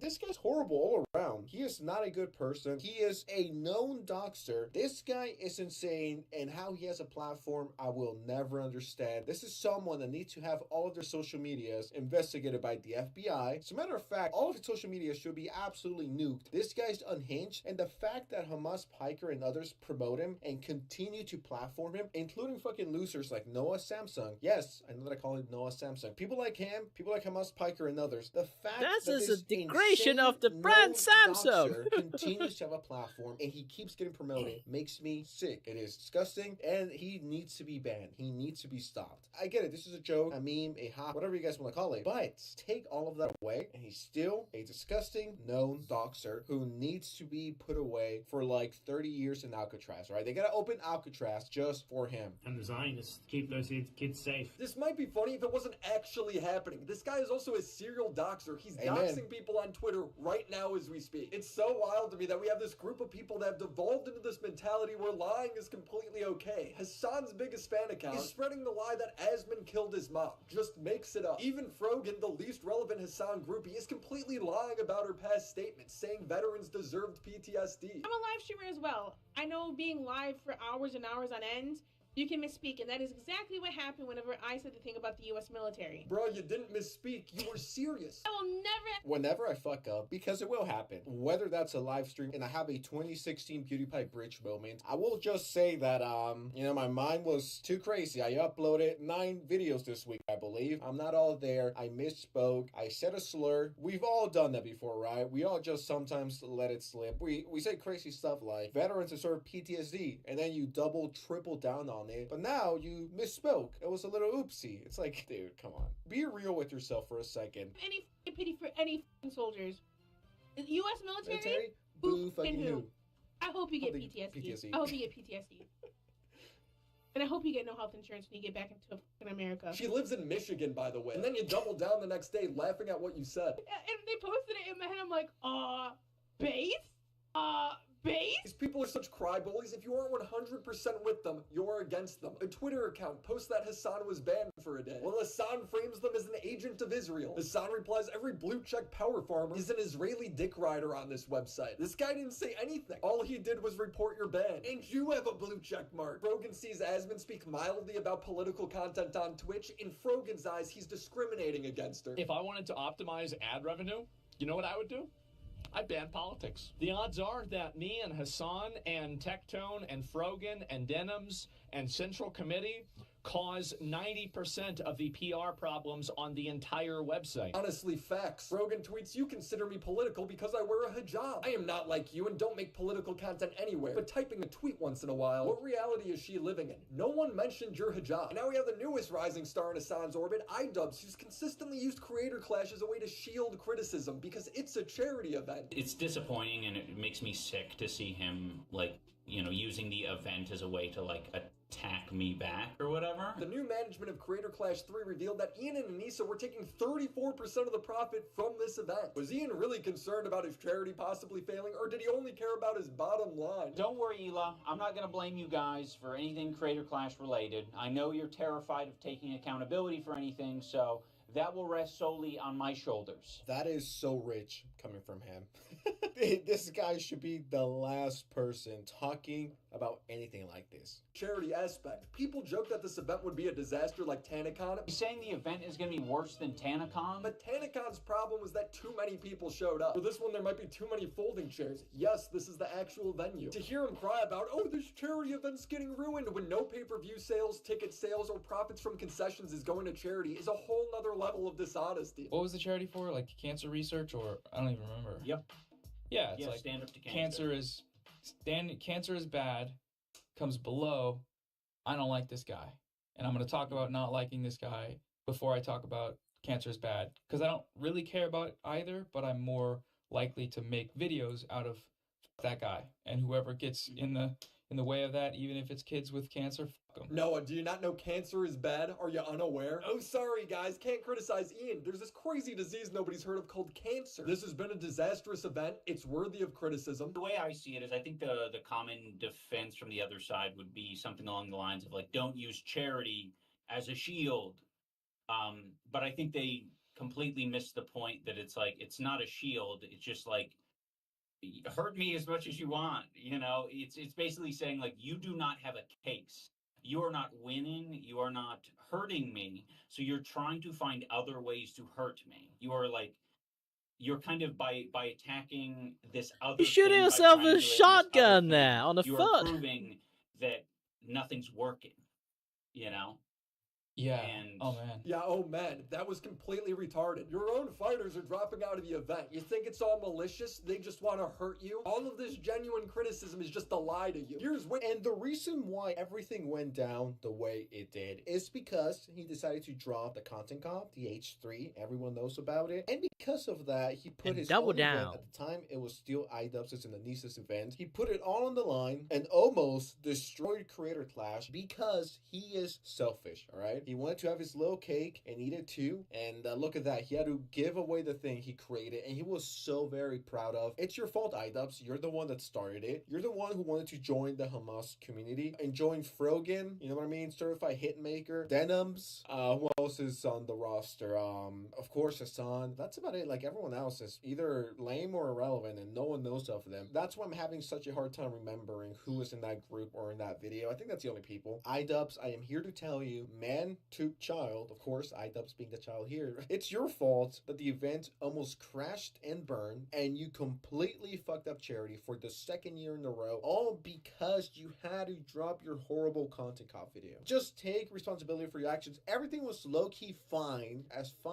Creator Clash 3 was at the time. Everything was fairly okay until you decided to drop the content cop. That's on you. You did that. You're a 40-year-old man. One time we ended sparring, and afterwards everybody's hanging out, and she walks up to Ian and she goes, "You're hungry." Yes. And then so they had to leave because Ian was hungry. Do you feel like I speak too much for you? Like in this, I don't think so. You know me better than like I think it's a weird. Seconds right here, Alex Wasabi. Well, I shouldn't say it's weird. The reason Anissa does it is because typically, whatever the topic is, she's filling in the blank. Because I don't say it for myself. I think a lot of the times, you know, my head's in a different space. You're not kind to yourself. You've never been kind to yourself, and you'll never share. Like, if you're in a room with a bunch of people and people are talking about what they've accomplished or what they've done, you'll never ever. Here's the thing. I can shit on myself. Nobody shit on me. Speak up about that. There is That no is light just behind sad. his eyes. There's no one home. This guy has been dead for like 10 years, and someone took over the iDubbbz skin. This is not iDubbbz, and no, for the 25th trillion time, it is not because he's not edgy or he doesn't say the N-word. You could be funny and not say slurs. You guys know that, right? You don't need to say the N-word 6 times per video to be funny or entertaining. At some point, iDubbbz was good, and it wasn't because he was saying slurs. It was because he was energetic, right? He had charisma. Now, you're lucky if you get a high out of him without his wife shoving her hand up his ass and making him talk like a little puppet. I don't know, man. This is tragic. This is my own personal 9/11. I mean, this is looking kind of sad. You know what I mean? Like, he can't speak for himself. And if you see my other videos regarding iDubbbz, you guys know what's up with that and what they got going on. His boxing coach exposing him, and Anissa for being very disgusting, horrible individuals who are very mean behind the scenes, despite the fact that they're always extremely positive and wholesome on IG and Twitter, but behind the scenes, they are horrible. They're worse than me, and, you know, that's saying a lot. Look at the sadness. I almost want to cry. I'm just gonna let the video play for like 10 minutes while I go wipe my tears. I believe he's too intelligent for this. Intelligence has nothing to do with it, but I will say this. If you want to retain hope that I'm intelligent, this is the most intelligent thing I've probably ever done, is revealing this side of me. The bar's real low, huh? Bro's only real-world experience was working at Legoland. This man just said it was the most intelligent thing he's ever done. Donut operator, you're missing out. You could be Ian. The content cop has been nothing but a failure. It's done harm to everyone associated with Ian, so the new narrative is to hide behind the dead bodies of Palestinians. Act as if the content cop was about Israel-Palestine the whole time. I even hate calling it drama, because at the end of the day, it was you kind of taking a stand of being pro-Palestine. I don't think that's drama necessarily, but the way that they have handled talking about this, people like Ethan and some people on Twitter that cover this make it about themselves so often, when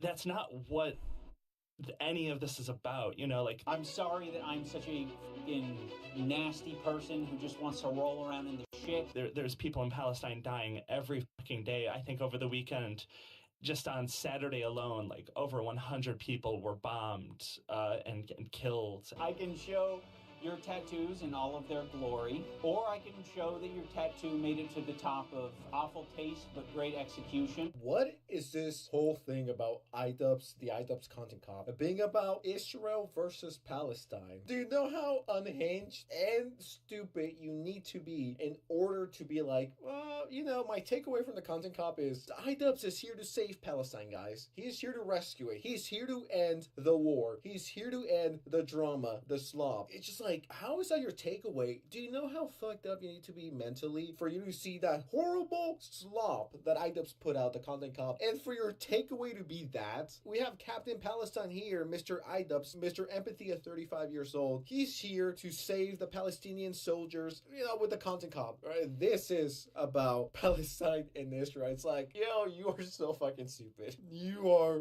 ridiculous. And whoever said that, you are beyond washed, brainwashed, and washed overall. I don't know where this podcast came from. I was not aware of it. So this is new to me. These people, the Hassan and iDubbbz orbiters, these people exist in our very sensitive society, if you will. What was the, like, impulse to finally take a stand? Yeah, well, I think Ethan made it really fucking easy for me. I think, honestly, the only, like, thing that made me like second guess any of it was like how it affects like other people. Ethan was mad because people were calling CPS on his children, and the content cop was acting like Ethan was lashing out for no reason. But now that Ian's criticized, suddenly he's a big advocate for Palestine. The only time he talked about it is when he said Anissa's half Irish and half Lebanese, so that makes her an expert. I'll say it for anyone who doesn't know.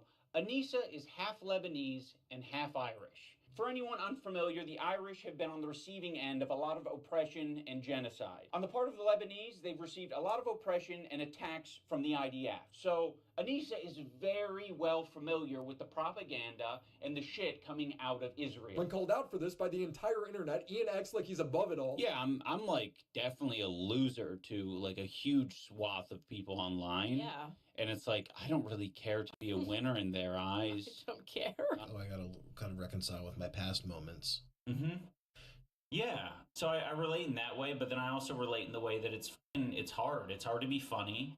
And I can tell that bro really like admires like a lot of these comedians that he's had on his show. I think he wants to, you know, be something special. I think he wants to be an entertainer, but like it's gonna take a lot of fucking like pain and hurt to actually discover who the fuck you are, because I don't. Ethan is doing 1,000,000 times better than iDubbbz. Not only in his personal life, from what I could see, I've never spoken to the man, I've never met him, but from afar, he's killing it. He's making hundreds of thousands of dollars per year, if not millions. I do think it's leaning towards the millions, which is a W. All hell capitalism. And Ethan is respected. Of course, you have the insane CPS, doxers, you know, the people that are sending skulls, but for the most part, people respect him, right? Even if they don't like them. Unlike iDubbbz, where he's not crushing it financially. I think at this point, and for the last 4 years, I've been making more money than iDubbbz has, which is a crazy thing to say. iDubbbz isn't making money, right? He's pretty cook. He is literally the punching bag of the internet, not the commentary community, all right? The whole internet. If you ask me right now, who would I rather be? I think the answer here is pretty obvious. I think he knows who he is, to be honest. Like it wasn't overnight, like me gaining my confidence back.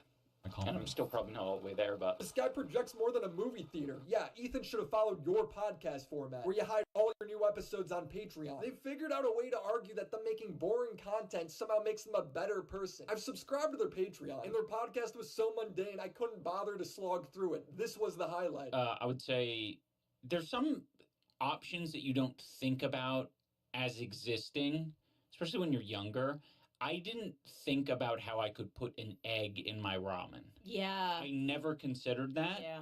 And it always felt like it was a little bit like lacking something. Like I wanted to put something like cheese in there. Mhm. But Fluffy put me on to putting an egg in there. I mean, he chefed it up quite a bit. He like would go through the effort of like cutting up some green onions and stuff. What is this podcast? I didn't even pay for it and I want my money back. Shout out to the 4 people who are paying for the Patreon to listen to this horrible podcast. What is this? How can one person to be so boring. I thought, right, Ethan is Online was as boring as they come. There's iDubbbz in 2025. I cannot with this. And once again, shout out to the 4 people who are paying for this horrible podcast. If anything, you guys should be getting paid to listen to this. Who would have thought that this would have been the peak of Ian's career? The biggest scope in Ian's video was him saying tons of people agree with him. They just didn't leave a comment or make a video because they're too busy. I think all of the people who are like, know who is like literally winning the argument and who is like presenting a better case. I think a lot of those people are just silent, you know? At most, they're clicking like on a video, but they're not gonna fucking put in like the labor to like make sure their guy wins. Or No, don't use my argument. I have a copyright claim on that. He's trying so hard to convince himself he's in the right. Know that other commentary channels, regular people, when they're trying to get a temperature check about how people feel about this, they're gonna let. I oftenly say this to show that try not to lose your head over this kind of shit, instead of fighting it and then use it as a comment. Okay, so we are not the same. We despite we say the same thing, he used it in the most fucking wrong context.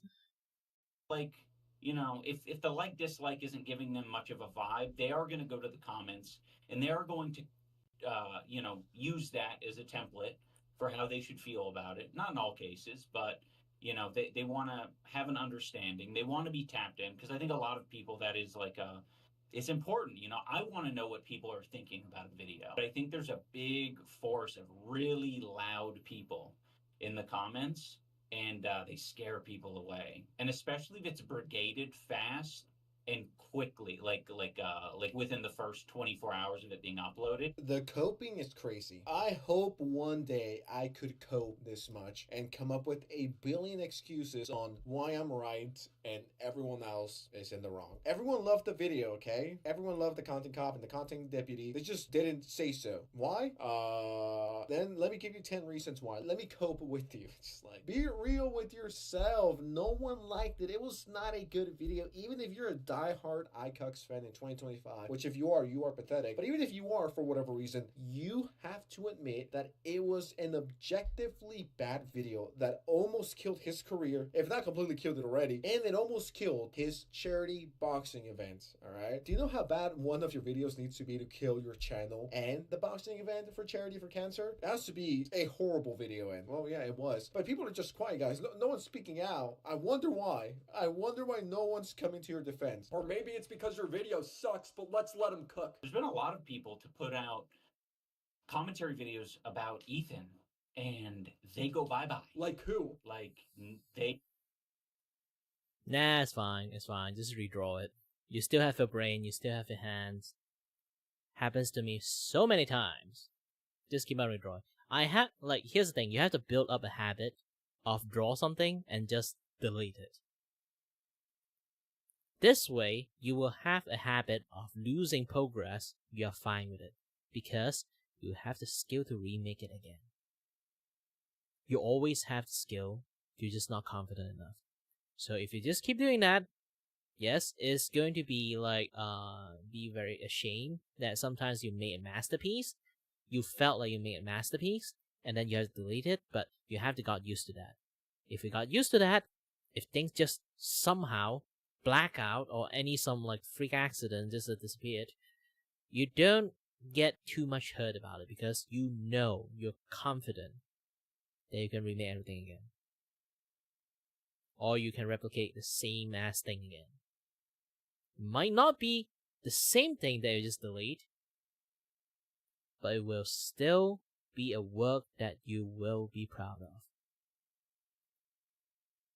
They're like, this, I do not want the smoke, I do not want the heat, and even if it's like not genuine at all, it's like there are people out there in different communities that are like, I'm gonna get on this shit, and I'm going to make them feel like the internet's against them, and this is the fucking end of their career. Bro, just name somebody. Which videos are, I mean, do any come to mind specifically about?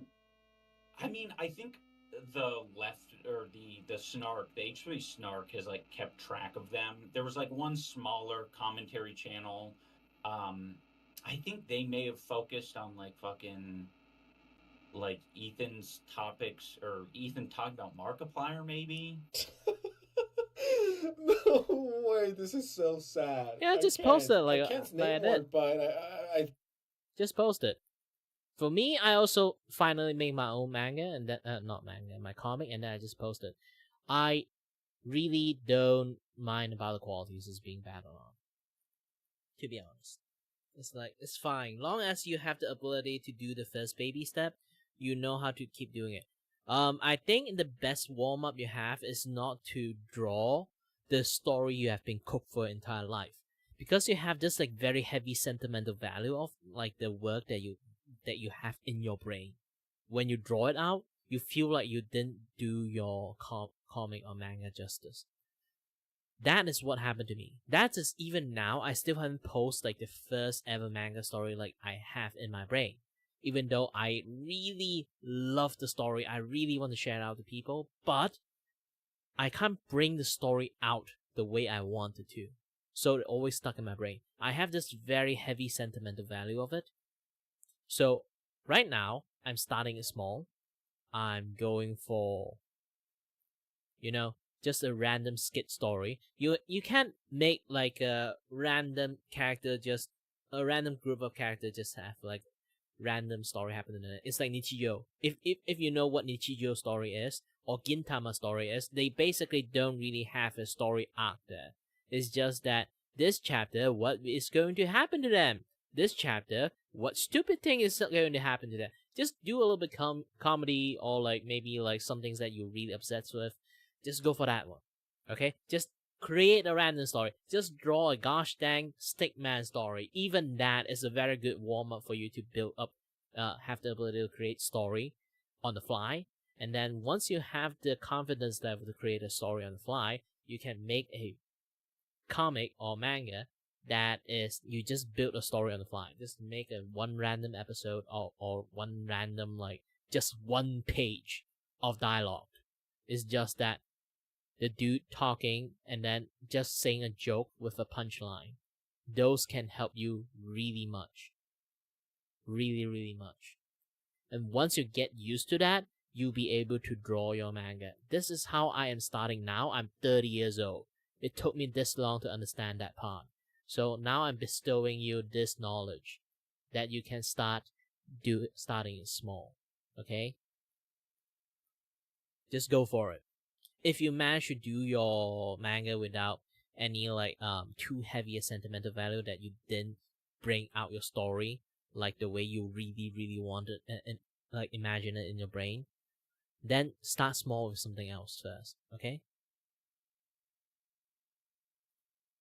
I think I saw someone on Reddit disliking Ethan, right? It's like, dude, Reddit hates everyone, okay? They hate me, they hate you, they hate everyone. They hate YouTubers with like 10 subscribers who are barely coming up, and they're like, he's a Nazi. The fact that he couldn't think of one person is laughable. And now the excuse is, I think it was like a subreddit, bro. Like, it was this user, the account was open like 24 hours ago, and they were just like shitting on Ethan, man. But Mr. iDubbbz, you said a video, you said commentary channels, yet you can't name one. Oh my god, this is pathetic. I'm not sure what it was specifically, but that one got nuked.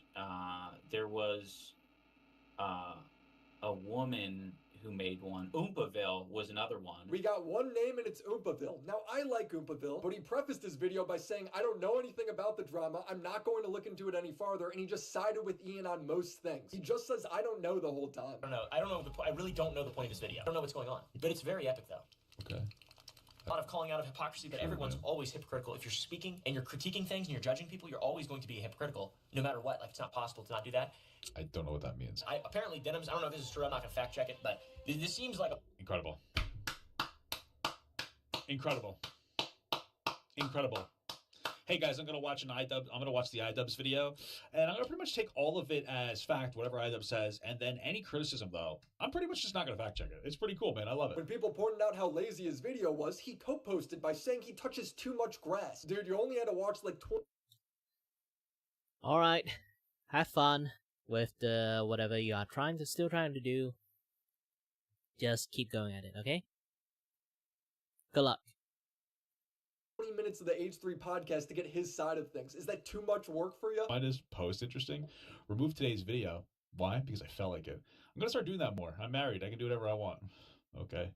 Also, a lot of people expected a lot of research and taking it very seriously, and I can't do that while maintaining a positive mental state and touching grass and remaining employed, so I'm sorry. He made a video. This reply and this whole Oompaville situation fucking sucks, dude. And I understand everyone, you know, they make bad videos from time to time. I'm no exception to it, okay? I've made bad videos that I regret. But, I mean, when you have 6 million subscribers, dude, you know, you gotta take your job a little too serious. When you make a bad video and you have 20K subscribers, sure, it's still bad. But it's not as impactful and bad as when you have 6 million subscribers and you put this to, what, 200,000 people? It's like, nah, dude, it's bad and it was stupid. Rare Oompaville L. I don't know why he did this. I don't know, man. Now, Ethan famously has Tourette's, so what's the most empathetic couple on YouTube tweet out now that he's become their enemy? Drugs? Okay, it's time for loved ones to step up for real. Parents, partners, someone. I'm saying this so genuinely. It's okay to ask for help. Please get help. I criticized Oompaville earlier in my video for chiming in without looking into anything, but that's the entire strategy iDubbbz, Hassan, and Denims entirely operate with. You lie, and then you lie to get out of the lie while continuing to lie. And then you convince everyone who doesn't know what's going on that your critics are pro-genocide and are just crazy. The streamer watched an out-of-context TikTok thinking Denims getting called a waiting room was because she wasn't pregnant. But just some of the stuff that he says about women, too. I genuinely don't know how anybody even wants to work for him at this point. It's, like, actually insane. He's like, what did he say? I saw some clip of him saying something about a woman, waiting room. He called her a waiting room. Because she hasn't had kids yet, huh? Denims gets called a waiting room because people wait in her stream until Hassan starts. It has nothing to do with her being a woman. But Ethan's sexist now to everyone who watched these TikToks. Even Meat Canyon, who's just trying to be down the middle, is helping Hassan because this is not a down the middle drama. I don't think that either side's really that fucking, you know, that fucking great, if I'm being honest. I feel like A go for art. No, I just like drawing. I just keep drawing. Some people might have like some idol they have, like the certain like art style they want to achieve.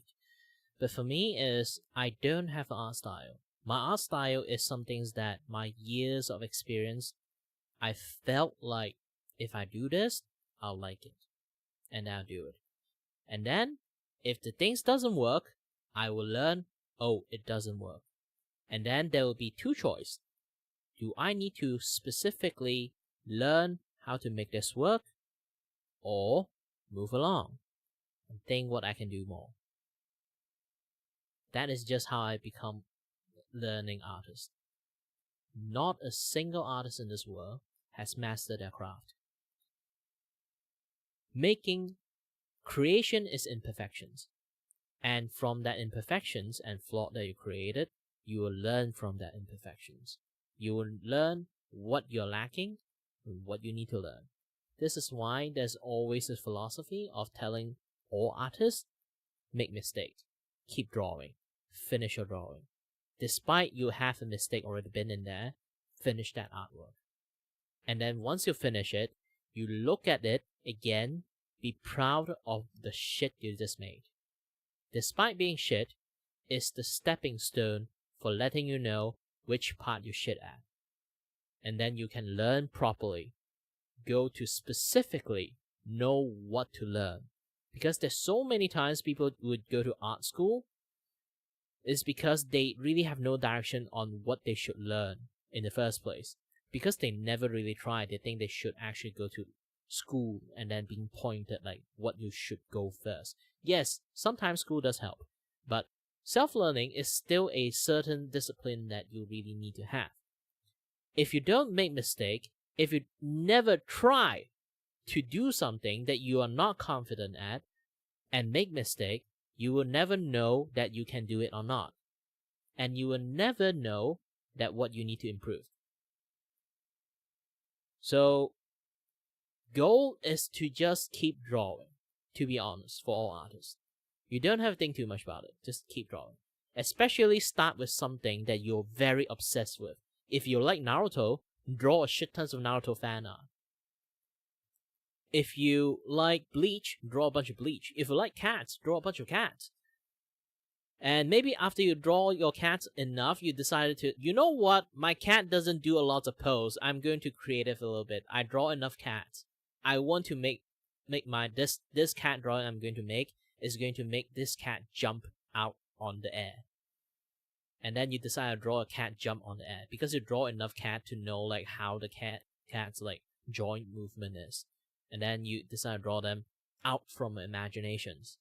And then you notice, oh, I can't draw it like this. Oh, when the cat is in this angle, like the movement is really hard to draw. But go on, keep draw, make a shit artwork. And then you learn that, oh, I have so much to learn. If you keep drawing your own cat, you never draw your own, that your cat always like in that one pose. You always draw that pose. You have to go out a little bit. It's like go out of the way a little bit, go outside your comfort zone, make mistake. That is how you learn. Don't be afraid to make shitty artwork. The most embarrassing artwork is one of the most inspiring artwork yourself made for you. Your past self make a gift for you. And yeah, be grateful of that gift and take a closer look into it. How to correct that mistake you just made. I can literally show you one of my very, very ugly art. You can already see like my model face and stuff. I show you kind of like closer of my model. So now you have a closer look of my model. Yes, beard man jump scare. I'll show you right now. This is the model I created, but you know my first, technically it's the 2.0 prototype live 2D artwork that I created look like. Let me try to find it. I buried it like deep within my consciousness that is really hard to find.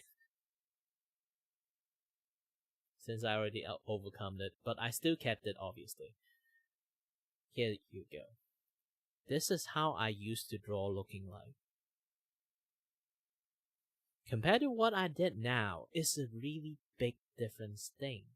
I don't have a very good way to like draw things in angle, the head, this and that, yeah, the stuff. Like lots of stuff is like they're not there. Like this kind of like angle for the arch like ring thing doesn't really look like a ring. It angle up a lot. It should be like flat, you know? But I draw it an angle up because I did something wrong then. And then you can see like the arm here is incorrect. I should just go straight down here. Why there's a line there? That is bullshit, right? Yes, it is. Like I did it in here, but I'm actually using like the body line to actually like, because here's the thing, because I can't draw arm that well back in the days, I keep using the body kind of like block the other side of the arm. So when I draw this arm a little bit out there, it become a really wrong line. It's supposed to start from here to draw a line from here, not start here drawing a line from here. Making a mistake and admit your mistake and start learning from that is a very important point. Okay? I don't want to keep repeating this thing. So that's all I'm going to say. Okay?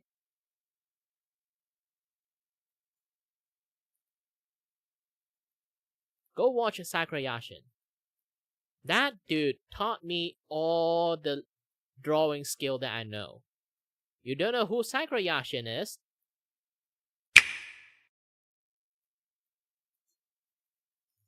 I don't think he made any more video since YouTube doesn't like him. SYCRA, Sakura, and then YASSIN, Sakura Yashin. So you can also like he's called Sakura. So you can see everything his artwork. The thing he teach, is actually everything that I know. His philosophy of how to learn how to do drawing, how to do a certain things that is like correct or wrong. This is like the later, like later on video. The one that I watch is even earlier. You click playlist, you go to the Pointy Chin's Evolution series, and the Anatomy series, the Drawing Method, the yeah, I think the anatomy series is one of the best one he had. And the color tutorial, anatomy series. This anatomy series is basically teach you how to do a lot. Oh, this is the older one. I need to update one. There's a even more updated one. Where is it?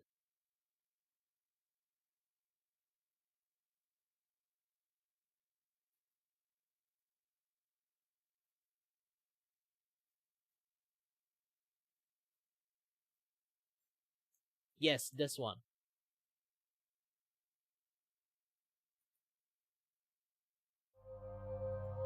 This playlist, you just press Sakurai and he will teach you a lot of things about human anatomy. Use is a portion, and so that's what I remember, and it's like this. He will teach you how to draw the bone structures in a simplified way. Scapula and the like you just keep listening to his yapping and keep following what he just draw and taught. You can see the progression from literally a bunch of line like this one slowly progress into a full human body shape. And you might think, I'm trying to draw cartoon and anime here. It's not something like this, like realistic body. You kind of think about it.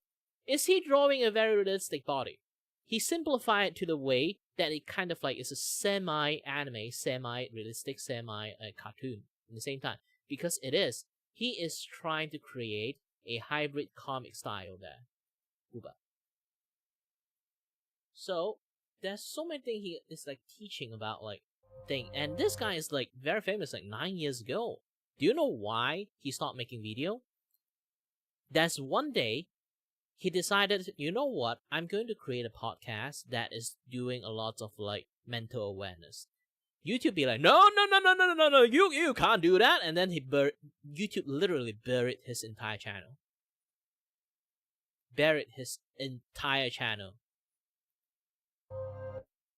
Right, so I'm assuming this part you can sort of do. Is I think of it like this. Like here you have a pelvis in here, right? And I simplify it to look like, at least for me, it creates this indication of, okay, you've got some can start with the iliac crest. That part's fine. Okay. So basically he would teach you a lot of things about drawing. The philosophy of drawing, how to grind a drawing, how you become better at drawing, a lot of things, even his speed painting. Just watch his speed painting. You would learn how to draw better. I learned how to draw mine by watching him. Now you kind of look all the face that he does and everything. Of this, what type of now you kind of know like why my art style look a little bit like solid and rigid, because I learned how from him. Green color. You don't necessarily have to watch him. There's so many good art tutorial people out there. You just have to find an idol for yourself. For me, he is my idol. He is my teachers. He's the one that taught me. Also, like his fellow friends. He does a lot of podcasts, or technically live. The podcast is actually like, you know, like that. The thing that got him like, you know, buried, his channel buried. But you can see like, he have this friend called Bob Meatbag. Like, you know, that like he draw a lot of disturbing shit, but you can kind of see like, Sakura draw a lot of pointy, sharp stuff. His friend Bob Meatbag. Sakura Yasin here, and today I am joined by Alpaki, Bob, Fabia, and Dekru.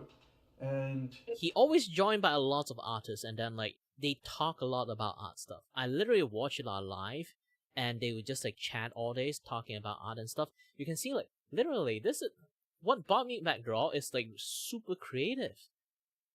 Despite like he loved to draw disturbing shit. Like you just look at this, like he loved to draw disturbing shit, but he is really good at framing the entire world with like stories and stuff with just one image. He's really, really good at that.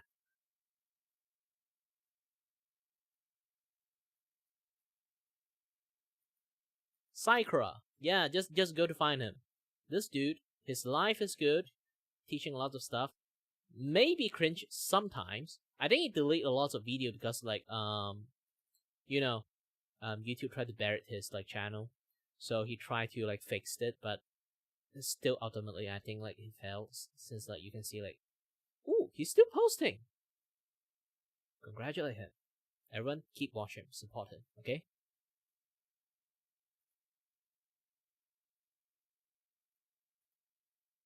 He ultimately is my sensei. Despite I can't draw, I found a way because of his encouragement word of anyone can draw. You just have to find your own way to draw. And this is my own way to draw.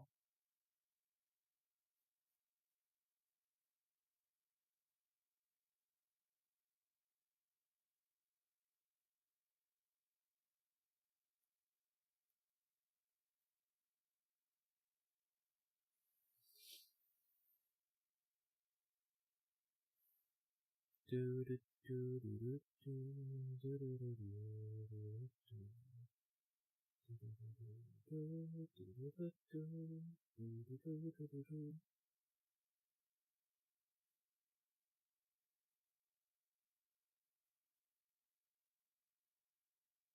are a few things.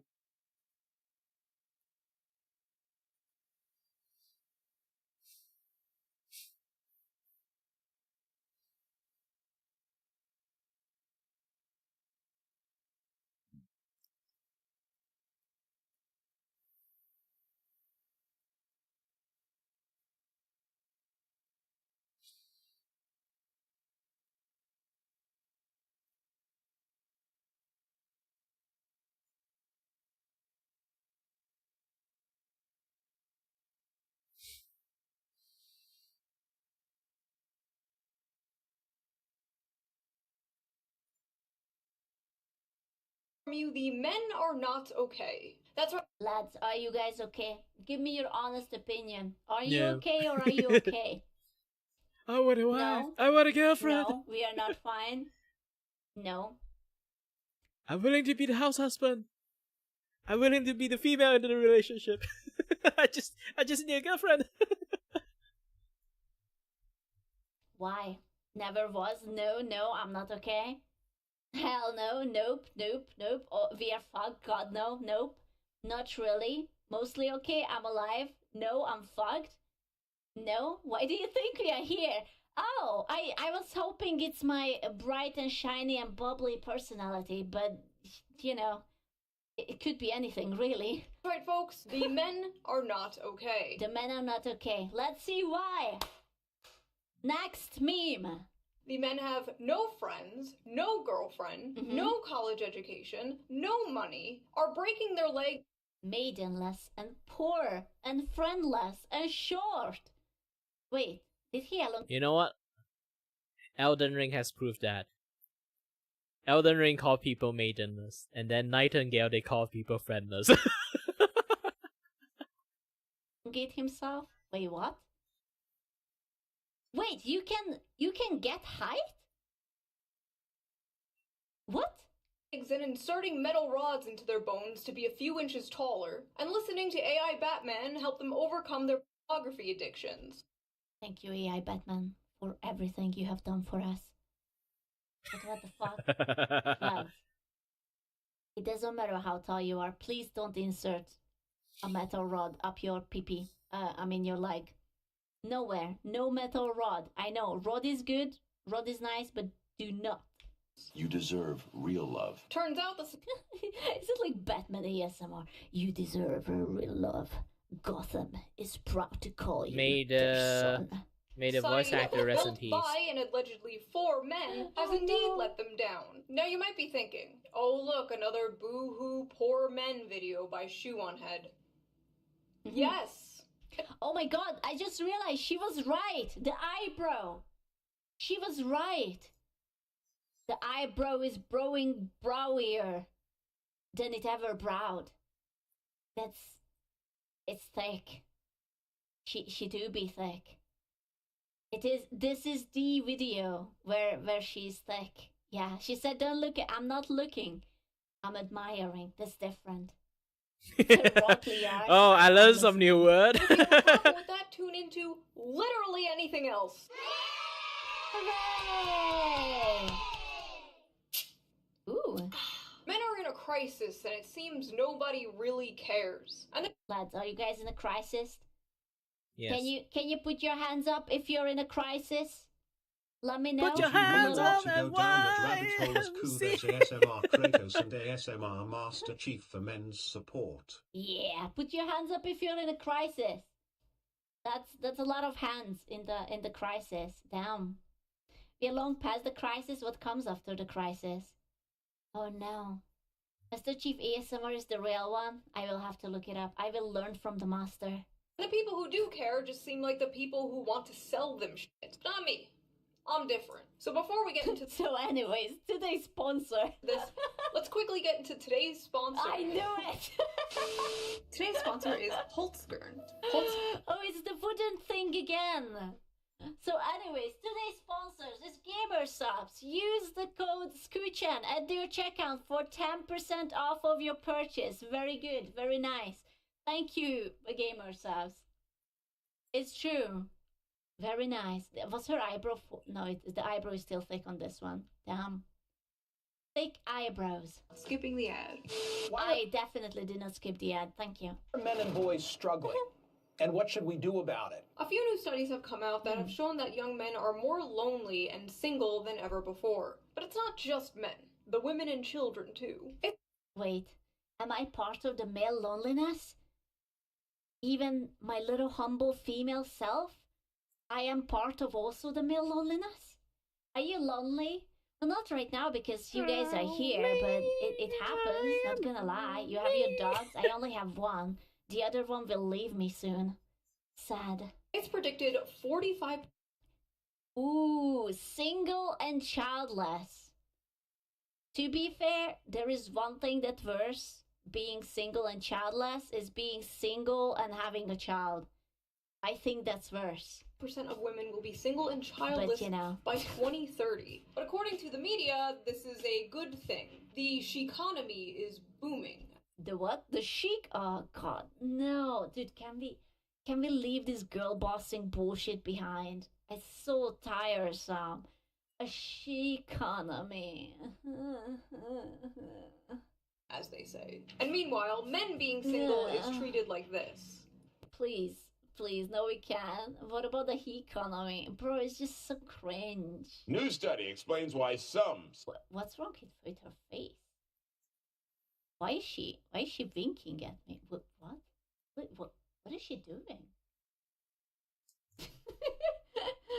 What the fuck? What is she doing? Why is she doing that with her eye? Is she a robot? Is she an AI girlfriend? Dun dun dun. Is why some single men are having a... She's an AI girlfriend. Blinking? That's not blinking, motherfucker. She's doing that weird tick, tick, tick, tick, tick. hard time finding a... Ivan.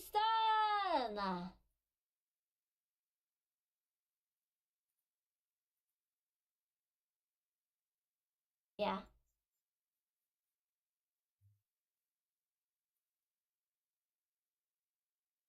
Oh no. Bro, I can't read. I'm sorry. I am merely a cat, but I can rub my face at it. That's the most I can do for it, but I respect it. It's a really good book. Read it to me. It's going to be our night story. And you will tell me sweet man-made horrors about my future. New partner. Some of the music that they listen to speaks very derogatory. Right. Yeah, man, stop listening to that derogatory music. Then maybe... Oh, yeah, you remember my classic, my most derogatory, the That Ass Pussy song. It's one of my favorite, when they say that it's a VAP, the That Ass Pussy, You know, that's the... Oh, wait, those are women. Oh, sorry, it's not the man. maybe you won't be single. I don't know, I think men and women being single and lonely kind of shows there might be something wrong with society. Perhaps we should address this, not just wave it off as empowering or pathetic. No, you slay, girl. You slay. Right now. According to several different articles, I love how that's my source, I read about it on the internet, research shows that people from individualist countries show a greater sense of loneliness. This is linked to socioeconomic development, increased education, a shift towards white-collar jobs, and urbanization. Japan. It's almost like when they tell you that you're special and you're the very best, and there is no room for improvement. You're incompatible with other people because you're unwilling to compromise.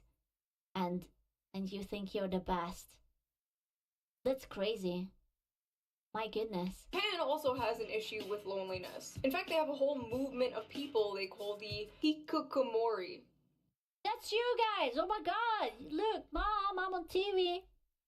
I'll be over there. It's us. She's talking about us. Hey, we go out. Hey. Well, technically, hikikomori is like your person and not me. girls and males also have this issues. I don't care. Basically, postmodern hermits. Mostly young men who completely withdraw from I'm also mostly young man. Society, secluding themselves in their rooms for months and years at a time. In 2010, there was an estimated. You think I want to become one, I guess? Man. That's why you're not a mostly young man. 700,000 hikikomori. I just don't want to deal with the hassle every single time I get out of my room and then come back super fucking dizzy.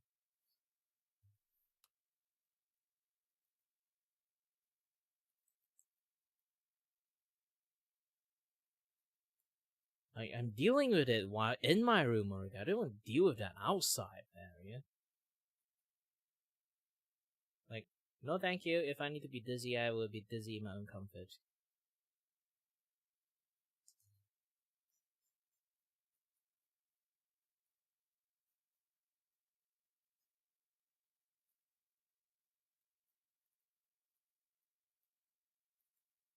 You lose out.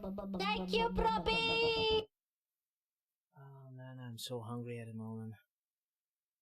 And my friend, I think my friends are pinging me that I can do like the kata.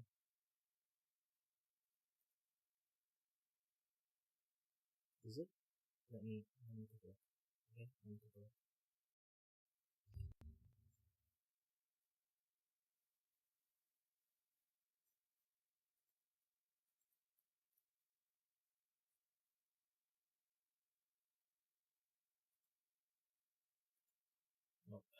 Nope. I'm so hungry. I need to get something to eat, I guess. Just drinking a cup of Milo doesn't really help me that much. And yes, I'm a Malaysian. I drink Milo too. We have two different Milo brands. Australia have Australia Milo. We have Malaysia Milo. Ours Milo is actually much more sweeter than like Australia Milo. I'm not even kidding about that. We have more sugars if you check like the ingredient list. Let me go and grab some snack. I am very hungry. Stupidly hungry, in fact.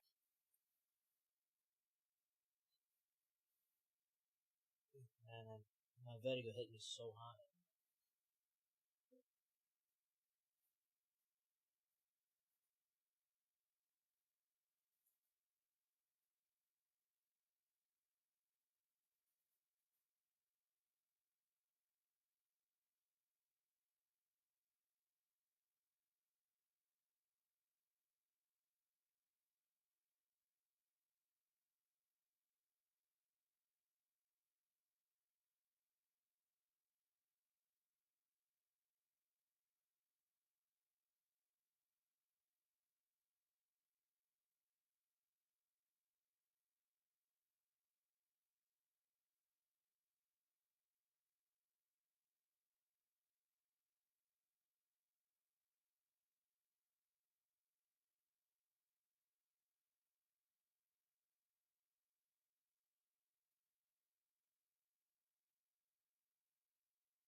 I totally forgot. I have some like breakfast I haven't ate yet. I forgot to eat breakfast.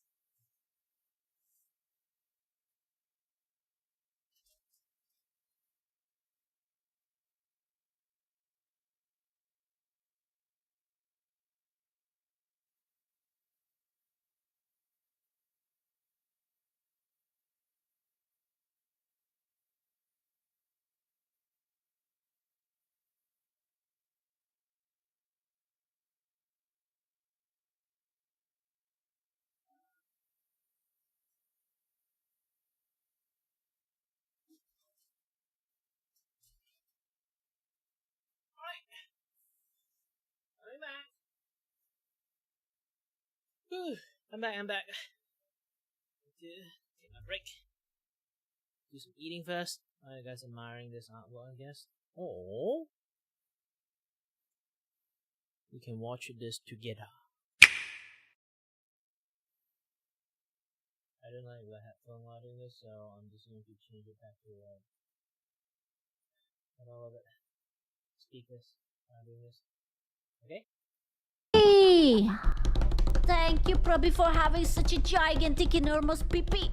Mwah! And today, it's estimated to be about 1.55 million. And because of things like this, people aren't having babies, so Japan's population has been in a sharp decline since 2011. No baby? Have you considered laying egg? Egg laying is very in season this time around, yes? It's gotten so bad that Japan even produces videos of live-action women staring into the camera to— Oh yeah, I heard about this! Bro, I would... Okay, I can't handle... Okay, I'm not autistic, I swear, but I can't handle eye contact for too long. You still got 5 years, don't worry. Thanks. Dude, it's just... I find it so excellently uneasy. I don't... Why not? I don't know, it just makes me... Like, makes my skin crawl. Like, why are you staring into my... Stop staring. You love eye contact? It makes me, like, very nervous. And I start, like, sweating. And I, like, look away. And I'm like, what the fuck you want? It's not normal to always hold eye contact. That's too weird. Hey, Ski, how you doing? Go away. To help the hikikomori learn to cope with eye contact and okay, but this is different because she's, like, a cute girl, right? Like, and you're like, oh my god, she loves me. It's different. Like, if the cashier is staring you like this, that's different. She's too cute, so it's fine. You can also be a cute girl for me? Oh, okay. I don't wanna... Look at the cameras, cool. I don't wanna... reintegrate them back into society. So basically, if you I can't be integrated. I already gave up on life after COVID. I'm fine. Want to know America's future? Look no further than Japan. A lot of I people challenge you at a staring contest. The first one to look at each other boobs wins. Funny thing, I have a very good I'm eye not contact. playing. It's bullshit. I'm gonna take my sunglasses. Including myself, blame this partially on the rise of social media and technology. RIP to the king. Although technology makes things easier, it can also make us more atomized. Why go to the mall when I can just tap, tap, tap, buy a new microphone, and have it shipped to me in a day? Why hang out with friends when I can get all my social interaction I need from Twitter and streamers? Why go on dates and... Streamers? You guys would never ever turn to streamers just to feel a little bit less lonely, right? Like, who does that? What kind of utter degenerate goes onto the internet to watch streamers? Ew. Yeah, no, not me. Nope. Never. Nah. No, clueless, not us. Nuh-uh, as if. Ew, yeah, ew, streamer, cringe. Bother Ew. meeting women when I can just tap, tap, tap, Google big boob and get 2 million results. True. Big boob. That's my second favorite search. See my high school crush's holes on OnlyFans for only $5. Instant dopamine, instant satisfaction, and hey, who even needs... Oh. She kinda looks like a bootleg Yennefer. But like... Valet girl Yennefer. What the fuck? Right? It kinda does. It's like, ungothified your goth bitch. Eye contact is mine. No. Eye contact. I can't believe they slutified my girl Yennefer. What the fuck? Hey, Chaos Play!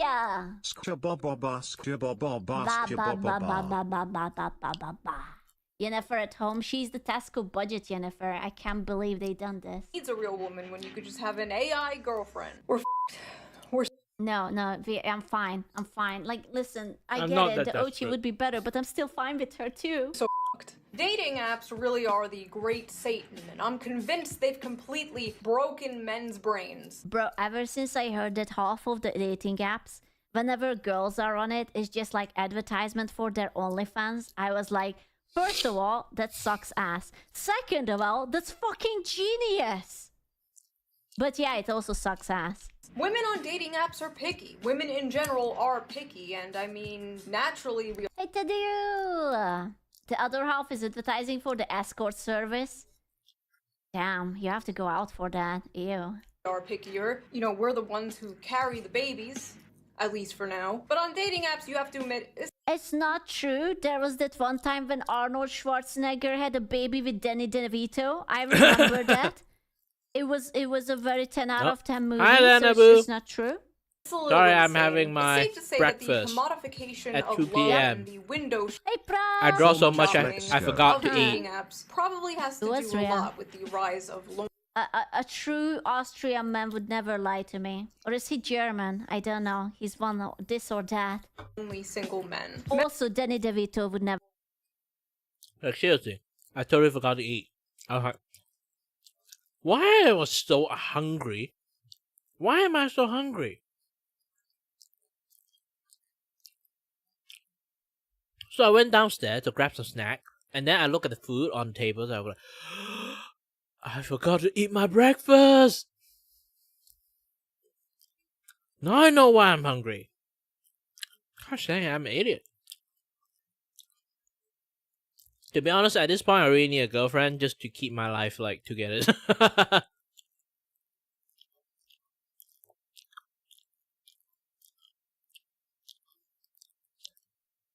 I'm an idiot that can't take care of himself. This is why I think, like, I have a type of girls is basically just like Zani from, like, Wuthering Wave or Crony.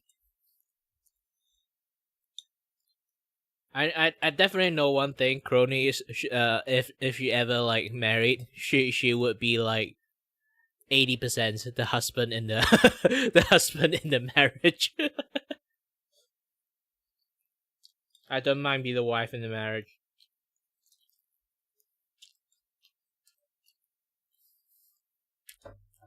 I'm still straight though. Never lie to me. I trust him.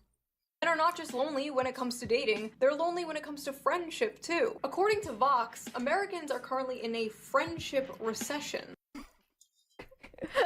Oh God, is that what it is? I was wondering why I'm flopping so hard on the friendship era.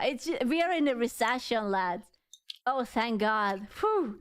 I was worried that it might be me, that the problem is me, but no, it's not. Jesus. Are you our friend? Yes. We are coming out of the recession. We can't afford friends. Listen, I have found 1,000 forint in my closet the other day. That's like $3.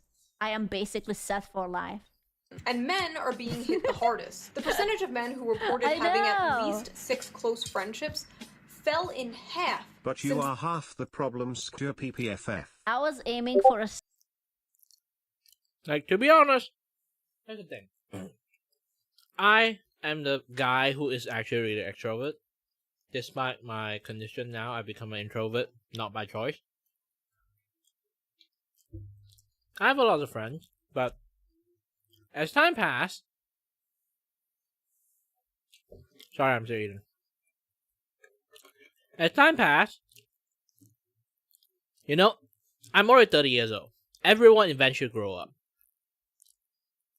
Everyone will start to have their own life. Some people might have their own wives, kids, have to take care of them, or they have to take care of their old parents, like family stuff.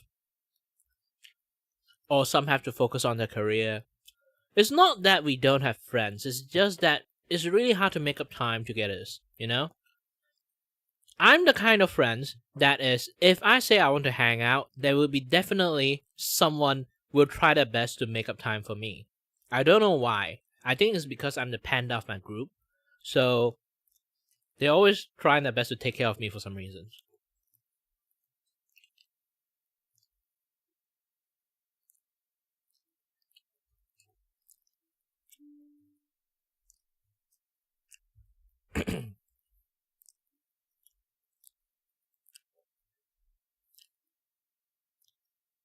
Sorry, my internet have some like short disconnections. What's my favorite game? Well, I can't really say any favorite game. I play all games, and I love all games. Even the shitty games, I still kind of like somewhat love them because I know how to choose a game. I play so much game, I know how to choose a game. So it's rarely I play like a game so shit that I want to vomit. Technically, I have one, but because of sponsorship, mostly.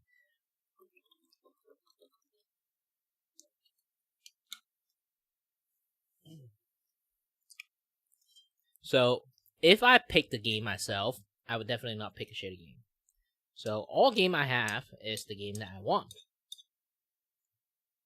So, I definitely don't really have a favorite game. I just love game as itself. You probably should ask, if you want to start a conversation, is the best way to do it is, what's the recent game you're playing right now? That would help you move on the conversation more.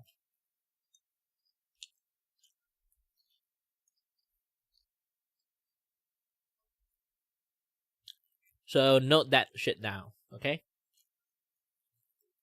And the most recent game that I've been playing is Wuthering Wave and Monster Hunters. Also,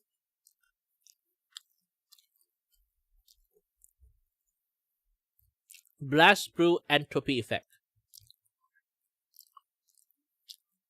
It's a really fun game. Really, really fun game. Solid like 82% of being the problem, but I will take a 52. The 90s. 1 in 5 men say they have no close friendships. Looking at all these statistics, the explosion of figures like Andrew Tate is not surprising at all. I believe being a man is a blessing because it starts so difficult. I believe that every man is born without any value at all. I think that the world's never going to think you're important unless you make yourself important. Asku is the only friend I need. Aww. Yeah, I get where he is coming from. Let's just say listen, I'm gonna say it. I hate it that I find something I can sort of agree with him on, so I'm kind of hesitant to say that's so true, bestie, because I fucking hate that man. He's a misogynistic bald prick. But sometimes he has points. And recently, a new study came out about how young men are moving towards the right. And every other month... I'm not Romanian! Also, he's not Romanian. He's just refugeeing in Romania because Romania doesn't care. We, the liberal, sockdom, leftist, whatever you want to call the space online, performs the same song and dance. No. Dance. What's wrong with men? Why is this happening? Why don't we have a leftist Andrew Tate? We need... Oh no, a leftist. How would it even work? Okay, I don't want to get too political, but from what I saw, the American fellas, everyone on the left fucking hates men. So what would be a leftist Andrew Tate be? You go guys, you suck anyways. So anyways, here's my girl best friend or something. I don't know. We need to push men to the left. Andrew Tate rarely, if ever, talks about... Ew. You triggered my dog just by saying his name. Ew. Disgusting. Ew, brother, ew. About politics. Andrew Tate talks about men, and the left only talks about men when they talk about Andrew Tate. A few months ago, during one of the monthly song and dances, some progressive people I follow made the mistake of addressing men's issues, and the even bigger mistake of pointing their finger. Wait, the reason young men flock to the alt-right Amare movement. What is the Amare? is because the left gives brain-dead advice to young men. We need to be more compassionate to them for our own sake. What is amare? Isn't that the sandwich? Man's right. Oh, I thought that is the sandwich thing that you eat when you're at the army. Yeah, isn't that the amare? Oh, that's amare. Oh, okay. So close enough. Sorry, this is not a sandwich. It's like food. MRE, close but not the same. To be fair, food is also very good for your soul. So it's bread. I was thinking about bread. When I depressed, I bread. Or at their own spaces for not doing enough to address said men's issues. Recently, there were some statistics by healthcare companies. Members get exclusive content. Click join below. She's advertising her OnlyFans on TV? Oh my god. Indicating that men are the loneliest generation. And addressing it doesn't mean that you turn your back on issues pertaining to women, but it does mean that we should be focused on what it is in society that is leading to this epidemic, what the left can do to offer solutions, and how we can basically fight back against the more nefarious by not figures who invalid have men's filled feelings. the void. That's that, easy. Men. Oh no, wait a second. There are people who are actually helping the lonely man, those nefarious forces who actually understand and they try to give them advices. No. Are struggling with people like Jordan Peterson and what. Bro, what? Really? He's the most nefarious person you can bring up, Jordan Peterson? What? Have you. Now, recently, Vosh, who's a popular streamer, had tweeted this thread that I think is really, really important to address. He writes, I cannot stress enough how important I do not know this person. It is to understand that 12-year-old white boys on Twitch are not being pulled into fascism because of some Machiavellian desire to preserve and expand their privileges. It's because the right talks to them and the left doesn't. Wait, so lads, are we being pulled into fascism? Are we? I don't know. Are we? I don't know. He's also cancelled. It's alright, he will bounce back. Do we? I don't know. Horse? Are we the baddies? Nah. It's just like, no one's the this baddies. fella is calling out Twitch and we are just like sitting and looking at each other. It's like, are we the baddies? Oh no. The responses to these tweets and this content were very normal, level-headed, and respectful. Chat, are we the baddies? Oh no, we are neutral. True, we are Switzerland, which is a big. But either way, yeah, let's watch something else. Since I already full, I got some other mood to watch some other video.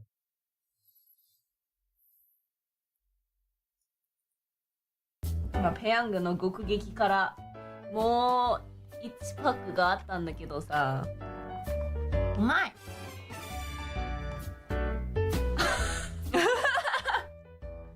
You put in all the sauce, I'm guessing. Yeah, I did. She did. It's like the same spice as the scorpion pepper sriracha, I think.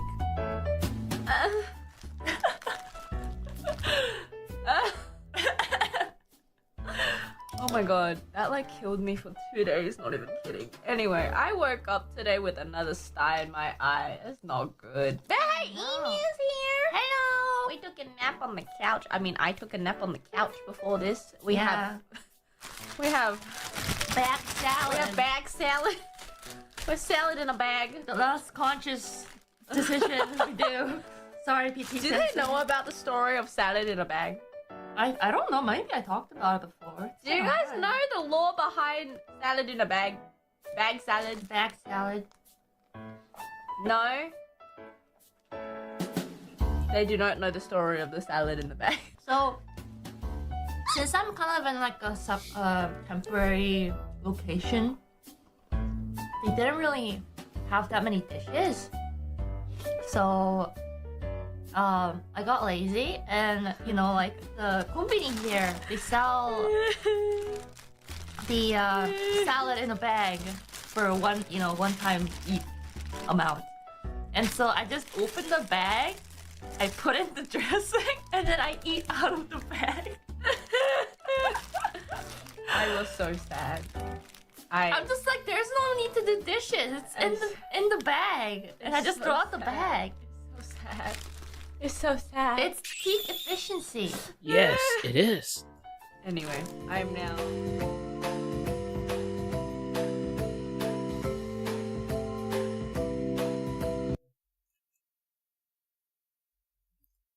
Yeah, Ina is more Asian than you know.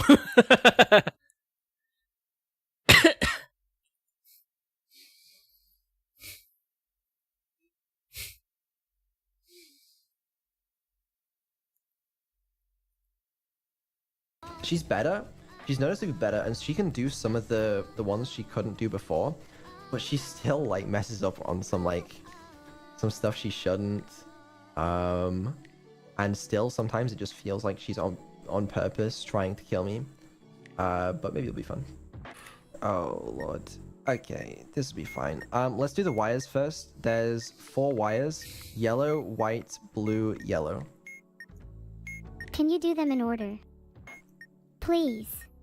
Yeah, I just did yellow, white, blue, yellow.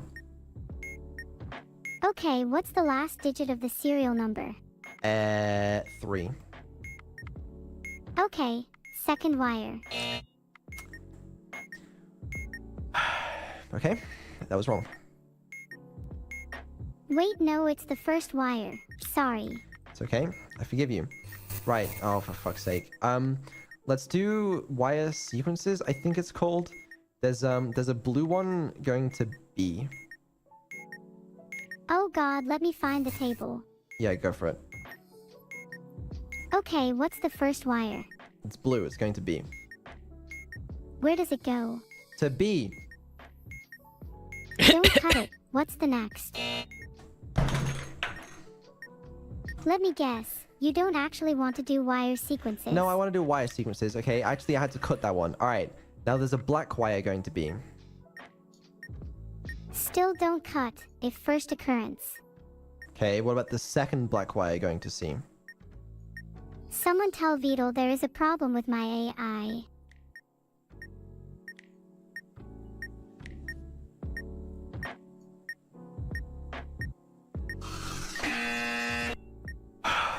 Okay. Alright. No, we're gonna do memory. Okay? We'll do memory instead. On the screen is the digit 2. Wait, hold on, I want to try and do wire sequences again. Okay, fine. It's the oh god, what was the first one? Okay, the first black wire going to be. I'll check for you, don't worry. Yeah, instead of saying that, how about you just answer? Oh, the first one went to B. Third occurrence, C. Okay, so do I cut them or not? Did you cut the first and second black wires yet? I don't know. Should I be cutting them or not? Wouldn't want to make the wrong decision. Let's say yes. Just to see what happens. What about the second blue wire going to C? I forgot the tables for blue. But I don't want you to cut it. Yeah, I'm not surprised we just exploded. Oh wait,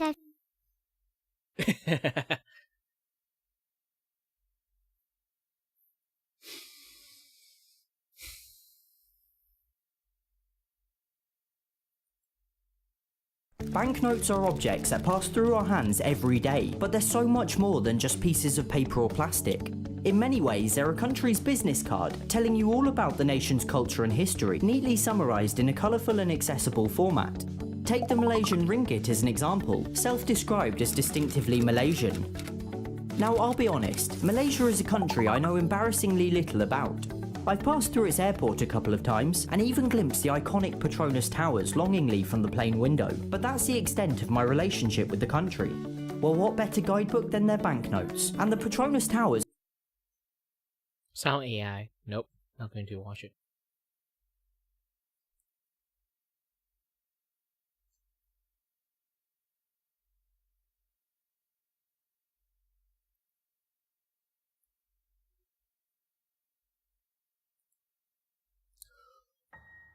I need this. We need this.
of today to Frugal. And technically that would be all.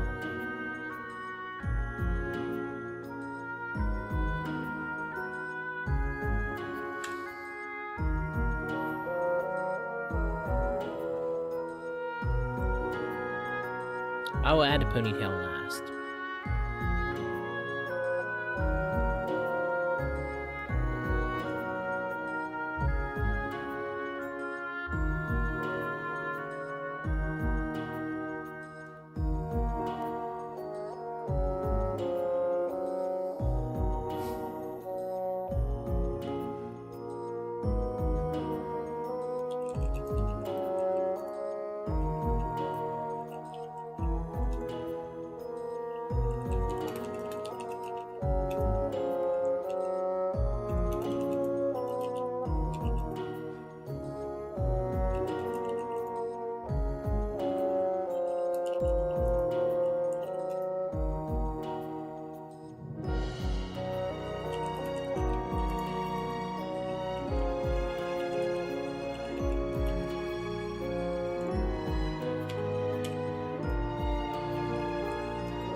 Alright.